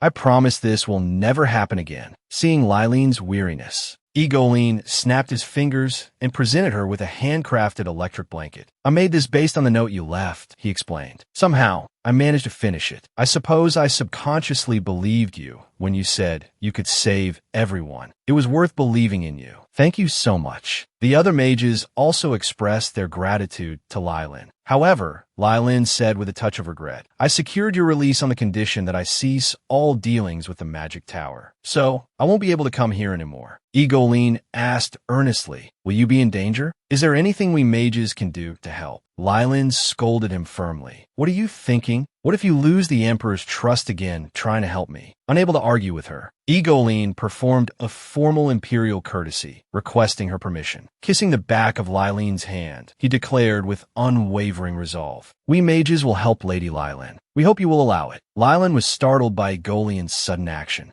What kind of imperial etiquette is this? Egoline retorted, his tone laced with the naivete of a bygone era. This is how requests were made to the Empire 200 years ago. I am sincere. Please allow us to offer our assistance. Lylin, after a moment of internal struggle, sighed in resignation. You've swayed my resolve, she admitted. In that case, I won't refuse. After all, my strategy requires the strength of mages. Please help me. I will do everything in my power to protect you. Egoline smiled, a genuine expression of relief. The other mages followed suit, mirroring his sentiment. Spontaneously, they rallied to Lylin's cause. With a warm smile, she responded, then I must ask for your continued support. Meanwhile, within the opulent walls of a noble estate in the kingdom of Ethel, Alice gazed at the dazzling gems and mountains of gold before her. This was the life she had always dreamed of, a life of luxury and abundance. Yet, a hollowness gnawed at her heart, leaving her strangely unfulfilled. These material possessions couldn't bring Alice happiness, for she knew her time was running out. She watched as her hand slowly began to dissipate, fading into nothingness. Reading Rishi's consoling letter, she knew with chilling certainty that he would abandon her for Lylin. But ironically, Alice needed Lylin too. She needed her to survive. Alice needed Lylin's soul. Just then, a mage burst through the window, shattering the tense silence. The man you summoned, the mage announced flatly, has left. He's gone to the Kevin Empire. Alice rose, a flicker of satisfaction in her eyes. Good work, she said. Cien Lucas's presence would have been a hindrance. Soon, she continued, her voice rising with excitement, we will have the world we've always dreamed of. Cien, her face etched with confusion, asked, I understand about Alice, but what must I do? Alice's voice dripped with urgency. You must kill Lai Lin at the swordsmanship tournament. As long as she lives, my plans will crumble to dust. At this rate, she pleaded, her voice cracking, I might die. Please, Cien, help me. Cien embraced Alice, whispering words of comfort. Don't worry, I will help you achieve your dream. Trust me, even if time were to reverse, Cien vowed, our love would remain unchanged. As she spoke, her hand, too, began to disappear, a chilling sign of the backlash from tampering with forbidden magic. Meanwhile, Lai Lin, having secured the mage's support, learned the identity of the mage capable of wielding forbidden dark magic. His name was Cien Shi, the most skilled among the mages. Discontented with the current state of affairs, he had dedicated himself to mastering forbidden magic. Lai Lin, however, remained uncertain whether Cien Shi was the mage aiding Alice. She resolved to be wary of him, a seed of suspicion planted in her mind. As for other matters, she decided to address them later. At that moment, Lai Lin was in a carriage, on her way to Lucas's cake shop. Betty, Lai Lin asked, brimming with confidence, how do I look today? Betty, bubbling with enthusiasm, replied, you look absolutely radiant, miss. Despite the compliment, Lai Lin felt a flicker of nervousness. It was just a simple delivery of a gift, so why was she so anxious? Informed by the receptionist that Lucas had granted her free access, Lai Lin assumed he hadn't returned yet. Without hesitation, she pushed open his door. The sight that greeted her was Lucas, partially undressed. Mistaking her for Raven, he paid her no mind. Their eyes met, and a moment of stunned silence hung in the air. Then, Lucas shrieked, Your Grace, what are you doing here? Lai Lin, her face flushed crimson, stammered, When did you get back? After a moment of awkward silence, as they both regained their composure, Lucas wailed, I can't believe you saw me like that. Lai Lin, attempting to defend herself, retorted, I swear, I only saw a little bit. Finally, Lucas shifted to more serious matters. It's not just foreign nobles. He revealed, his voice low. There are people within the Empire involved in Alice's plot. I've memorized their faces and names. We must capture them alive at the swordsmanship tournament to serve as witnesses. Judging by the current situation, a rebellion is inevitable. After accepting the information from Lucas, Lai Lin pressed further. Did you see any mages around Alice who might be crafting magical items for her? Lucas shook his head. I didn't see any, he admitted, his expression turning serious. He copied your magical designs, which proves he has a mage assisting him. If even I couldn't detect them, it means they're incredibly cautious. He then gestured towards the item Lai Lin had brought. What is that thing you have with you? He asked. Lai Lin smiled. It's a gift for you, she replied. It's called a blanket. It's dangerous out there. Big battle. She encouraged Lucas to lie down on it and experience it for himself. The moment he did, a wave of warmth and comfort washed over him. He didn't want to get up. Lai Lin, observing Lucas's blissful expression, asked, Well, what do you think? Not bad, right? Lucas looked at Lai Lin, a soft smile gracing his lips. Why don't you lie down too? He suggested. Lai Lin replied indifferently, It's too narrow. Lucas continued, I think I could lie down in it. Besides, shouldn't someone who makes products experience them firsthand before selling them? Lai Lin cut him off. I've already confirmed it. Stop playing tricks. Lucas dropped his flippant demeanor and said seriously, I have something important to tell you. Sending the master swordsman, young Lord Carolus, to the border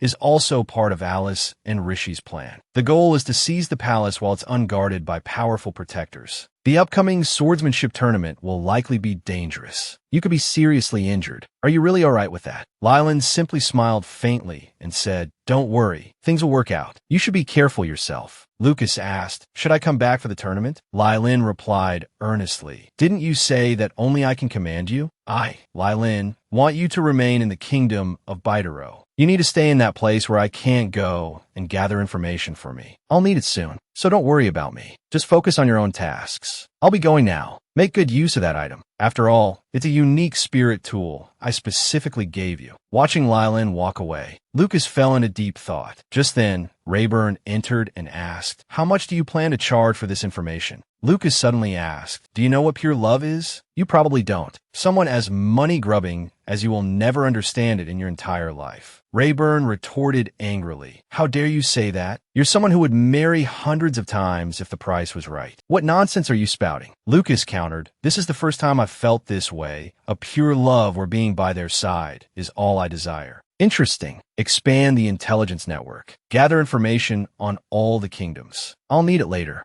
Lai Lin, who could have enjoyed the life of a multimillionaire, was being cornered by a manipulative woman. To prevent the empire from being invaded and to ensure her own safety, she had begun making preparations. After asking Lucas to monitor Alice's every move, Lylan immediately returned to the Duke's estate. Having received a concerned letter from Harvey, Lylan was worried about how to reply. She couldn't just tell him she'd almost been assassinated. Unbeknownst to her, a small bird outside the window recorded everything. After writing some comforting words, Lylan adjusted her attire and set off for the Careless estate. Upon arriving at the gate, she was taken aback by the enthusiastic welcome. Lylan felt rather helpless. She'd have to tell him to be more discreet. At that moment, Bellode came to greet her personally. "I've been waiting. Cashin is at the training grounds. I'll take you there." On the way to the training grounds, Lylan subtly inquired, "I heard you're going to war against the kingdom of Batoro." Everyone believed that Careless, inheriting the hero's bloodline, would be victorious. Seeing Bellode's distracted look,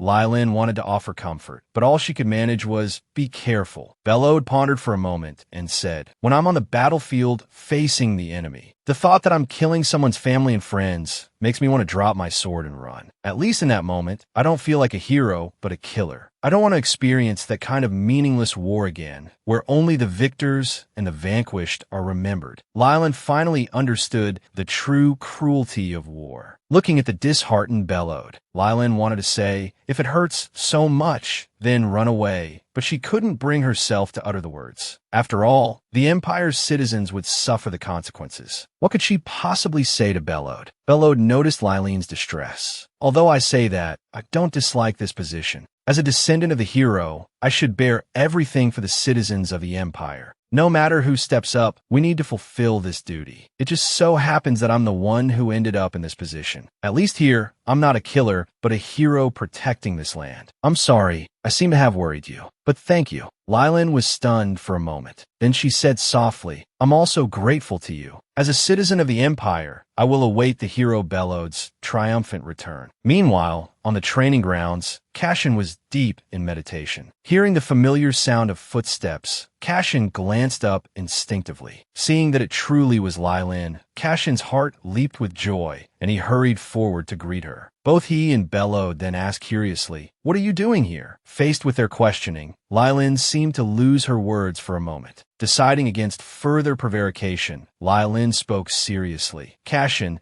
I want you to withdraw from the swordsmanship tournament. If I'm honest, I don't think I'll have the capacity to protect you." This stunned both Cashin and Bellode. Cashin asked, "You know there's danger that day, yet you still intend to participate?" Lylan replied, "Of course I'll participate." Cashin responded firmly, "Then I have no reason not to participate either. If there's danger, all the more reason to strive for first place. I don't know why you're saying this to me, but if I knew you were in danger and I still ran away, then I would truly regret it." Though Lylan desperately wanted to persuade Cashin, she couldn't reveal in front of so many people that there would be a rebellion at the tournament. At that moment, Bellode interrupted, "Let's begin training. First, run 100 laps around the training grounds." Watching Cashin's retreating back, Bellode said to Lylan, "He's the one who's been charged with protecting you while I'm away. You don't need to worry too much." Unable to sway them, Lylan had to give up. Meanwhile, the little bird that had been eavesdropping flew back to the Candavimwin estate. It reported to Harvey, "There's going to be danger at the swordsmanship tournament Lady Lylan is attending. She's been going back and forth between a magic tower, the Intelligence Guild, and Duke Careless's estate. It seems she's preparing for something." Harvey gave a wry smile. "You told me not to worry, and yet you're off doing dangerous things behind my back." At that moment, a number of orcs gathered around Harvey. He stood up and addressed them all. "Reassemble at the swordsmanship tournament in a week. If anyone tries to harm Lylan, tear them to shreds. Narrator, the climax is coming. The swordsmanship tournament is fast approaching. Join us next time." To prevent the Empire's collapse, Lylan had been running around making preparations. Exhausted, she returned to the Duke's estate. too weary even to try on the new clothes she'd had made. She immediately instructed Betty to summon Lien. Watching this seemingly distracted Lylin, Betty was deeply worried, yet unable to offer any assistance. Bellowed's earlier words about heroism had made Lylin realize the weight of her responsibilities. She was, one could say, a model leader. What would the real Lylin and Rishi be like? I haven't seen the world ruled by Lylin and Rishi, but it must be a mess. Lylin looked up, catching her reflection in the window. Speaking to her image, she murmured, "You want to use me to regain your position as regent. Perhaps you desperately hope Rishi's rebellion succeeds. But I won't be manipulated by you anymore. I will destroy your position and ensure you never set foot in the royal palace again. Neither you nor Rishi are fit to rule. If you don't like it, send me back to my original world." Lylin gathered her thoughts. First, Rishi will rebel during the swordsmanship tournament in a week. His goal is to eliminate the emperor and myself, the nobles and their knights. And the tournament participants will undoubtedly include many formidable opponents. He won't want unnecessary conflict with them. He'll concentrate his forces on his targets. I can use this to minimize casualties. But it's undeniable that the emperor is tacitly allowing this rebellion. Meaning, if we act too freely according to our own plans, we might be framed as traitors. Even if the emperor is willing to sacrifice his life for the sake of the royal family's reputation, I don't need to throw my life away as well. Just then,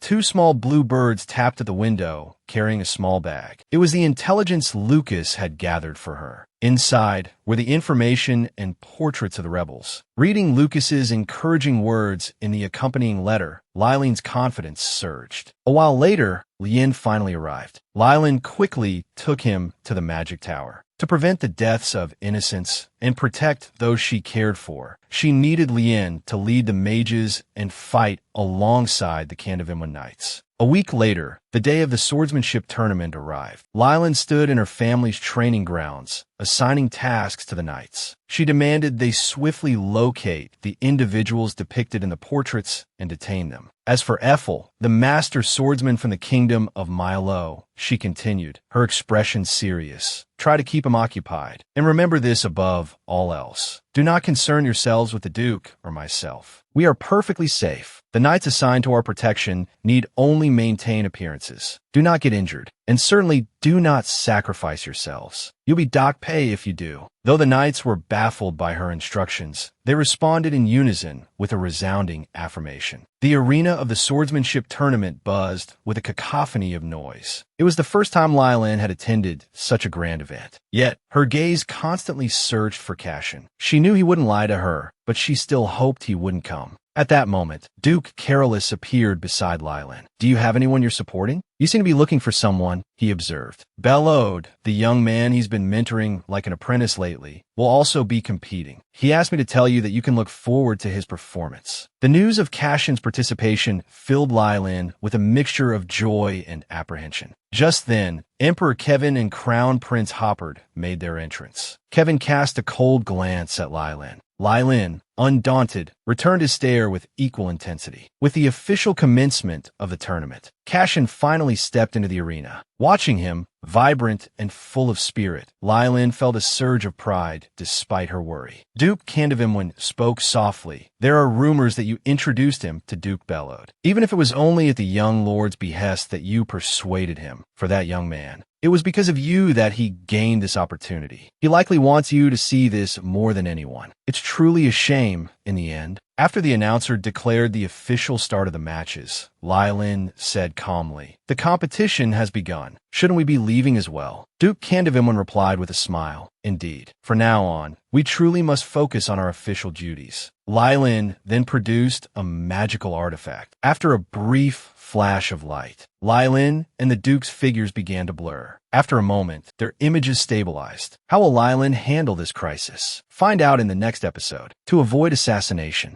Lylin projected an illusion of herself using the magical artifact. Meanwhile, she escorted the Duke to Egolene, the master of the magic tower. Lylin asked excitedly, "Has the magical suggestion been activated?" Egolene replied, "The illusion magic is holding up well. As long as no one tries to talk to or touch the phantom, it won't be exposed. At that moment, Lien's voice came through the receiver Lin had crafted. Lien and the others had ascertained the positions of all their enemies. They awaited only Lilin's command. Lilin immediately ordered them to commence the operation and said to Lin, "Can you use magic to show us what's happening in various locations?" With a wave of Egolian's hand, images of the tournament grounds appeared, and they could even be magnified. The Duke offered a suggestion. Many nobles have been in contact with Rishi, but we still need to determine who is truly under his control. Lilin declared with firm resolve, "I won't let a single rebel escape. Anyone who attacks me or the Emperor." Simultaneously, one of the images showed a team successfully apprehending a target. Lilin declared confidently, "Bring it on. I'll catch every last one of you." Elsewhere, Cashin was battling a competitor in the tournament. He quickly sensed something amiss. Cashin questioned, "I've never heard of another master swordsman in the Empire. Who are you?" The man tugged at the bandages on his face and sneered, "You're quite perceptive." This man was indeed Ethel, the master swordsman from the kingdom of Milo. He lunged at Cashin again, shouting, "Let the battle begin." In the stands, the Emperor and Crown Prince were still watching the spectacle, unaware that the knights behind them were poised to strike. They cut down the Emperor's personal guard. The Crown Prince was stunned by the guard's cries of pain. Emperor Kevin merely glanced over, watching the fierce fight erupt behind him. He snarled, "Insignificant wretches! How dare they mock the imperial family?" Meanwhile, from the stands near Lilin, a group of assassins surged forward, intent on taking her life. Cashin, amidst the chaos, only registered the commotion erupting from the emperors and nobles' seating areas. "This is getting tiresome," Ethel remarked indifferently. "If you hadn't interfered, I might have spared your life." Seeking to discern the man's objective, Cashin asked, "Is it the emperor's life you're after?" Ethel scoffed, "Perhaps for them, but not for me. I hear she's a troublesome noblewoman. Even from a distance, one can see she's quite the beauty. A pity, then. My client wants her dead." With that, Ethel channeled magic into his sword and hurled it with all his might towards Lilin. Just when he thought his attack was certain to strike true, Cashin intercepted the blade with his own body. "You block my sword?" Ethel exclaimed in astonishment. "I'd never heard you were a master swordsman." Cashin, his gaze cold, retorted, "You dare speak of harming Lady Lilin in my presence? Then I won't allow you to take another step. Come at me." But what Cashin didn't know was, the real Lilin was already orchestrating events from within the magic tower. Having apprehended all the rebellious nobles, she had thought to finally breathe a sigh of relief, only to witness Cashin locked in a desperate struggle. Seeing him on the verge of being overwhelmed, Lilin urgently pleaded with Lin to send her back. "Even if you return," Lin responded calmly, "you'll only hinder them." Lilin, realizing her impulsiveness, could only silently pray for Cashin to escape with his life. Observing Cashin's battered form, Ethel declared, "This ends now. I haven't the time to play games." Cashin was acutely aware of the disparity in their skills, but he couldn't allow this man to escape. Lilin would be in danger. Could I fail to protect her again?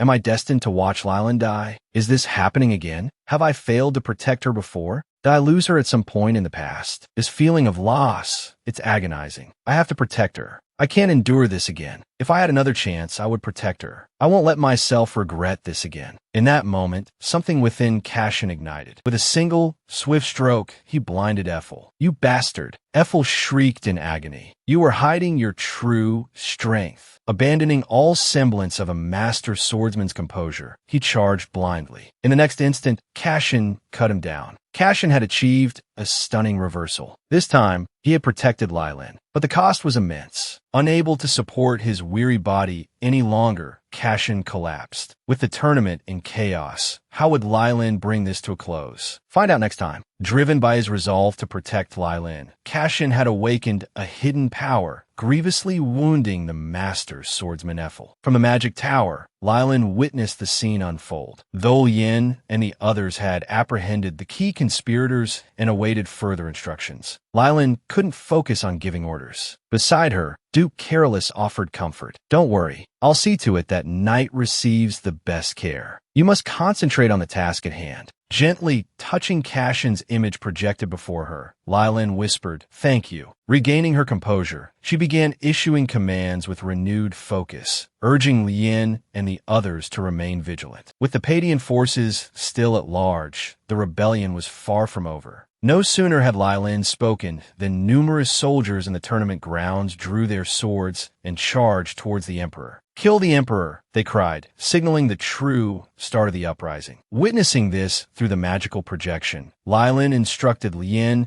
and the others to stay clear of the emperor's location. There was no need to interfere with these pawns. Lien, slightly perplexed, asked, "Shouldn't we protect the emperor?" Lai Lin responded with a cold smile. "His Majesty has plenty of capable knights at his disposal. He should be fine. But if something does happen to him, well, that would be troublesome. Let him experience a bit of fright before we intervene." Lien prioritized evacuating the civilians from the arena. Just then, archers appeared on the rooftops, their arrows aimed at the stands behind Duke Carolus and Lai Lin. The evacuation of the civilians was still underway. As the archers loosed their arrows in a terrifying volley, Lien and the others found themselves with no way to escape. Just as the arrows were about to find their mark on Lai Lin's illusory form, Harvey arrived with the beast folk just in the nick of time. He knew the Lai Lin being attacked was an illusion, but if she'd gone to such lengths, there had to be a reason. Regardless, he only had one job to do, and that was to protect everything Lai Lin held dear. The archers, momentarily stunned, resumed their volley, arrows raining down towards the illusion. With lightning reflexes, Harvey snatched an arrow from the air, then hurled it back with savage force. A single shot pierced through one of the enemy soldiers. Seeing this, the soldiers on the ground diverted some of their forces to deal with Harvey.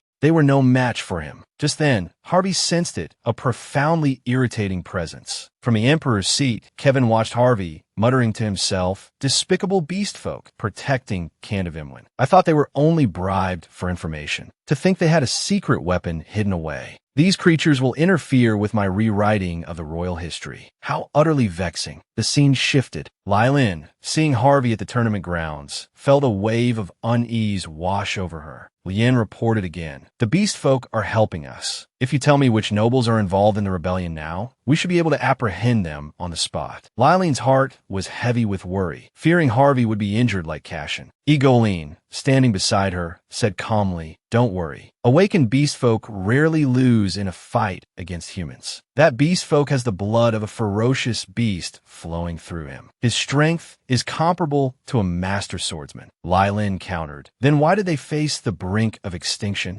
Egolene continued, "Even the strongest beast folk have a weakness, and their weakness is magic. As long as they don't oppose mages, they won't be harmed. So you needn't worry." Having dealt with the soldiers on the ground, Harvey looked up at the archers. He decided to abandon defense and go on the offensive. Harvey ordered Nuira to protect Lai Lin. Then, with a powerful leap, he launched himself towards the archers. But just then, a green-haired man suddenly switched places with the archers. He cast a spell. Mid-air, Harvey had no way to dodge and could only brace for impact. The man was Xian, the genius mage from the magic tower. He spoke coldly. "You lowly beast folk, how dare you act so presumptuously here? I have business with your master. Get out of my way." With the situation growing increasingly complex, how would Lai Lin resolve this crisis? Find out next time. Just when Harvey and the others thought victory was within their grasp, the sudden appearance of the mage shattered their hopes. Harvey, blasted from the sky, plummeted towards the ground. Fortunately, a flying beast folk caught him just in time. Two ravens then flew swiftly towards the mage. "That's the mage who slaughtered our brethren. Tear him to shreds." Xian let out a disdainful laugh, a surge of powerful magic erupting from him. Harvey quickly intervened, shouting, "Everyone, hold your attack. Surround him." But it was too late. The two beast folk who had charged at Xian were already gravely wounded. Xian looked down at them, sneering. "Did you really think you were a match for me?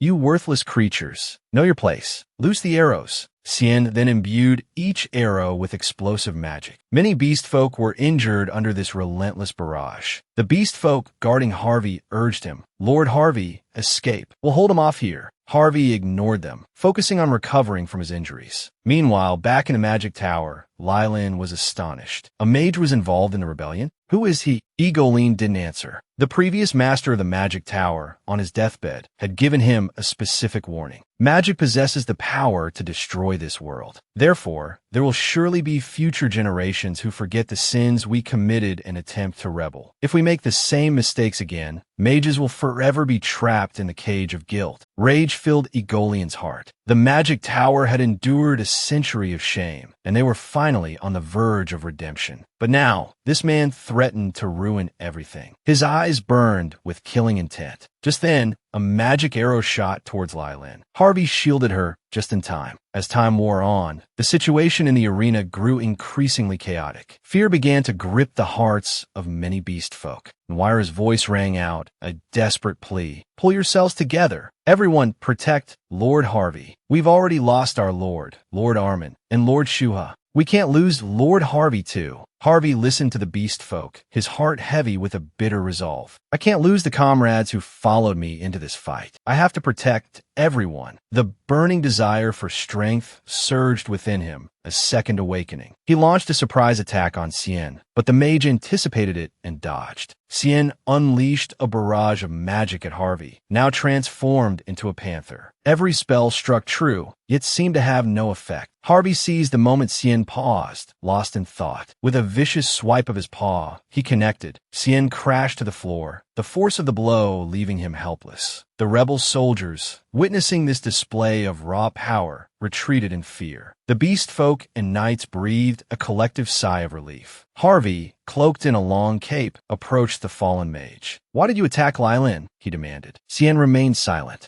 Answer me, Harvey threatened, or I'll kill you. With a last surge of magic, Cien loosed another arrow towards Lylin. I will complete my mission, he muttered, his voice barely a whisper. Harvey knew that the Lylin before him was merely an illusion. Yet, his body moved without conscious thought, shielding the phantom Lylin. Just as the arrow was about to find its mark, Egolin appeared, the real Lylin at his side. Cien recognized the familiar magic. He knew Egolin had arrived. Egolin's gaze was cold, fixed on Cien as if he were already dead. So, how will this battle end? Find out next time. Just as Harvey was on the brink of death, Lylin, along with Egolin, arrived to save him. I didn't expect you to break the magic tower's taboo and come yourself, Cien said, his voice strained. Without a word, Egolin fired a magic beam, striking Cien's shoulder. The space was now under Egolin's control, bound by his magic. Cien knew he was defeated. Outside the arena, some commoners, seeing another mage, assumed he was there to save them. But others cried out in anger. They slaughtered so many during the 100 Years' War. Why weren't all the mages executed? It's because the royal family kept them around that this dangerous situation is happening again. A man clenched his fists, unsure how to respond to these accusations. Just then, Lylin spoke, her voice ringing with conviction. Master of the Magic Tower, you came to protect our Kevin Empire. I'm truly grateful. That man is an evil mage working with the rebels. The Magic Tower knew this and couldn't bear to see the Empire torn apart, so they chose to intervene. I don't know how to repay this kindness. Guided by Lylin's words, the crowd realized they had misunderstood the mage before them. Lylin continued, her voice filled with praise. The Magic Tower fought alongside the beast folk today, protecting the Kevin Empire for me and its people. Seeing Lylin skillfully defuse the situation, the man smiled with relief. He hadn't misjudged her. But just as his apprehension eased, Cien broke free of the magic array and escaped. Egolin turned to Lylin. The Magic Tower will take responsibility for healing the beast folk here. That young one is badly injured, but his life is not in danger. You can rest assured. Lylin, fighting back her emotions, expressed her gratitude. Egolin smiled. Didn't I say? For you, the Magic Tower will do anything. Under Egolin's masterful control, the wounds of the beast folk began to mend. Lylin looked at the battered Harvey, a pang of guilt twisting in her gut. He was so close, she thought, and he knew that wasn't me. Why did he still fight so hard to protect a fake? The fool. Seeing that the beast folk were now safe, Lylin rushed to Cashin's side. He was gravely wounded. His shoulder is badly injured, Your Majesty, Lien reported. If you want to save his arm, he needs immediate treatment. Keep talking to him. Don't let him lose consciousness. Before Lylin could even speak, Cashin spoke, his voice filled with remorse. I'm sorry. His words left Lylin speechless. She was the one who should be apologizing. Did I succeed in protecting you this time? He picked up his sword from the ground and, holding it aloft, swore an oath to Lylin.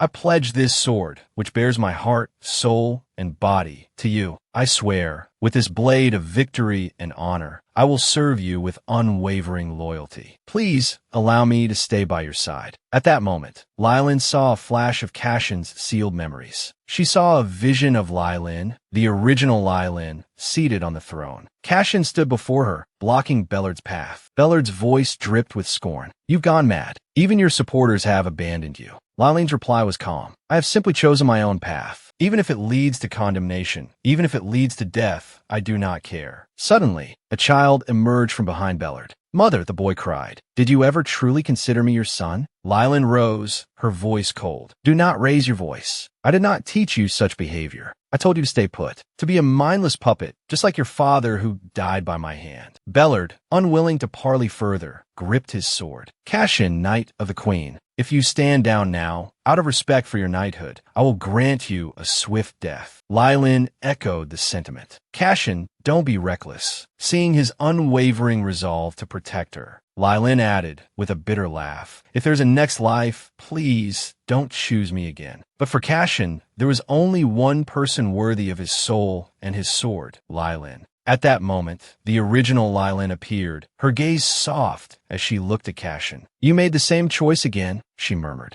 "I ordered you, if there were a next time, not to choose me." She then turned to the current Lylin, her voice sharp. "You haven't opened the drawer in my desk, have you? The Emperor feared you gaining the support of the beast folk and the mages. That's why he constantly sowed discord between them. But you're close to the new Beast King, and you've gained the support of the current master of the Magic Tower. Perhaps now, everything is possible." Before she could finish, Lylin interrupted. "What are you talking about? The conflict between the beast folk and the mages was 100 years ago. You've only lived for 20 years. Why do you speak as if you knew these people, as if you experienced these events firsthand? Are you really Lylin?" The original Lylin seemed angered by the question. Her eyes locked on Lylin's. "I told you," she hissed, "I am Lylin." The original Lylin's sudden appearance startled Lylin, especially her claim to be the true Lylin. "Then aren't you?" she asked, bewildered. The original Lylin replied calmly, "I merely lived as Lylin. I simply forgot the memories of that time. Even so, I never forgot my resentment towards the royal family. Clinging to that resentment, I would stop at nothing to achieve my goals. Whether it was my own status and power or the greed and desires of others, I exploited everything. In the end, I killed the emperor. After that, as regent, I was no different from the tyrant Baimont. Every day was filled with horrific slaughter and bloodshed, facing death beneath Bellard's sword. The memories deep within me suddenly resurfaced. Finally, I understood why I could only become a tyrant, and where my desire for revenge, the revenge I took using leisure to kill the emperor, stemmed from. In the fading darkness, I cried out, begging the heavens for another chance. At that moment, Alice suddenly reversed time. Judging by his actions, it seems he intends to retrace the path I once walked. To see such a failed life and still desire it. How foolish. Lylin only now realized why. No matter how she targeted Alice, Alice could always appear before her. Because this novel was Alice's instrument of victory over Lylin, her path to the pinnacle of power. The original Lylin continued. Because he reversed time, I was absent. The soul and body of that world were forcibly separated, becoming an empty shell. He pushed me out and summoned, well, the real Lylin.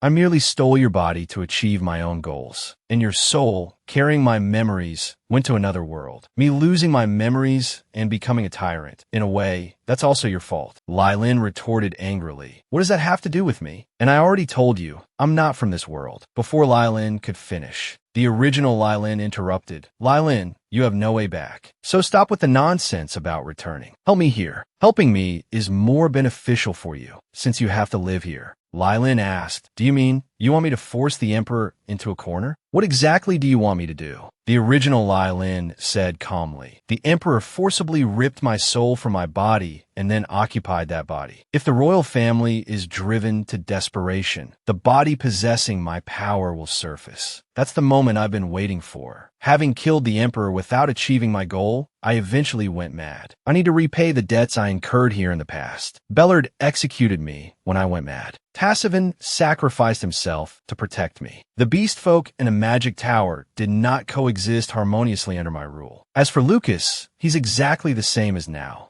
Only now he seems more honest. Although I failed, you can. Those who were saved by me, but were implicated by me, all chose to help you. Is that so? I truly envy you. Watching the original Lylin disappear, Lylin clenched her fists and scoffed. I am the real Lylin. What nonsense is she talking about? This is just a fictional world. I, like these people, am just a character. Just then, the Duke rushed over and said, Lylin, the Emperor has escaped. We must go to the Imperial Palace. We can't give him time to prepare. Seeing Lylin didn't respond, the Duke asked anxiously, Lylin, are you all right? Your complexion is poor. Are you frightened? Looking at this father figure before her, and a Cashin collapsed beside her, Lylin began to ponder the original Lylin's words. Could these people truly be her friends and family? Memories flooded her mind. She could barely distinguish what was real anymore. Facing the Duke's concern, she said, her body trembling, you're right. We must hurry to the Imperial Palace. Lylin was determined to bring all of this to an end. Meanwhile, in the Crown Prince's residence, Rishi was still drinking red wine, fantasizing about the future. Soon, everything would be back on track. My dear Lylin, I hope you'll smile at me when I become emperor. Just then, the emperor burst through the door with a bang. He roared furiously, you dare to rebel. Rishi was taken aback. He hadn't received any magical communication. Had the rebellion failed? The emperor continued to rage. Do you think the disgrace of the royal family, this stain, isn't enough? Rishi felt a surge of frustration. He had made so many preparations, even colluding with 3 other nations. Yet, they couldn't even eliminate the emperor. What a bunch of fools. Rishi then moved to destroy the communication orb. The emperor was about to use magic to stop him, but at that moment, 2 knights arrived. Not wanting to expose himself, the emperor chose to give up. By then, all evidence of Rishi's rebellion had been destroyed. Rishi said fearlessly, I don't know what you're talking about, Your Majesty. Do you have any proof? Let's meet again next time. Determined to completely expose Rishi's treachery, Lylin, disregarding the danger, charged into the Imperial Palace with Lian and the others. The guards at the gate tried to dissuade them, saying with difficulty, His Majesty has not granted you an audience. Are you defying the Emperor's orders? His Majesty is inside, isn't he? Lylin retorted, I'll handle this myself. Then, raising her voice, she called out, Your Majesty, you abandoned the tournament in chaos. Whatever you're doing in there, stop hiding. House Candamer is here to collect its reward for saving you. Just then, the door opened. Please enter. His Majesty has agreed to see you. Lylin blocked the door with her body. Lian, she said, stay here. Don't let the door close. From within, the Emperor's voice echoed. How long do you intend to keep up this unreasonable behavior, Lylin? Lylin, her voice laced with anger, replied, I no longer trust the royal family. I intend to protect myself. The Emperor asked, Where is Rishi? I should be speaking with him. Lylin scoffed. My father is dealing with the mess of the tournament that you abandoned. It seems you're preoccupied with important matters, so you don't remember. They're all criminals. Don't you find them familiar? Of course. My father informed you before the tournament began. He said they needed to confess with their own mouths to reveal who they were working for. As murmurs rippled through the onlookers, the Emperor unleashed a surge of hidden magic, sealing everyone inside the hall. Be careful what you say within the Imperial Palace, the Emperor threatened. Didn't your father teach you that? Lylin clenched her fists, a sardonic edge to her voice. From the looks of it, Prince Rishi is just as excellent and outstanding as you. He tried to assassinate me before and failed. Now he's trying to usurp the throne. The Emperor simply chuckled. Then he asked, So what do you want? Lylin's voice was firm. Punish Rishi. I want him to disappear from my sight and apologize to me. Without hesitation, the Emperor formally apologized to Lylin before everyone present. Just as Lylin thought the matter was settled, the Emperor's tone shifted. So, let's consider this matter closed. The loyal House Candamer has worked so hard for the nation. I cannot let you down. Lylin asked, surprised, Are you intending to pretend this rebellion never happened? The Emperor replied calmly, What more do you want? I will execute Rishi as you wish. I, the Emperor, have apologized to you. Rishi isn't here. Those present will only think it was a foreign invasion. Isn't that enough? Lylin's voice rose in indignation. How can that be enough? The people who came to watch the tournament almost died for no reason. Even so, you still think burying the truth is for the good of the nation. The people only have one expectation of the Emperor emperor and the royal family to guarantee their lives with strong and stable imperial authority. What you're doing will throw the people into chaos. Lylin continued, her voice filled with righteous anger. You're making it sound like it's all my fault. It was Prince Rishi who created this chaos with his rebellion. Even if I didn't speak up, the people have a right to know who was behind it. You should also listen to their opinions. That's what your position demands. Am I wrong? The Emperor sighed. You remind me of myself when I was younger. However, reality isn't as beautiful as you imagine. The position of Emperor, it's different from your ideals. You haven't sat on this throne. It's normal that you don't understand. Go home for today. Lylin gritted her teeth. I won't go back like this. Publicly announce Prince Rishi's crimes now and punish him accordingly. House Candamer risked their lives to capture these rebels. We didn't do it to hear this. Aren't you the one who silences and dismisses loyal subjects who speak their minds as traitors? Your negligence caused this entire incident. You must take responsibility. The Emperor's voice rose in agitation. Do you not value your life? You are the ones threatening the Empire. You dare to collude with the Beastmen and the Mages, who are throwing the Empire into chaos. I told you last time, that was my last act of tolerance. Lylin felt a prickle of unease. His killing intent was stronger than Rishi's had been. The Emperor continued, I've tolerated you for so long. Why can't you endure this? Your father, too. Does he intend to betray the royal family at the instigation of his daughter? At that moment, the original Lylin's voice suddenly appeared in her mind. Keep provoking him, she urged. Steeling herself, Lylin declared, It seems we must part ways. House Candamer can no longer follow you, Your Majesty. Looking at the enraged Emperor, the original Lylin's voice cried out, Bring out my body. You want it, don't you? But the Emperor, surprisingly, calmed down. Ordinary people cannot understand the royal family. I got a little carried away when our views clashed. I don't need to go myself. After all, I still have that. With that, the original Lylin grumbled and left. Lylin felt a pang of fear. The suppression of her killing intent had vanished. She had been truly close to danger. That wretched original Lylin, just to get her body back, was willing to provoke the Emperor and put Lylin and the knights at risk. Knowing when to push and when to pull back, Lylin turned and left with the rebels and the knights. The Emperor spoke softly. You know, I still have my loyal dogs. Those black-haired dogs. They've served the imperial family for centuries. That's just how they are. They excel at tearing apart anyone who threatens the imperial family. So be careful. Just then, Duke Carolaus entered. Lylin never would have imagined that the man she respected and admired would be on the side of the imperial family. Duke Carolaus glanced indifferently at Lylin. Lylin felt a surge of terror. This was too absurd. Well then, until next time. News of Lylin's successful quelling of Rishi's rebellion quickly reached the kingdom of Baitro. Learning of the rebellion's failure, the prince was furious. I invested so much there. Overhearing this, Alice immediately excused herself from the noble she was conversing with. Walking alone within the kingdom's mansion, she muttered to herself, Dear Rishi, you poor thing. You failed again. You're truly foolish, but you still have some use. So hold on a little longer. Within the Duke Tannermuen's mansion, Betty had carefully arranged a bouquet. Seeing the maid's thoughtful gesture, Lylin's spirits finally lifted. Betty smiled. So, you must go and complain to Harvey. Please don't forget, we're always on your side. Lylin spoke from the heart. Thank you. The scene shifted. Using the memorial's teleportation circle, she arrived at the magic tower. Before she could even find her footing, Aegolian rushed forward and grabbed Lylin's hand. My dear Duchess, I've been waiting so long for you.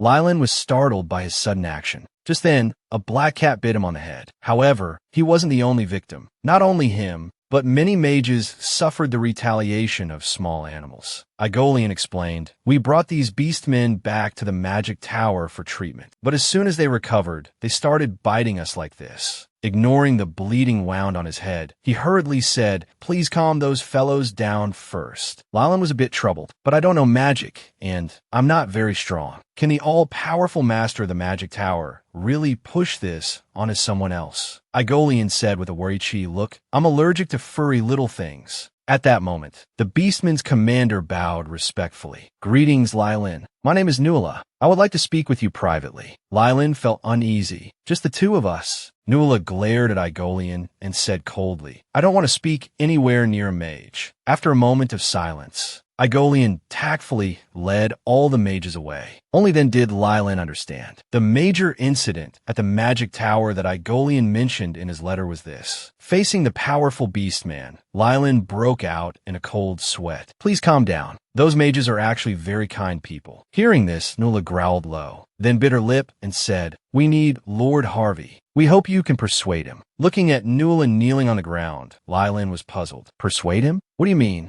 Nuala explained. Lord Harvey is the... Lylin interrupted. Are you so sure? Nuala continued. The scent of the beast tribes is particularly strong. But to protect themselves, beastmen don't emit a scent before adulthood. So, when Lord Harvey came of age, we knew that Lord Harvey was a descendant of Lord Armin. Later, some beastmen capable of fighting spent months and finally found him. Fortunately, he was healthy when we found him. Lylin said softly. He suffered a great deal. Actually, he was a slave for a long time. He even thought about giving up on himself. If only you had found him sooner, she added, noticing Nuala's guilt-ridden expression. Lylin offered comfort. I'm sorry. I should be grateful you came to find him at all, and here I am blaming you. Nuala murmured. You're truly a kind human. It's no wonder Master Harvey says he can't live without you. But our Beastmen tribe needs to return to the Promised Land, Nuala explained. The Promised Land is a place created long ago to protect the Beastmen, forged with a blood barrier. To maintain the barrier, we need the blood of the current Beast King. Lord Armin maintained it until now, but he's gone. Master Harvey, as his descendant, needs to become king and lead us. For our safety, if anyone can help him become the Beast King, we are willing to go through fire and water for them. Miss Lylin, is Master Harvey such an important existence to you as well? Inner turmoil churned within Lylin. Nuala pleaded once more. Please, you must persuade Master Harvey. I beg you. Lylin fell silent. She had assumed Harvey was alone, just like her. In taking care of him, I, who came to this world alone, also found comfort. I wholeheartedly wanted to use the things that made me happy to make Harvey happy too. It wasn't until he fell ill that I started to truly think about him. Yet, Harvey still came back to me. I've been making him suffer this whole time. Despite her reluctance, Lylin offered reassurance. When Harvey wakes up, I'll talk to him properly. Hearing this, Nuala, overjoyed, transformed into a small fox. Miss Lylin, you're truly a good person. Lylin stroked the fox. I'll do my best to try, but the final decision rests with Harvey. After Lylin agreed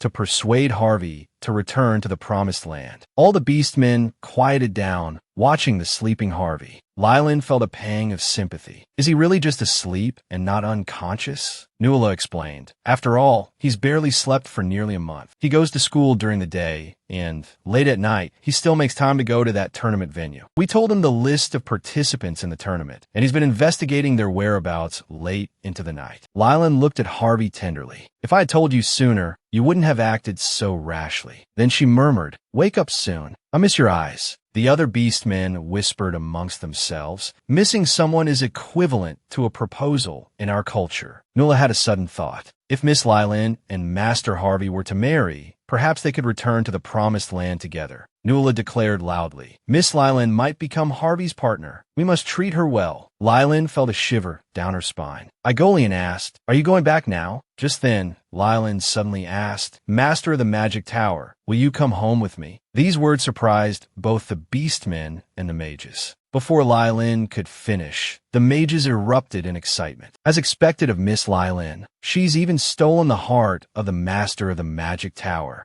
Nuala shouted furiously. That wicked mage! He's even trying to steal Master Harvey's partner. Seeing the situation escalating, Lylin quickly explained, No, you've misunderstood. There's just something I need his help with. One of them said listlessly, Lady Lylin, you've caused trouble again. After the commotion over the supposed partner dispute died down, Lylin brought Igolian to the study, hoping he could help open the magically sealed drawer. Igolian focused intently. Two opposing magical forces clashed, the intense fluctuations causing Lylin to instinctively step back. A moment later, the drawer seal opened. Lylin remarked, That was easy. Igolian seemed a little disappointed. As he began to expound on the magical principles involved, Lylin emptied the contents of the drawer. Igolian picked up one of the books. This looks interesting. Lylin leaned closer. You can read the ancient language? Igolian explained. I've lived a long time, after all. Books written in the ancient language aren't common. Let's take a look. The book states, A hero and an emperor will be born on the same day, at the same time. Together, they will revive the empire. The hero will protect the empire with their mighty strength, and the emperor, with a gentle nature, will grant the people peace of mind and guidance. The hero and the emperor will continuously reincarnate, maintaining a balance between them. But no matter the form, once the balance of souls is broken, various diseases and disasters will engulf the empire, becoming an unstoppable flood that consumes everything. This is research on the hidden mythology of the Kevin Empire. What is currently known from a book is that the hero's power has been stolen and the balance of souls has been broken. However, because the latter part is severely damaged, the important parts are illegible. Lylin was puzzled. How could she corner the royal family with just this? Damn the original Lylin, she thought, frustrated. If you're going to tell me something, tell me clearly. What am I supposed to do with an indecipherable document? If you want my cooperation, at least tell me the conclusion. Just then, Igolian spoke. Duchess, the scattered documents around appear to be a list. I will cast a translation spell on them. You can go and take a look. And so, the two continued their research until evening. Lylin learned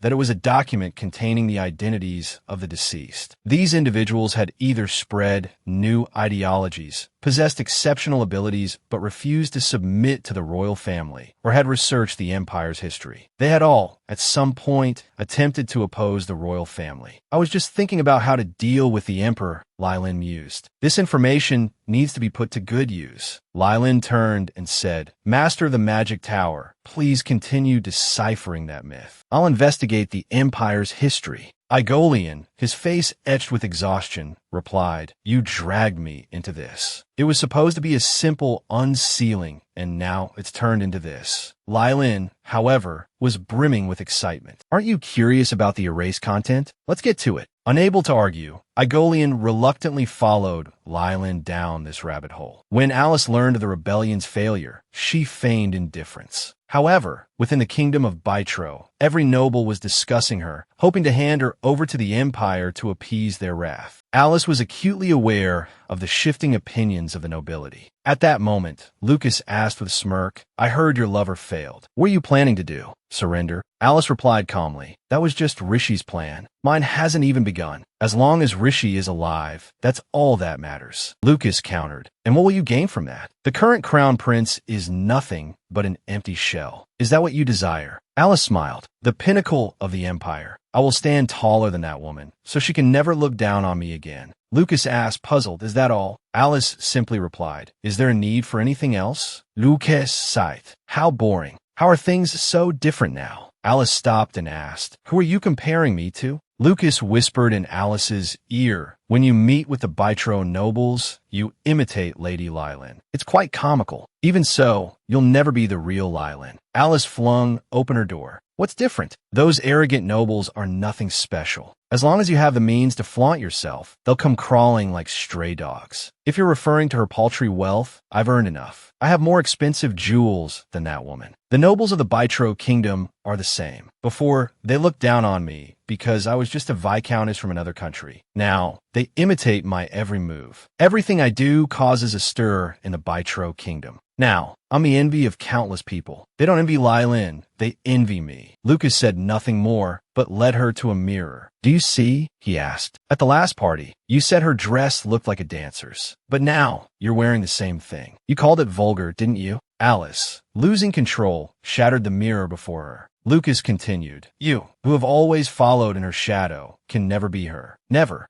I finally see your true colors. Alice's face flushed crimson, her breath coming in ragged gasps. Lucas, turning to leave with a casual air, taunted, Since I've struck a nerve, I'll just take my reward myself. Rayburn, standing nearby, commented dryly, You're truly wicked. This rebellion has become the catalyst for the royal family's feud with the Tandermians. And Carolaus, as always, has sided with the royals. What are you planning? Lucas considered the intelligence he possessed, confident it would prove useful to Lylin. Stay here, he instructed Rayburn, and keep an eye on this woman. I need to go find my Lady Duchess. She needs me now more than ever. Meanwhile, within the walls of Duke Tandermuen's mansion, Lylin continued her research on the hero and the emperor. Suddenly, a rustling sound from within the library caught her attention. She looked up, intrigued, to find Betty and Lean chatting intimately. From Lylin's perspective, they looked like a couple deeply in love. This immediately piqued Lylin's interest. Well, she mused, a playful smile touching her lips. This is interesting. They look so good together. Just then, Lylin bumped a stack of nearby books. The noise startled the pair. Lean quickly apologized. I'm so sorry. We didn't know you were here. Betty, flustered, hurried away. I'm going to help in the kitchen. Lean followed close behind. Lylin grinned mischievously. Lean and Betty off to the kitchen together, she chuckled. I wonder what culinary delights they'll create. Youth. Lylin picked up a book at random. It was a history of the Carolow's family. The discovery brought her mind back to that day. What did Lord Carolow's and the Emperor talk about? She wondered. Why would he side with the royals after being subjected to such a humiliating title? Anyone else would be furious. But the memory of Carolow's icy gaze brought a wave of sobriety over her. She sighed, exasperated. I just don't understand. Her gaze drifted towards the window, settling on a pair of birds in flight. I wonder if Lucas knows anything, she murmured to herself. Carolow's willingly becoming the royal family's lapdog. It's so disappointing. Lylin's disappointment was profound, unaware of the true reasons behind Carolow's actions. Every night, since that fateful meeting, Carolow's had retreated to the back garden to train. The memory of the Emperor's words, the title he had used, still stung with a sharp, unpleasant resonance. He felt trapped, as if he had fallen into an abyss with no escape. Suddenly, he sensed someone approaching. Carolow's swiftly drew his sword. The man approaching hastily raised his hands in greeting. Recognizing the newcomer, Carolow's relaxed into a smile. I wonder who it could be. It's been a while, hasn't it? Head of the Intelligence Guild. What brings you sneaking into my estate at this late hour? Lucas produced a document. I have information regarding the lost sword of the Carolow's family. Carolow's was taken aback. This was a closely guarded family secret. How could he know? He feigned ignorance. I don't know what you're talking about. Lucas shrugged, a hint of regret in his voice. I thought you might be interested. I went to a great deal of trouble to uncover this information. Carolow's expression hardened. Where did you get this intelligence? Lucas remained impassive. If you're not interested, I'll take my leave. Watching Carolow's silence, Lucas smiled faintly. It seems I've touched a nerve. If you're willing to tell me why you need this information, I'll give it to you. Are you willing to make a trade? Carolow's didn't answer, instead speaking as if to himself. The royal family intends to frame the Tandermuens and seize their assets. It's not what I want, but I can't disobey the Emperor's orders. The royals must have some kind of leverage over Carolow's. Lucas thought, puzzled. Carolow's explained, it's exactly as it sounds. We are the Emperor's sword. But strangely enough, Carolow's isn't a sword forged of steel. Yet, throughout generations, the Dukes of Carolow's have never disobeyed a royal command. Even if the royal family issued a command as vile as our glory. Even if it meant becoming a hero on a battlefield opposed by their entire family. Even with the blade pointed at themselves, the Carolow's family has always chosen loyalty to the crown. Every head of the family has suffered a similar fate. I'm no exception.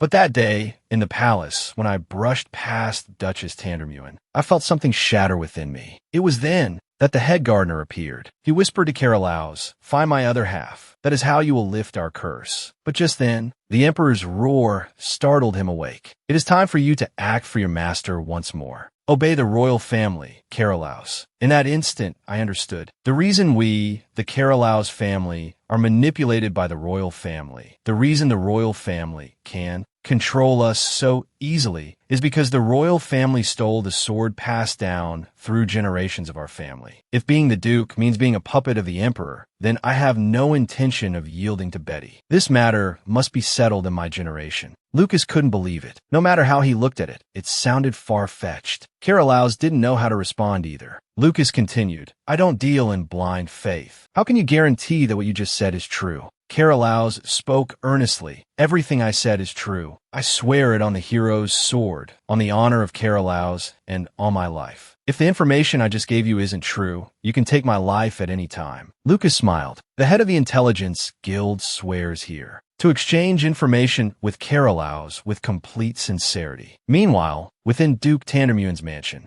Lylin was still agonizing over how to contact Lucas. A red handkerchief meant Lucas would come personally. He usually loved to burst through windows uninvited, but when she actually needed him, he hadn't even sent a message. She really didn't know what he was doing. Just come already. I'm going to pull his hair out. Just then, Lucas arrived. He'd overheard Lylin talking to herself. Did you miss me that much? Not only are you curious about where I am, but you're also upset that I didn't, right? Lylin said angrily. You're so mean. Lucas chuckled. Don't be angry. I was just teasing. Lylin blushed, but she was happy to see him. Oh, right. I need your help. Come in quickly. I'm closing the window. That single shy expression made Lucas's heart race. It seemed their time apart had only deepened his feelings for Lylin. Lucas, after his long absence, brought good news for Lylin. He immediately ordered Betty to prepare tea. Then he personally served it to Lucas. Watching Lylin's diligence, Lucas smiled. I didn't realize you called me here to make me work. You're quite the taskmaster. I've never seen a myth like this before. Where did you get this? What does it do?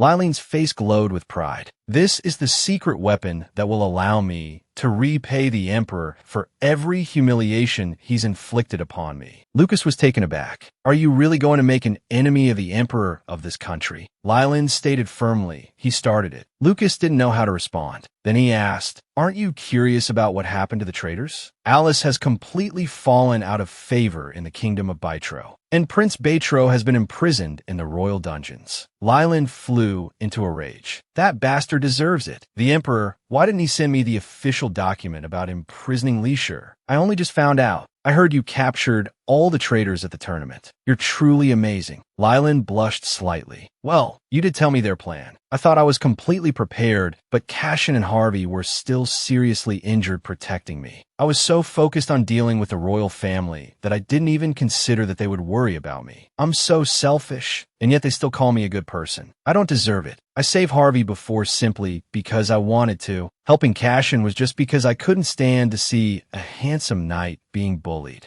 Everything I do is for my own satisfaction, yet they risk their lives for me. I'm truly the most hypocritical person in the world. Lucas watched Lylin, her spirits clearly low. Since you're feeling so down, why don't you come with me to see something interesting? The head of the Intelligence Guild has a remarkable hidden treasure. Aren't you curious? The scene shifted. The two arrived at a small, unassuming house in the countryside. This is your treasure vault? Lylin asked, puzzled. It looks rather ordinary. Just then, a group of children emerged from the house. They greeted Lucas with cheerful smiles. Who's this beside you? It's the first time you've brought someone here. They're so beautiful, like an angel.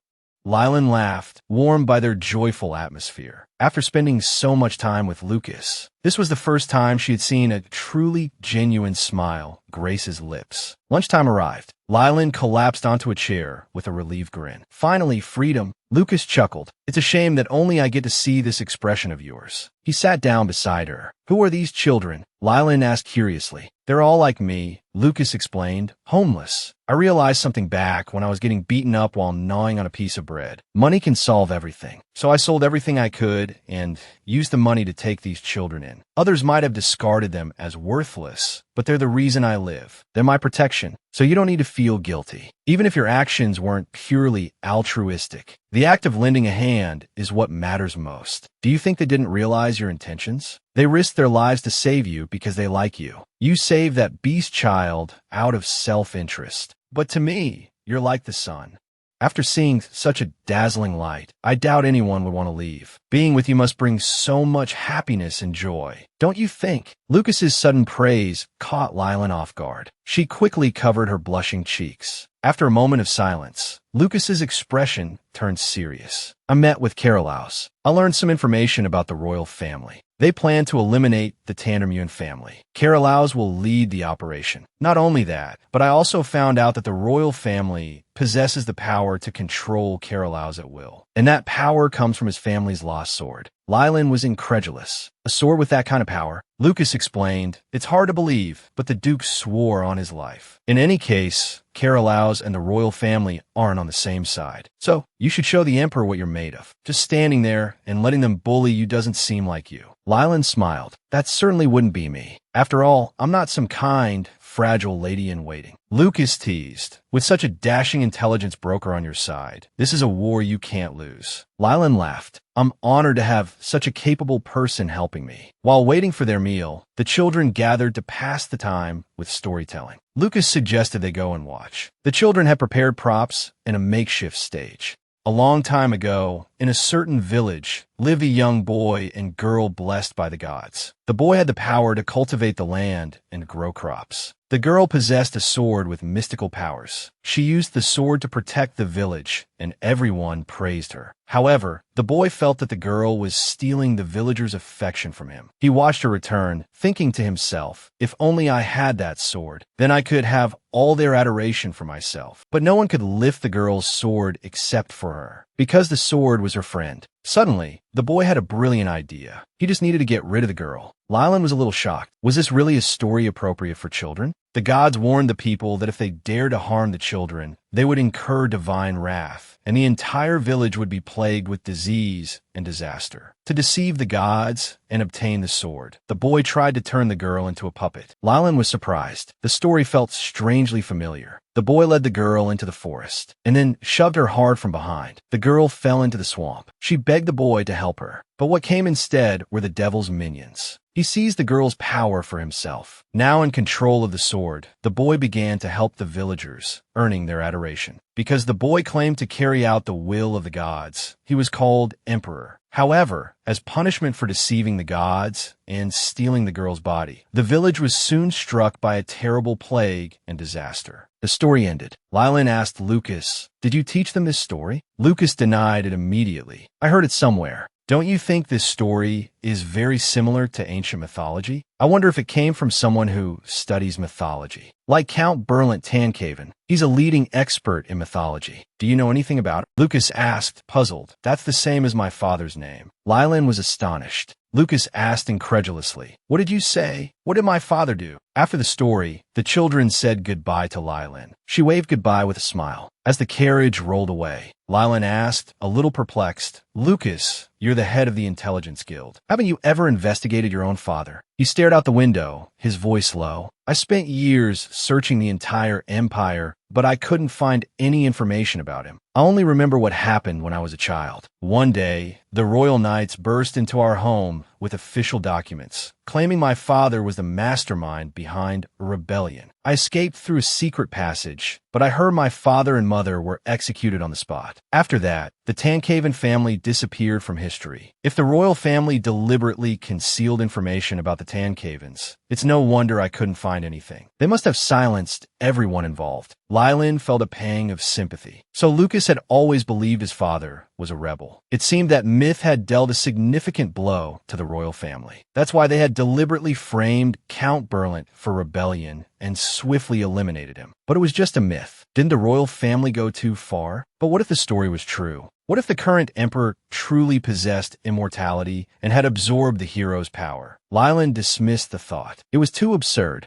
"Lucas, are you all right?" Lucas was still lost in thought. "The person who hurriedly pushed me into the secret passage that day was my father. What was he thinking?" "Lucas, your father did nothing wrong. The emperor slanders anyone who disobeys him as a traitor and executes them as a warning to others. And I will stand with those who survived. I will expose the emperor's crimes. No matter how despicable his methods, I will win with honor." Lucas looked into her shining eyes. He was utterly captivated. A while later, the two returned to Duke Tandermuen's mansion. Lucas said softly, "I've always believed in you, so please stand with me." Just as the atmosphere between them grew warmer, Tandermuen suddenly appeared, roaring, "Who are you? Why are you holding my daughter's hand? Let go of her this instant." Seeing the Duke practically breathing fire, Lucas wisely offered greeting. Looking at the familiar face, the Duke felt a flicker of relief. So the head of the Intelligence Guild was courting his daughter. "Lylan, Carolaus, the Duke of Tandermuen, said, abruptly changing the subject. How was your trip to the palace? What did His Majesty say?" He slammed a fist on the table. "I'm done. I'm never attending another one of those blasted noble councils." And him demanding I force my entire staff to join the nobles' faction. That fool needs to see the noble council crumble before he comes to his senses. He dared to threaten my family, right to my face. And he wants to seize control of the royal finances? I'll strip him bare, leave him licking his fingers for scraps. He won't get a drop of broth from me unless he's on his knees, a skeleton begging for mercy. The Duke's fury slowly subsided. Now that some of these irritations are dealt with, I can finally attend to my fatherly duties. Lylan looked at him quizzically. What do you mean? He asked. Those assassins at the tournament, the ones who try to kill you, won't get away with it, he growled, his voice low and dangerous. Those who dare to lay a finger on my precious daughter are finished. Lylan felt a pang of guilt at his protective fury. She was, after all, still an outsider in this world. You should consider how you'll repay the two who protected you, the Duke continued. I heard that knight swore an oath of fealty to you.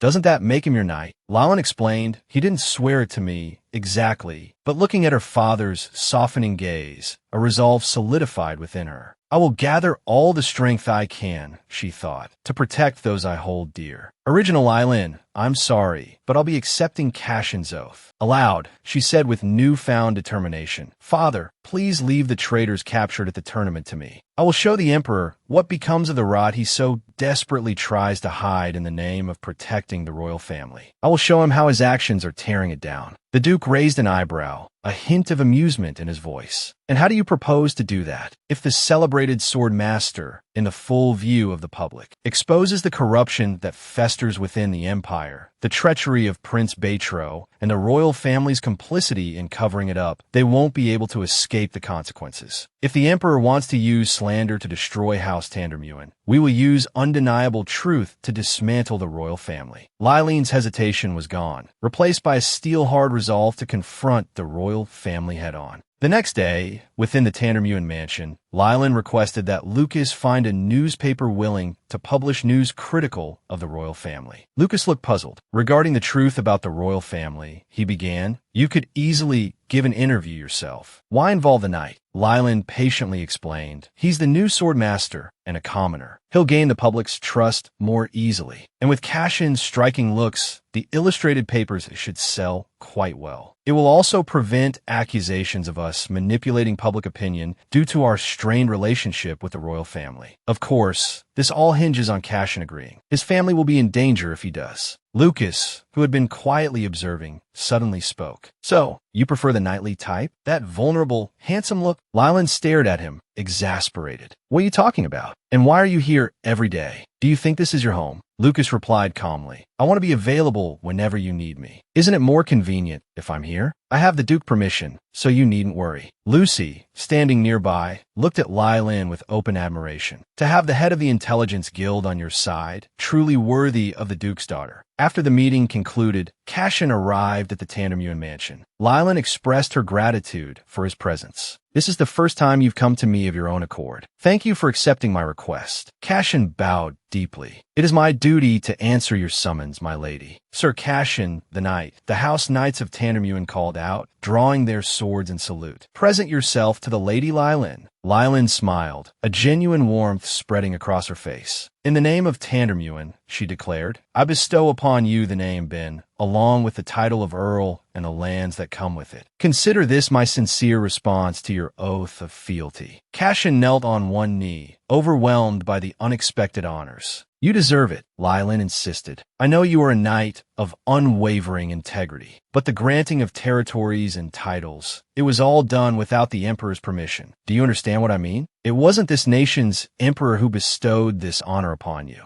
It was Lylan. Will you swear fealty to me alone? Even if it means risking treason against the crown, will you still follow me? If you have any regrets now, you can leave at any time, Lylan said with unwavering resolve. By my knightly sword, I swear, I offer you my body and mind, including my very soul. Everything belongs to you. By evening, Lylan had descended into the underground prison. Looking at the 4 prisoners accused of rebellion, he scoffed. Father, why are these criminals being kept in such comfortable quarters? Aren't these accommodations a bit too generous? And whether you confess or not is irrelevant. You only add to my happy dilemma. You make me ponder how best to torment those who have wronged me. Perhaps I should just round up everyone related to you by blood. A crack of fear ran through the 4 prisoners. Gripping the bars of their cells, they roared. Was this sanctioned by the Emperor? How can you act on your own authority? Lylin gave a wicked smile. I don't need such things. It's faster to simply annihilate your entire families and seize your lands. You must have heard the rumors about me before attempting this, haven't you? It seems you wish to demonstrate loyalty to your master. However, Li Shi is now imprisoned in the royal dungeons. Wouldn't your continued existence be a thorn in his side? Pity your families, who know nothing of this, yet will be subjected to brutal torture. His words unleashed a torrent of wails and pleas for mercy. Just then, one man spoke. I'll confess everything. Cashin approached at that moment. Please ensure they all confess. As the Empire's sword master, you must bring the truth of this rebellion to light with unwavering integrity. Cashin bowed, his voice filled with respect. Lylin's sword, Cashin, obeys his lord's command. Harvey, who had been unconscious for a long time, dreamt of his mother. Her embrace was so warm, but after she left, he weathered many storms. Finally, one day, his own sunlight arrived. That person was Lylin.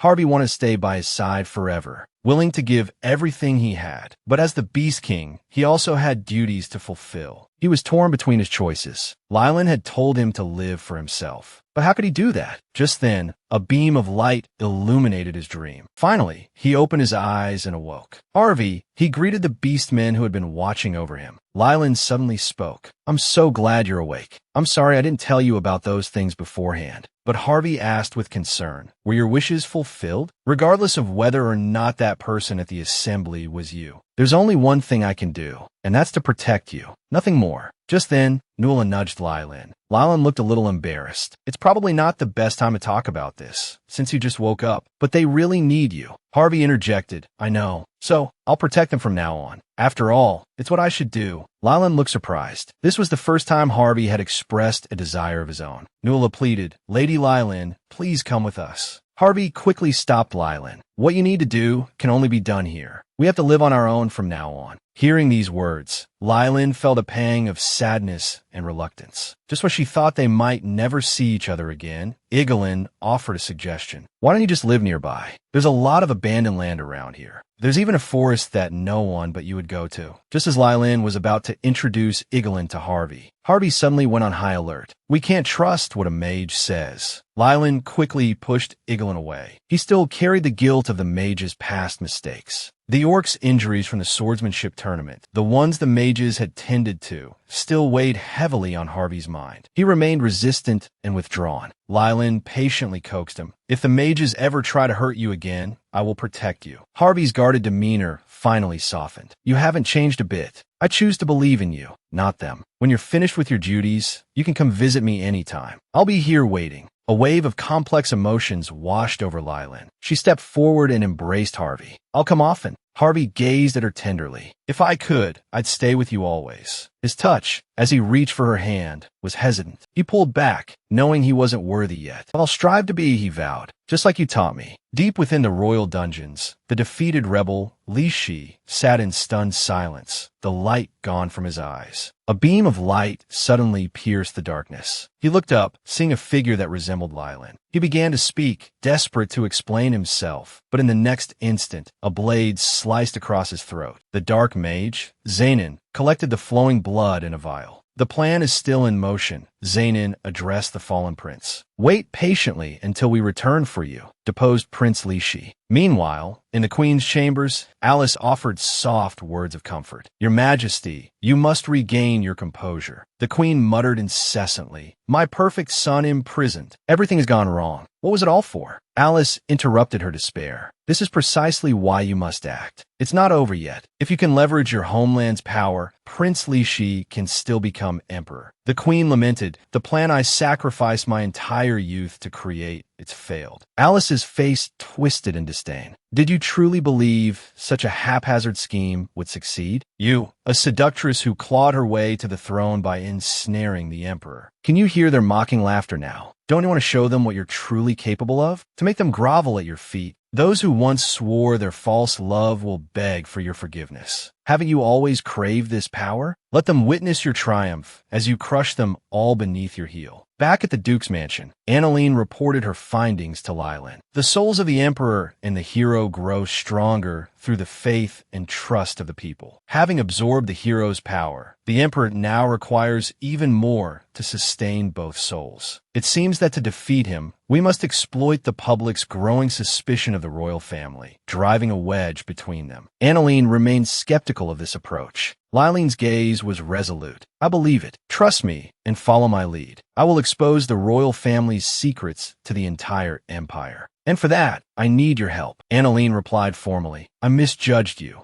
I assumed you'd want me to reduce everything to ashes with magic. Lylin had, in fact, considered that. Annalene continued. I'll prepare a magic circle in advance at the Memorial Plaza. You need to find a way to get our mages into the party. Lylin felt a surge of confidence. Let's make this a night to remember. The next day, Neil greeted Lylin with a smile as she arrived as planned. Lady Lylin, he said, I've been expecting you. Let's go to the second floor. Lylin had come to ask for Neil's assistance. She needed him to cultivate a close relationship with the crown princess and gain her absolute trust. With her own family now at odds with the royal family, gaining access to the princess would be difficult. Lylin asked with concern, if this is too much to ask, you can refuse. What will be required of me once I've gained the crown princess's trust? Neil inquired. Lylin produced a pouch of magic stones. I need these to decorate the party venue, but no one can know they're magic stones. I'll also need help forging identities for my people, so they can infiltrate the party beforehand. I can't divulge any further details at this time. However, Neil interrupted. You needn't explain further, Lady Lylin. I will carry out your instructions. Recently, Lady Yulin has been searching for you at various parties. While the exact reason is unknown, there are rumors she's set to become the crown princess. It seems she's been in a foul mood about something and is stirring up trouble everywhere. You must be careful. Lylin was puzzled. Why should I be careful? We haven't seen each other in ages. Just then, Nuala appeared, exclaiming excitedly, Lady Lylin, Lord Haviel, it seems he's about to awaken. As Harvey stirred back to consciousness, numerous carriages arrived outside the magic tower. Initially assumed to be unwelcome guests, they turned out to be carriages summoned by Lylin. Loaded with food for the beast tribe, Lylin hurried out to greet the arrivals, her face bright with a welcoming smile. However, beneath the cloak of the lead figure was Lucas. Lylin questioned his presence, to which Lucas quipped, because I missed you so much. Lylin corrected him, you can't just say things like that. Lucas chuckled, I'm actually here to inform you of the latest intelligence from the Bytro Kingdom. At that moment, Igelin intervened. He cannot enter. He's an Imperial intelligence officer. I refuse to let the magic tower become a resource for his trade. Please leave. Lucas smiled calmly. How cruel, but you must hear this. There's a mage, originally from the magic tower, currently in the Bytro Kingdom. He's plotting to destroy everything you protect. Master of the magic tower, Lucas continued, his voice low and ominous. Are you prepared to lose everything you hold dear?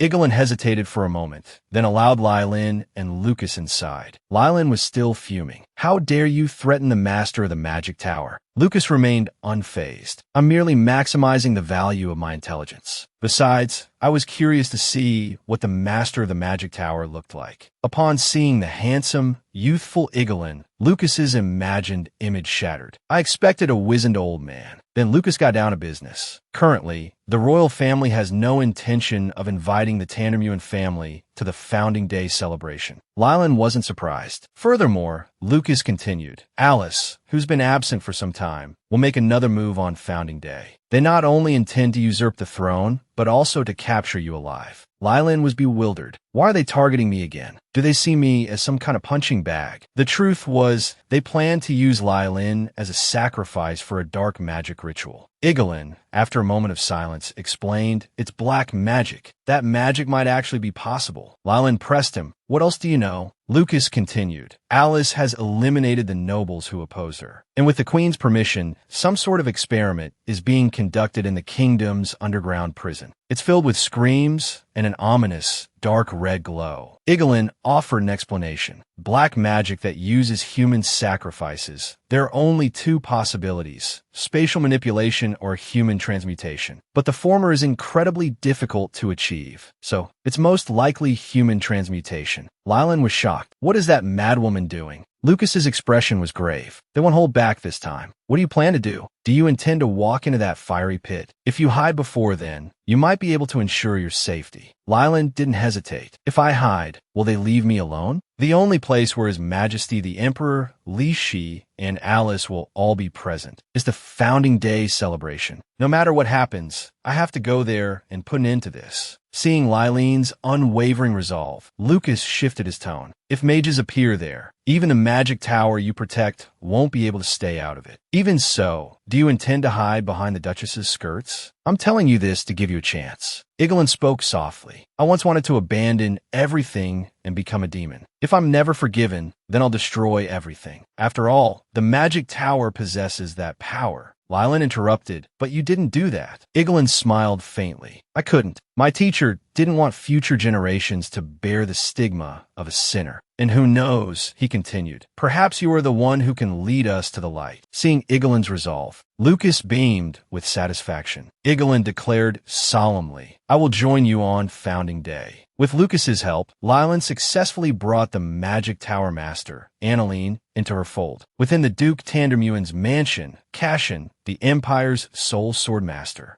was being interviewed.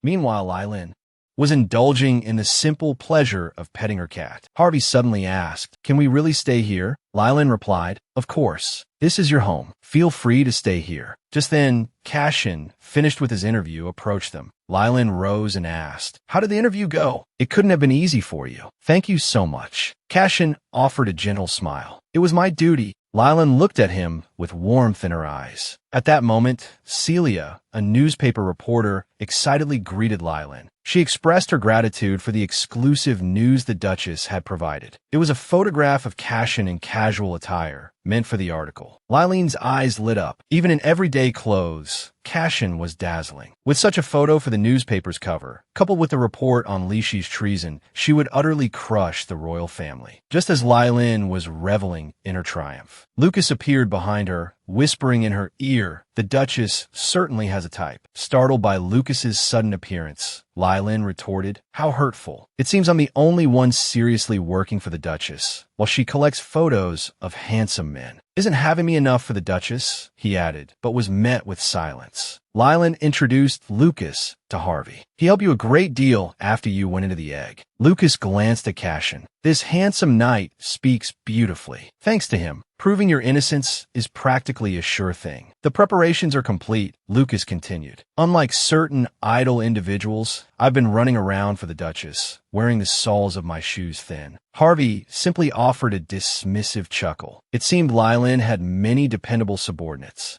Lucas, clearly dissatisfied with the remark, began to bicker with Harvey. Meanwhile, Cashin was lost in thought, pondering Lylin's earlier words. Could it be that she truly preferred his type? Elsewhere, within the royal palace, the attempted assassination of the Duchess had placed Marquis Shaman and Marquis Becca in a precarious position. Their standing in both social and political circles was threatened. However, the Emperor abruptly shifted the conversation. Have you considered, he began, that this rebellion might be a charade orchestrated by Tandermuen herself? First, the assassination attempt to bolster her family's prestige, then the attack by another nation, and finally, blaming everything on Li Shi. She even dared to threaten me. Marquis Becca exclaimed heatedly, That's treason. The Emperor had been waiting for this. It is because of Tandermuen's attempted rebellion that the nation has been plunged into chaos. I will strip them of their power, titles, and wealth. It's about time. You may leave now. Marquis Shaman, without hesitation, turned and departed. The Emperor continued, addressing Marquis Becca. You possess more courage than the fleeing shaman, and you have something Duke Tandermuen lacks. Loyalty. I can offer you something they cannot. The position of crown princess for your daughter. I believe she is far more suitable than Tandermuen.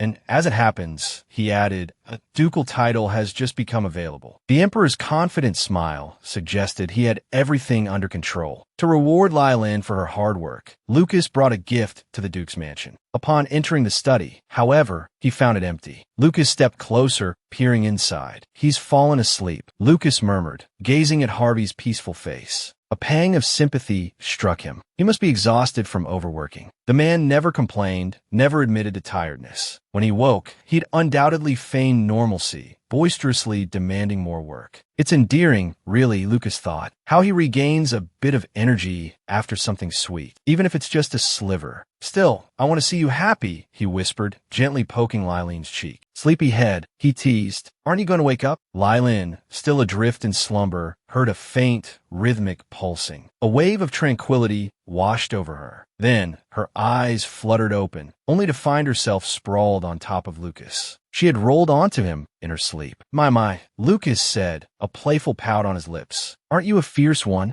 Lylin's face flushed crimson, but the mention of the strawberry smoothie Lucas had brought instantly revived her. Is the smoothie as red as your face? Lucas quipped. Lylin, happily indulging in her treat, was interrupted by the arrival of a visitor. It was Lady Yulin, someone Lylin hadn't seen in quite some time. Confused, Lylin thought, there's no reason for us to meet. She was about to refuse the visit when Betty informed her, the Duke has already let her in. Lylin was taken aback. Why would he do that? Hurrying to the drawing room, Lylin found her father engaged in a cheerful conversation with Yulin. Interrupting, Lylin announced, I'll take over from here. Dismissing her father, Lylin fixed a disapproving stare at the saccharine Yulin. Let's skip the pleasantries, she said bluntly. Just leave. Unfazed, Yulin replied. My apologies for the sudden visit. You two have such a close relationship. I came here uninvited to tell you something. I'm about to become the crown princess. Soon, I'll be the empress. Such a shame, considering it's what you always wanted. Lylin shrugged indifferently. I have no interest in being the crown princess. You seem rather covetous of something I discarded. Is that all you came to say? Keep your worthless trinkets. I don't need them. How tedious. Yulin, struggling to maintain her composure, hissed, just remember, when I'm in a position of power above you, I might just cast you out. Lylin scoffed. Be my guest. Even if you become empress, that won't happen. Besides, fantasies are free. Indulge all you like. Yulin retorted with a touch of sarcasm. I do hope you'll become a loyal subject, dedicated to serving the empire. Lylin, no longer bothering with politeness, replied, You're becoming more and more like that delusional friend of yours. Didn't I tell you to be more discerning about your company? After she leaves, remember to sprinkle some salt by the entrance. Yulin's knuckles turned white as she gripped her arm, fighting to control her rage. Lylin's taunt stung.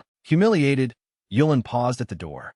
She whirled around, marched back towards Lylin, and grabbed her hair. How does it feel to be on the receiving end? She spat. You never thought you'd be in such a pathetic position, did you? How dare you ignore me? Who wants to be empress anyway? Why me? She lamented. If only my father cared for me half as much as yours does. 2 days before Yulin's visit to the Duke's mansion, her father, Marquis Becca, had informed her that Tandermuen's influence was waning. It was Becca's time to rise. Yulin had been thrilled. Even if she couldn't be the heir, it didn't matter. As long as she proved her worth and earned her father's approval, she would be content. Marquis Becca, however, had said something cryptic. The precious flower I've so carefully cultivated has finally blossomed. You will marry the crown prince. This union will bind us to the royal family. This is a momentous occasion.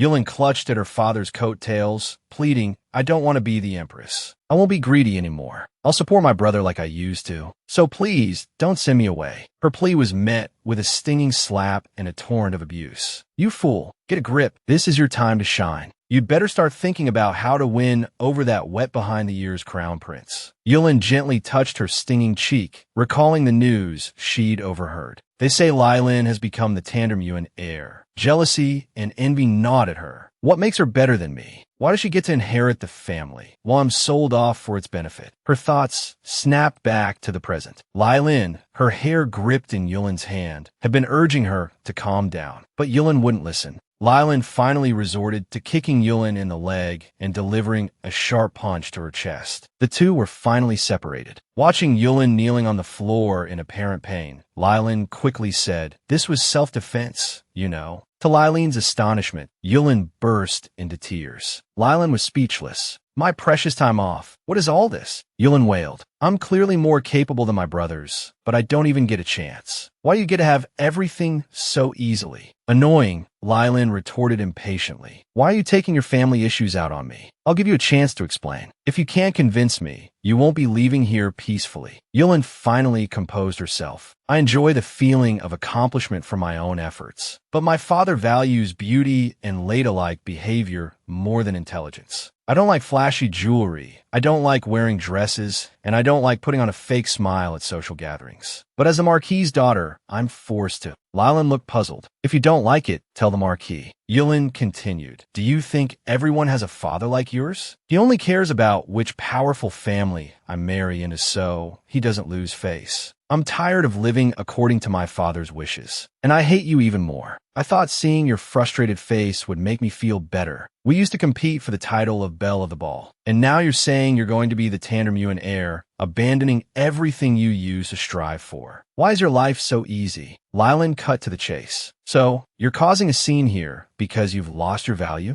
Once this scandal gets out, the royal family will surely lose interest in you. Then you can stay at the Becca Marquis, right? Is that enough? Why don't you try to become the heir yourself? It sounds like you envy me. Do you want to be me? I'm going to be a duchess someday. What do you think? If you're willing, I'll help you. Yulin interrupted. How naive. Do you think the world is as simple as you believe? You little brat, you're truly rotten. I hope you get what's coming to you. Watching Yulin turn and leave, Lylin snapped. Get out of here. I hope you trip and fall on your way out. At that moment, Yulin had an epiphany. She had a new goal to strive for. After Yulin's outburst at the Duke's mansion, inspired by Lylin's unintentional words, she began visiting Lylin frequently for tea. Although Lylin didn't exactly treat her as a guest, Yulin chattered on. The social scene is a mess lately, but it's still better than being stuck at home. I hear the royal family is secretly purging those who defy their decrees. Lylin, of course, knew about this. After all, it was Lucas's handiwork. The commoners trust the royal family now, but that trust will be broken someday, because that was Lylin's ultimate goal. Yulin complained, even with everything going on, my father still wants me to marry into the royal family. He must be senile. Lylin replied casually, you seem much more relaxed lately. Has something happened? Observing Yulin's bashful expression, Lylin smirked inwardly. Having her provide information was rather convenient. Yulin, however, saw through Lylin's intentions. I finally understand why you agreed to let me come here. You're using me, aren't you? Lylin laughed. Just then, Harvey approached. Lylin turned around. Harvey asked softly, are you busy right now? I have something to tell you. Yulin, seeing Harvey for the first time, immediately blushed. Lylin promptly dismissed her. You can go back now, or I'll splash this on you, Yulin muttered, cursing Lylin while simultaneously greeting Harvey. Lylin sighed. If you keep cursing me, be careful of bird droppings on your way back. Seeing Harvey, her face brightened. What is it you wanted to talk about? Harvey spoke with a serious tone. I want to go back to school. Lylin asked, puzzled. You're going to be the Beast King. Isn't school unnecessary? Harvey's expression fell slightly at her words. I'm meant to be king, but I know nothing. I have no parents or teachers to guide me in the ways of kingship. Even if it's just for the beast folk, I must go to school. Lylin looked reluctant. Even if you go to school, it will be difficult to learn what you need. If you're willing, I can find you a tutor here, someone who can teach you the ways of a ruler. Why don't you stay? Harvey paused, then said, you once asked me what I wanted to do, what my goals were. Right? Watching you work so tirelessly, I realized what I wanted to achieve. I want to create a world where humans and beast folk can live together. Lylin was taken aback. It was a monumental task. But Harvey's face was resolute. I've been thinking about this for a while. We can't continue this opposition with humans. The knowledge they possess has helped us greatly. And as long as I have the blood of the Beast King, we don't need to interact with humans to live safely within the barrier. But if we had the same knowledge as them, perhaps we could understand each other. I can even think this way because of you. You're human, yet you accept and acknowledge the beast folk and mages that everyone else shuns. I saw that report. You used the swordsmanship tournament incident to help the beast folk and mages survive, didn't you? I don't want to follow in your footsteps. I want to stand beside you as an equal. That's my goal, my final conclusion. If I remain ignorant, I'll never be able to stand by your side. Lylin quickly stood to comfort him. Don't think like that. Harvey interrupted. You hid the tournament from me because you thought thought I couldn't help, right? Lylan hadn't wanted him to get hurt, but Harvey saw it differently. While you were sleeping, I looked at the documents you were reading. Seeing you exhausted, asleep, I wanted to help, but I couldn't understand any of it. That's when I understood why you didn't rely on me. In your eyes, I'm still the little Harvey who needs your protection. I'm an immature king. We're not equals. After learning from you for a while, I've finally understood the path I need to take. I want to be the bridge between humans and beast folk. I can even think this way because of you. When I return, I'll have found the answers. I'll be a true king. Rather than asking you to come back soon, I want to walk alongside you. Lylan suddenly understood. As a child, Harvey had always asked her to come home quickly. This was his answer, his reason for not staying. Lylan instinctively grasped his hand. Even if my actions hurt you, I hope you always remember me fondly. The comfort you've given me is invaluable. Lylan smiled gently. This time, I'll wait for your return. You must come back to me. Determined to stand beside Lylan as an equal, Harvey decided to leave and learn the ways of leadership. The day of his departure finally arrived. Lylan prepared a carriage for him, a final gesture of her care. Harvey didn't say much, climbing into the carriage with a resolute look. Lylan watched him go, a touch of sadness in her heart as he disappeared into the distance. It seemed her home would be quiet for a while. Just then, a figure emerged from the nearby grass. It was Lucas, whom they hadn't seen in some time. He handed Lylan the latest intelligence report. It seemed the situation was developing as she had anticipated. He glanced absently in the direction Harvey had departed. After a moment of contemplation, Lucas spoke. I want to be a wealthy idler, he declared. So, could you possibly give me more money and less work? I promise to be utterly devoted to you. I've just been so tired lately. Lylan stared at him blankly for a long moment. If you're tired, just tell me, she said. Don't stay here. Come with me. She led Lucas to her office. Though he grumbled that it wasn't a suitable place for a rendezvous, he obediently ate the cake offered to him. Lylan spoke gravely. The founding day celebration is approaching. The royal family will collude with Carolus and Marquis Becca to frame the Tandermians. Just imagine how arrogant they'll be then. And Carolus is currently unable to defy the royal family's orders. We must find the sword the emperor has hidden. Besides, Lucas added earnestly, I don't want to see Lord Carolus resort to indiscriminate slaughter. I've been searching for the sword hidden in the palace. But infiltration isn't easy. We need to find someone who can move freely within the palace walls. Lylan looked troubled. Someone who can help us defy the royal family and still has free access to the palace. Suddenly, she thought of Bellard. He had been the crown prince's knight and a member of the Carolus family. He should be able to enter and leave the palace freely. Lucas's question was pointed. I wonder if he'll readily believe the curse of the sword. He's been sworn to the royal family since birth. Do you have a way to sway him? Lylan carefully considered Bellard's character. He didn't want another war. He didn't want to see more lives and homes lost. An idea struck Lylan.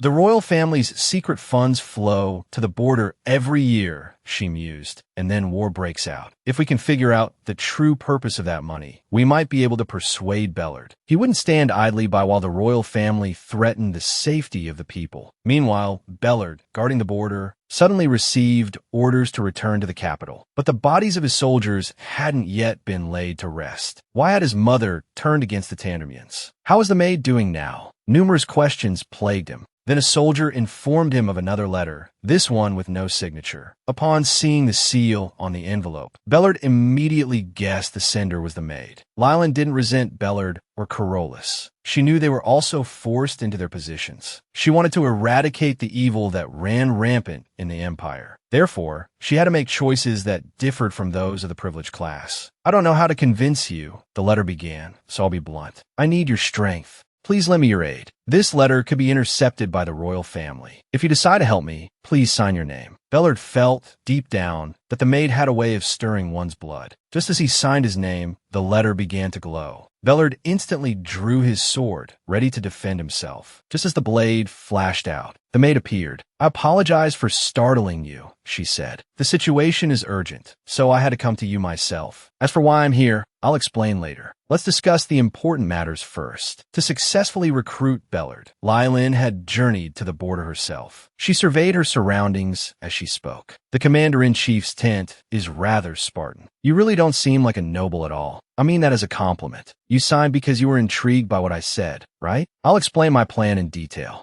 As for whether or not you'll help me, you can decide after you've heard me out. Lylan handed him the latest intelligence report on the Empire, adding his own commentary where necessary. The royal family plans to eliminate the Tandermuin family during the upcoming Founding Day celebration. At the swordsmanship tournament, the deposed Crown Prince Rishi will instigate a rebellion to reclaim the throne. Sending you, a master swordsman, to the border was also part of his plan. He even provoked a war to achieve this. The royal family, for the sake of their reputation, chose to stand idly by, fully aware that the common people would be put in danger. The Tandermuin family, who have always protected the Empire, are being abandoned by the aloof royals. This is their scheme. Bellard looked perplexed. Did Mother know all of this and still swear loyalty to the royal family? Lylan spoke with a heavy heart. I intend to fight the royal family. But this isn't just for the safety of my family. It's also for Carolus. Duke Carolus, your family has a lost sword, correct? Are you aware of the hidden power it possesses? Bellard's expression revealed his ignorance. Lylene's face grew serious. The Duke told me about the curse on the Carolus sword. The sudden revelation sent Bellard reeling. He demanded, his voice rising, "Did you come all this way just to tell me this nonsense?" He couldn't accept that the mother he'd admired since childhood had pledged allegiance to the royals for such a reason. She obeyed them even when their orders were wrong. He then realized his outburst. Hearing this from you, it's unsettling.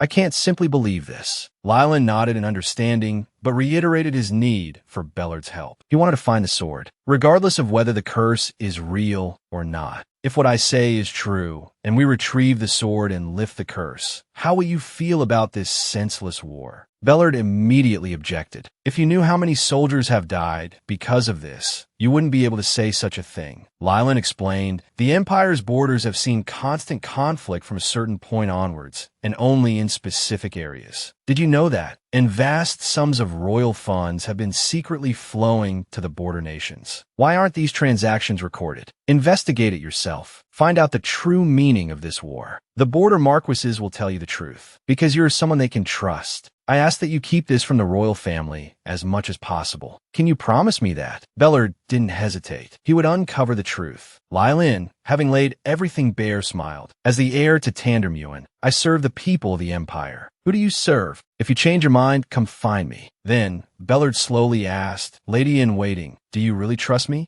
Lylan blurted out, I do. You must contact me. Otherwise, I'll be back. After Lylan left, Bellard muttered to himself, that lady-in-waiting, not at all like a noble. So straightforward. I won't disappoint you. Elsewhere, the Duke of Tandermuin was looking for Lylan. He appeared before his father instantly. What is it, father? He asked. The Duke spoke gravely. It's dangerous for you to attend the commemorative party. Lylan was unconcerned. I can't stand by and watch the royal family destroy everything you've worked for. I have to settle things with them. But don't worry, I have plenty of help. I don't want you to go, though. The Duke chuckled wryly. If I went, that emperor would have the guillotine ready and waiting for me. But since my daughter is going, how can I just sit back and do nothing? I'll be right outside the palace, supporting you. No matter what happens, I'm behind you. You don't need to worry. Then, changing the subject. For such an important party, you found a suitable partner, haven't you? I'm looking forward to meeting them, Lylan. Lylene's mind went blank. He'd completely forgotten about needing an escort. Several faces flashed through his mind. Who should I bring? Then, with a mischievous glint in his eye, right, I've decided. Adults don't choose. I'll take them all.